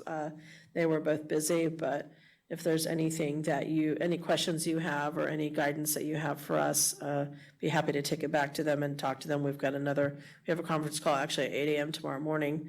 What I didn't put in this, in this presentation was just a few of the challenges, such as needing to have coordinators to, produce more information for us for, what water bodies are being monitored and how often. And, it's not necessarily a HAB coordinator requirement, but it would certainly make our jobs a lot easier in terms of, being able to say, oh yeah, this area is being monitored, because we get phone calls, we get, people reaching out to us from all sectors, and, we could just go, well, you have to talk to Nick, but we're trying to, handle some of the questions as they come up as well, just because we're in the field. But that's really, I guess, the biggest challenge is just getting on top of the information more. And then also the fact that, there's an FHABS monitoring strategy that's being developed, whereas that there's some overlap between what we're doing and, of course, what the state is developing. So it's just trying to get a handle on, where is that headed versus where are we going to be the most effective? Because obviously any of us going to meetings and preparing for them takes a certain amount of time. So, just want to be the most effective where we can with all of these things. So that's basically the presentation. Thank you, Sarah. Any questions? Are there a lot of water bodies being sampled on a regular basis for I don't think so. possible toxins? I don't think so either. I think it's basically a reactive process. I don't know if there are resources available, at least at the state level, where maybe some lakes, but I don't think that there are water bodies that are regularly sampled. At least that's what I've been telling the public when they ask, oh, is there, Right. The map only shows an incident from a couple years ago. Like, well, that's the last time something's been reported. If you see something, please use the form. But as far as I'm aware, that unless somebody fills out an incident reporting form saying there's algae here, Yeah. and that initiates a response, then there's no impetus for a manager to be sampling, really. Well, that's one of the discussions at the FHABS workshop, is that when you're looking, if there's a water body that has a lot of different uses, that could be impacted by toxin levels, how can you be, if it's just being responding to a bloom or a dog death or someone getting ill, that is not very satisfying, So are there water bodies that should have monitoring going on because of the uses, like Clear Lake? 60% of the people who live in that county get their drinking water from the lake, from aging infrastructure and, water plants that are doing the best to keep up with things. So, and it gets a lot of people visiting and whatnot. I mean, is that a water body that should have regular monitoring when you see blooms? I mean, we're all now using the SFEI wonderful satellite tool, which I know is still being ground truthed, but we can see that blooms are happening. So it seems like there should be programs developed that if you're seeing blooms on satellite imagery, if there's local reports and there are beneficial uses like drinking water, tribal traditional uses, other, recreation and other things are sensitive, that there should be just ongoing monitoring programs, finding the funding and prioritizing that. That's, just. That'd be an interesting product for the network to kind of tackle, to try to set a list of water bodies that they recommend be sampled on a regular basis, and maybe even be more specific. And maybe that's what the FHEP strategy is going to try to do, but that would be really provocative and interesting. That would, if you guys provide a recommendation of these are the water bodies because we have a satellite imagery, we have this amount of uses, we have reported blooms on a consistent basis during these months, these should be less reactive and more proactive in their monitoring. That'd be an interesting recommendation that we could make. Yeah, I was going to ask, this might be a really naive question for you, Sarah, but I mean, like with beach water quality monitoring, there's predictive modeling. There's, Heal the Bay is using a nowcast system to almost predict where there might be a health risk. Is there anything similar in the works where using, multiple sources of data where you can predict where conditions might be conducive for harmful algal blooms? Is there any product like that? I think that's what the FHAB strategy That's is what the trying to FHAB yeah, develop, okay. Between some water chemistry info and just some other components of it. Right. Yeah, they're looking at that. If that could be used to direct where monitoring might, happen proactively, that could be a really good tool to then establish the access to the, information about where monitoring is occurring, because it probably should be occurring where it's needed. Well, and that was, as I mentioned, some of the things that were discussed is, do you look at it from the beneficial uses sides of it, or do you look at it like, what's the likelihood that it's being used? Is it within a half a kilometer from a road, and is it a large enough size that you're gonna have people visiting there? Or just known beneficial uses are already there? Do we want to get a certain percentage in each watershed?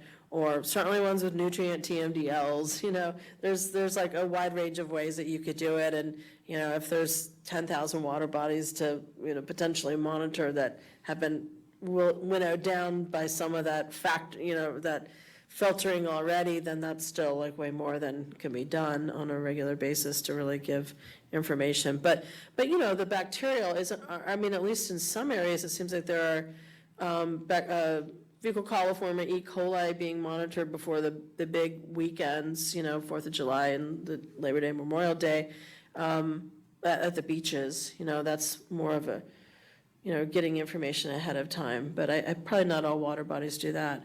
But I have to personally ask if all, if the Clean Water Act says that water bodies should be fishable and swimmable, and we're not even doing the monitoring to show that it's fishable and swimmable. We're just going to wait for something to happen and then see. That's really kind of not really implementing the Clean Water Act in my opinion. I think we need information. I'm all about monitoring.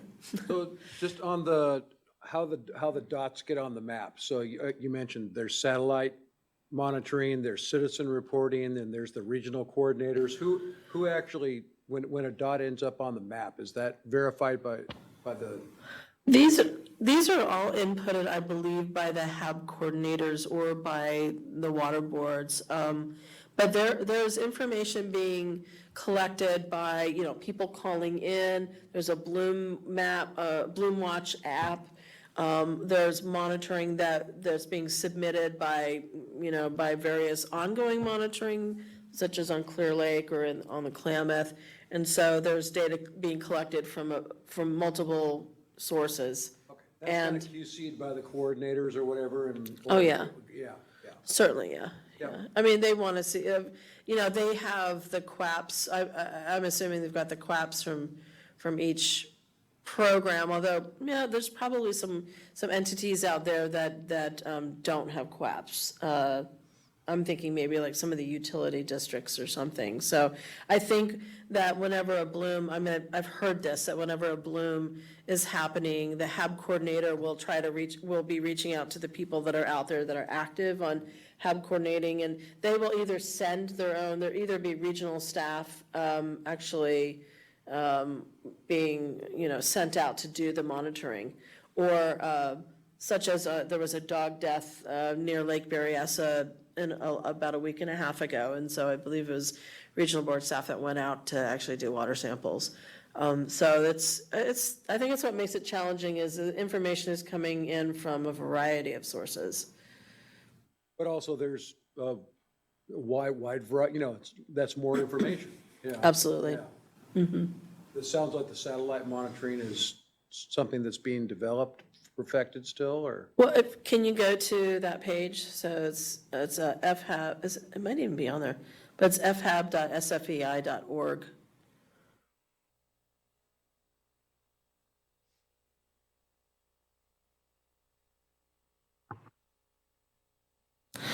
So it can only pick all small water bodies. I forget the exact number, but small ones. The imagery is not. The satellite can't pick up on it, but so you can click on. So what water? Okay, so you can.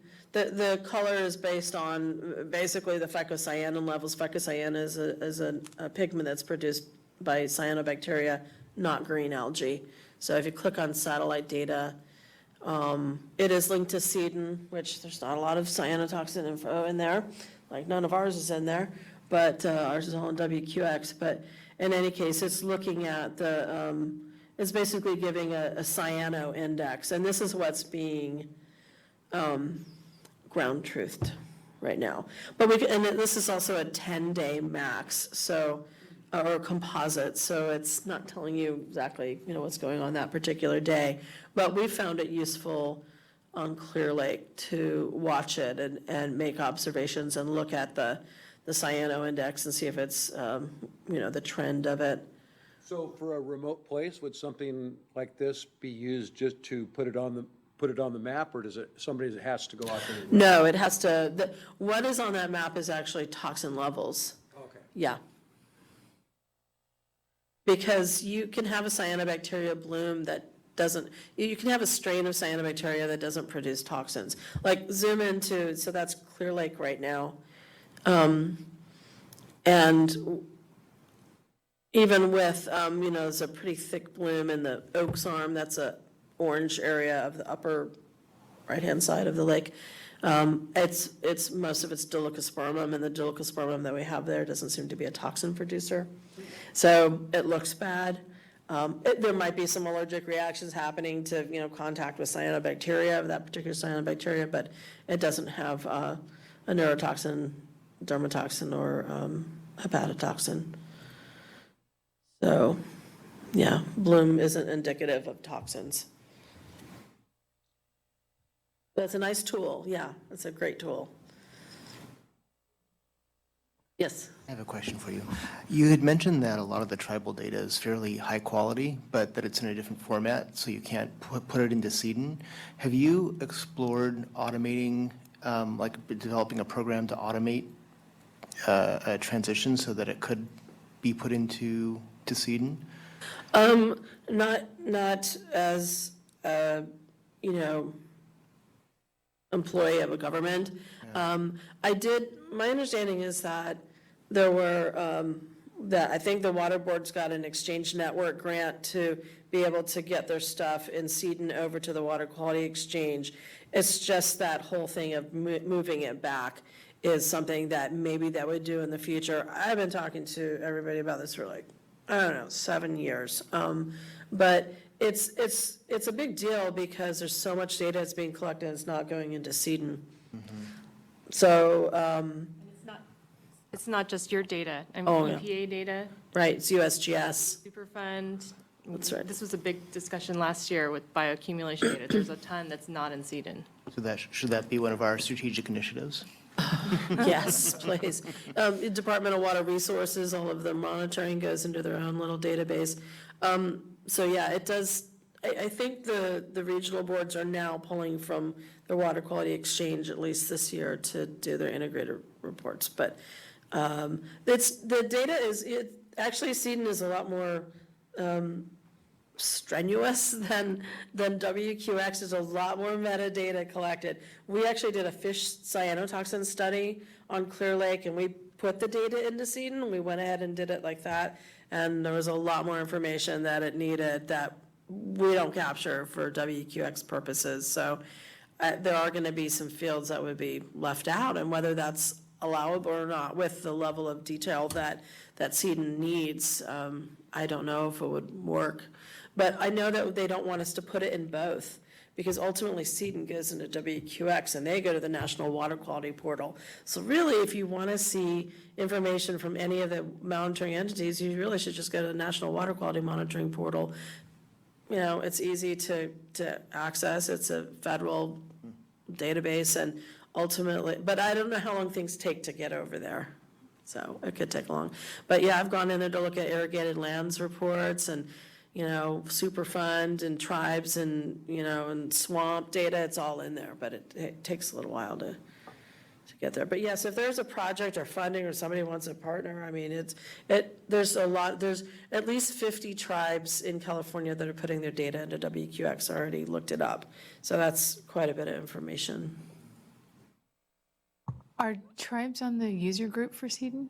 Have you guys participated at all? Are you aware? The user group of Seton? I don't know. I'd be happy to look at the list and look at the names. I'm thinking maybe not. Just because we have to put our data into WQX. If we have some sort of data entry person, we can't have them do both. We have to do WQX. That's the grant requirement. And we've explored it with EPA. It's like, why don't you let California tribes not put it into WQX but put it into Seton instead? Because we want our data to be used. Maybe some tribes don't, but a lot of tribes do want their data to be used for everything, Yeah. But EPA, I think EPA was trying to have those discussions with the data people over here, but I really don't know where it's at this point. But I'd be happy to be in some conversations, more conversations about it. This is the first I've heard of this, so. Oh, I've heard about it. I mean, last I heard, Jarma Bennett that would be the key person. And I heard that they were working on restructuring those grants that people at the certain tribal groups wanted to restructure to put it into Seton, and that was underway, but I don't know That was like 3 years ago. That was a few years ago. Yeah. And I also know that, we do pull data from the National Water Quality Portal for assessment purposes, and we have a mechanism for doing that. It seems to me that we could create a similar visualization that pulls directly from the national portal and provides more of a trend. I mean, this is incidents, and I think HAB data viewer is a little inaccurate as well, but provide kind of a trends or a status kind of information that shows kind of longer term information about various water bodies that are being sampled. That would be an interesting product. Mm-hmm. So, 3 thoughts for you, Sarah. First off, excellent presentation. I mean, anytime you run at like 3 o'clock when people want to nod off and you keep us all this interested, you did a good job. So, thought number 2, a huge compliment. And just, again, I think of metrics of success, and I think not just in your presentation, but what I know from having talked with people, you have created a community that did not exist before. I think of this one very much kind of like where the beaches one was many years ago. We had many different groups all doing their own thing. And I think in the HABs thing, you have even more groups. As you say, you have tribes, you also have utilities, you also have private companies, you also have government agencies. You've found a way to bring them together and have a dialogue on a variety of topics, just so they learn what each other's doing, and that's really the first step towards developing essentially consistency and integration. So even if you did nothing else but provide a forum for them coming together, I think that's fantastic. The third thought, though, is exactly the conversation that's starting to evolve here, and I think, Nick, this even goes back to our strategic discussion. I'm going to go back to what I said before, that what we want is these groups to come to us with what are their greatest needs. And we want them to prioritize those greater needs. And I think it's incumbent upon us. Our mission should be to help them break down the barriers that they're running into. So in fact, if you could even go back to your first slide, the one that had goals on there, I want to maybe comment on the goals that you had. There it is right there. The third one, identification of data gaps. I'd like to elaborate on what I think that means or what it should mean and kind of charge you and then charge us. So identification of data gaps. To me, data gaps could be a temporal gap, like we don't have it often enough. It could be a spatial gap. We don't have it in enough places. It could be a spatial gap and then we only have it at certain depths, and we only have it at surface and not at bottom or whatever it is. It could be a gap in data quality that we just don't know, the methods aren't standardized enough yet. And so our ability to draw a map across the state is hampered because of a lack of consistency. A data gap could be exactly the things you're talking about. Half of it's in WQX, half of, no, 20% of it in WQX, 10% is in Seton, and 70% is Nowheresville. It's in the individuals. It could be the data gap that was brought up before of we need a tool to help us with predictions or a tool that helps us prioritize where we do the monitoring. Any or all of those would be fine gaps. What I'd like to see you do is kind of make a list of all those possibilities and have the group prioritize. What do we need the most help with? So what came out of this conversation is the data thing. How do I take WQX and seed and then put everything together? We just can't get the data. That's a fine gap if that's what it is. If that is truly what you think is the thing that you need the most help with, and if it is, then it's incumbent upon us as the council to act upon that. And I think that's what our role as the council. We talked about our goal is at the end of every year to prioritize what are the biggest needs. And they bubble up from these work groups. And I think this one is probably one that needs more help than any because it's fledgling. So there are probably so many low-hanging fruit, you were jumping on them right away. But I think I'd like to make sure that you know that we're looking for you to walk in your next and again, because you're early in the process, I don't want to be pushing you too hard because you got to get the group together, working together. But I think what I'd like to see is you walk in and say, and we've talked about it, and these are the 5 things we need the most. And some of them are just, we need money, and again, I don't want to hear we need money, but we need this endpoint that money would buy. Some of it is we just need WQX and Seton to talk better together. And you can see right away, they're kind of jumping on what can we do. I think that's how we'll judge the success of us, is that our success is through the work groups and can we empower them. And in some cases, personally, I think that one of your problems is the lack of standardization of methodologies. I don't believe that if I draw a map of the state, that I'm going to get a very consistent map because it's all dependent upon who did it and what method they used and the quality. So maybe that would be a kind of thing that we could help with. So anyway, I think that's a charge to you, but it's also, I guess, a reminder of what I think, and this really goes to our subcommittee. It's about to talk about what our goals and strategies are. Again, it's evolving, so I don't want to enforce it upon us, but what we think we agreed to is our goal is to identify what are the biggest gaps, and then if we meet with the secretaries, the report would be, these are the things that we need most in the state. And demonstrate why it's so important that we do that for the state, that happens. Yep. Demonstrate the need. I really I totally agree with what Steve is saying, and I'm so glad that you went at this time and got to hear all of our conversations leading up to your presentation, because I think it fed into your realization as you were presenting, well, wait, we don't have regular monitoring, but how would we prioritize that? And Karen almost always asks our presenters who aren't work group presenters, so what can the council do for you? And you answered it. She didn't have to ask because you answered it, we need guidance on how to prioritize monitoring, and would we base it on beneficial uses or the severity of the impact or the population it serves or the frequency of blooms, that kind of thing, and the size of the water body. So that I thought was, like Steve said, low-hanging fruit, that's what the council is it's neat to see that happening. Yeah, thank you.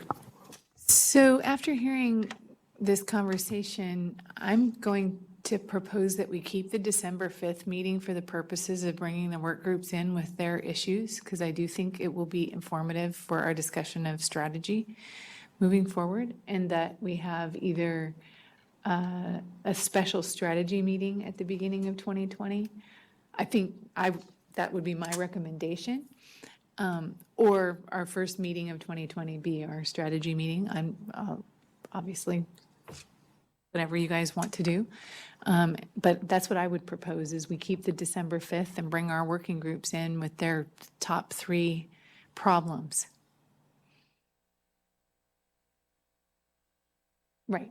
Well, yeah, no, I know there are some council members that won't be available, and maybe we ask that we get a couple weeks ahead of time or a month ahead of time, the list of what are they and why are they a big problem, and then have the discussion at the meeting. I love that. I guess, I really want to, we have several of our work group chairs on the phone. I want to make sure that they feel that they're far enough advanced to be able to do that. I love the idea of doing that. I really want to push it, but I also don't want to put them in a position of like, oh, damn, we didn't know that's what we're supposed to be doing. And they walk in with ill-formed answers. So I'll turn to you, sir. Do you think between now and December 5th or whatever day we did it, you could walk in and say, again, short presentation, just here are the top 3 things that we think we need help with to get there, and maybe a slide for each one about why it elevated and what help you need? I think so. Well, and I'll just argue that the ones that are more fledgling are going to have different issues than the ones that are more sophisticated. You know, Josh, I don't know if he's still on the phone, but they're going to have deeper issues that they've identified because they've been working with data and getting it out there. And Great. Wetlands is another one that, like you said, much farther along. right. So, I mean, Josh, could you do, you're on the phone still? Is that something you could do? Susie, you were on the phone before. Are you still there? Is that something that the molecular group could do as another fledgling one? Or are you just too early in your existence? might not have anybody on the phone. Maybe some of the ambassadors could reach out to their work groups. Because I'm betting the trash group could right? come up with something pretty easily. Help and facilitate that and get the feedback. Oh, if anybody's on the phone. Doesn't sound like anyone is. So why don't we do that? We'll reach out to the chairs of the work groups with just a brief description of the conversation we had today and the desire for having this conversation at the December meeting and see if it's feasible. But I mean, I don't know. It seems like It's not like the meeting's in 2 weeks. doable. I mean, Right. yeah. Yeah, it's not like we're asking for, a big issue paper. We're just asking A lot of them for big probably issues. are going to meet between now and December anyway, so. Yeah. I Yeah, think so it's, the I think it's a sooner great we get idea. I think it would help us going into our strategic visioning process. I know this was very helpful hearing, Sarah's presentation today. So I think it'd be great to hear from some of that. So I haven't really been exposed to many of the other work groups, so it'd be great. Yeah, for CASA, we have a regulatory work group and we meet once a month, and on each call, we kind of profile a work group and talk about what it does, the needs for members, and we're trying to get a northern and a southern representative for each work group. But truthfully, because we're not on the work groups ourselves, we're not the scientists who are, really doing that work, we just have a pretty cursory explanation for it. So I think having such a day like December 5th is a fantastic idea, and we'll certainly let our people know that they're interested in getting involved. This is a good place to hear about it, but definitely like the idea of doing this on the 5th. Okay. All right, so I'm going to make a friendly amendment to your ambassador idea. I think this is a blast email to our chairs with a description of the conversation we had today and hey, can you put together a quick list and let us know what your big issues are and why? I think it's a 1 to 2 page due the middle of November or something like that. And then plan on attending or having someone from the work group attend the December meeting to talk. How's that sound? How it fits in with the council. Oh, yeah. In their Yeah, we're here to remove your barriers. What are they? Yeah, I like it. Okay, that sounds good. Yeah, I Sarah. just got an email from Susan Fricky from Karuk Tribe, and she says the participant code is not on for the so phone. no wonder nobody's on the phone. Yeah. Should be on. We're about to wrap It's up. always over now, yeah. All right, so any other thoughts on we're not going to do an all-day strategic meeting in December. We probably will spend a significant amount of time talking with the work groups, and maybe we dedicate the day to updates from the work groups and was this brought up. discussion? Yeah, there or- was something brought up about the Western Coast Alliance. I can try reaching out to them Oh, to yeah. see if September 5th is doable. Right, that's right. Karen, Nick, I have been kind of in the back during the session today. This is Betsy Lichty. I'm with the Division of Drinking Water. I believe I'm now the official alternate for DDW, probably the only one who will ever come. But I have a great interest in understanding how drinking water issues fit into the scope of the Water Quality Monitoring Council. Nick indicated that that's like one of the top 2 questions he gets from the public. And yet I don't see much that's happening by way of discussion about what some of the critical linkages between your discussions in drinking water, and wanted to see how we could begin engaging that. One topic that I think would be extremely beneficial to engage is perfluorinated compounds. We are doing significant monitoring both of drinking water and of other areas through DWQ and DDW orders. And we're finding it in surface water bodies, and I think sharing that information would be very helpful and maybe getting ideas on strategies. So I just putting that out there where I am very interested in beginning more discussions on drinking water topics. Yeah, my apologies. I had meant to introduce you when you walked in and we were talking, and I didn't get around to it. But as the alternate, you have a seat at the table. So please do not feel like you have to sit in the back. But thank you for that input. And I agree. I think having more engagement on issues that are important for drinking water will help generate that interest. And thank you. Do we have anything else we need to do before we adjourn, Nick? All right. Any other comments before we adjourn? Thoughts? Well, thank you for a good meeting. Appreciate it, and look forward to the discussion of our strategies and how we can help work groups. December 5th is on. Thank you.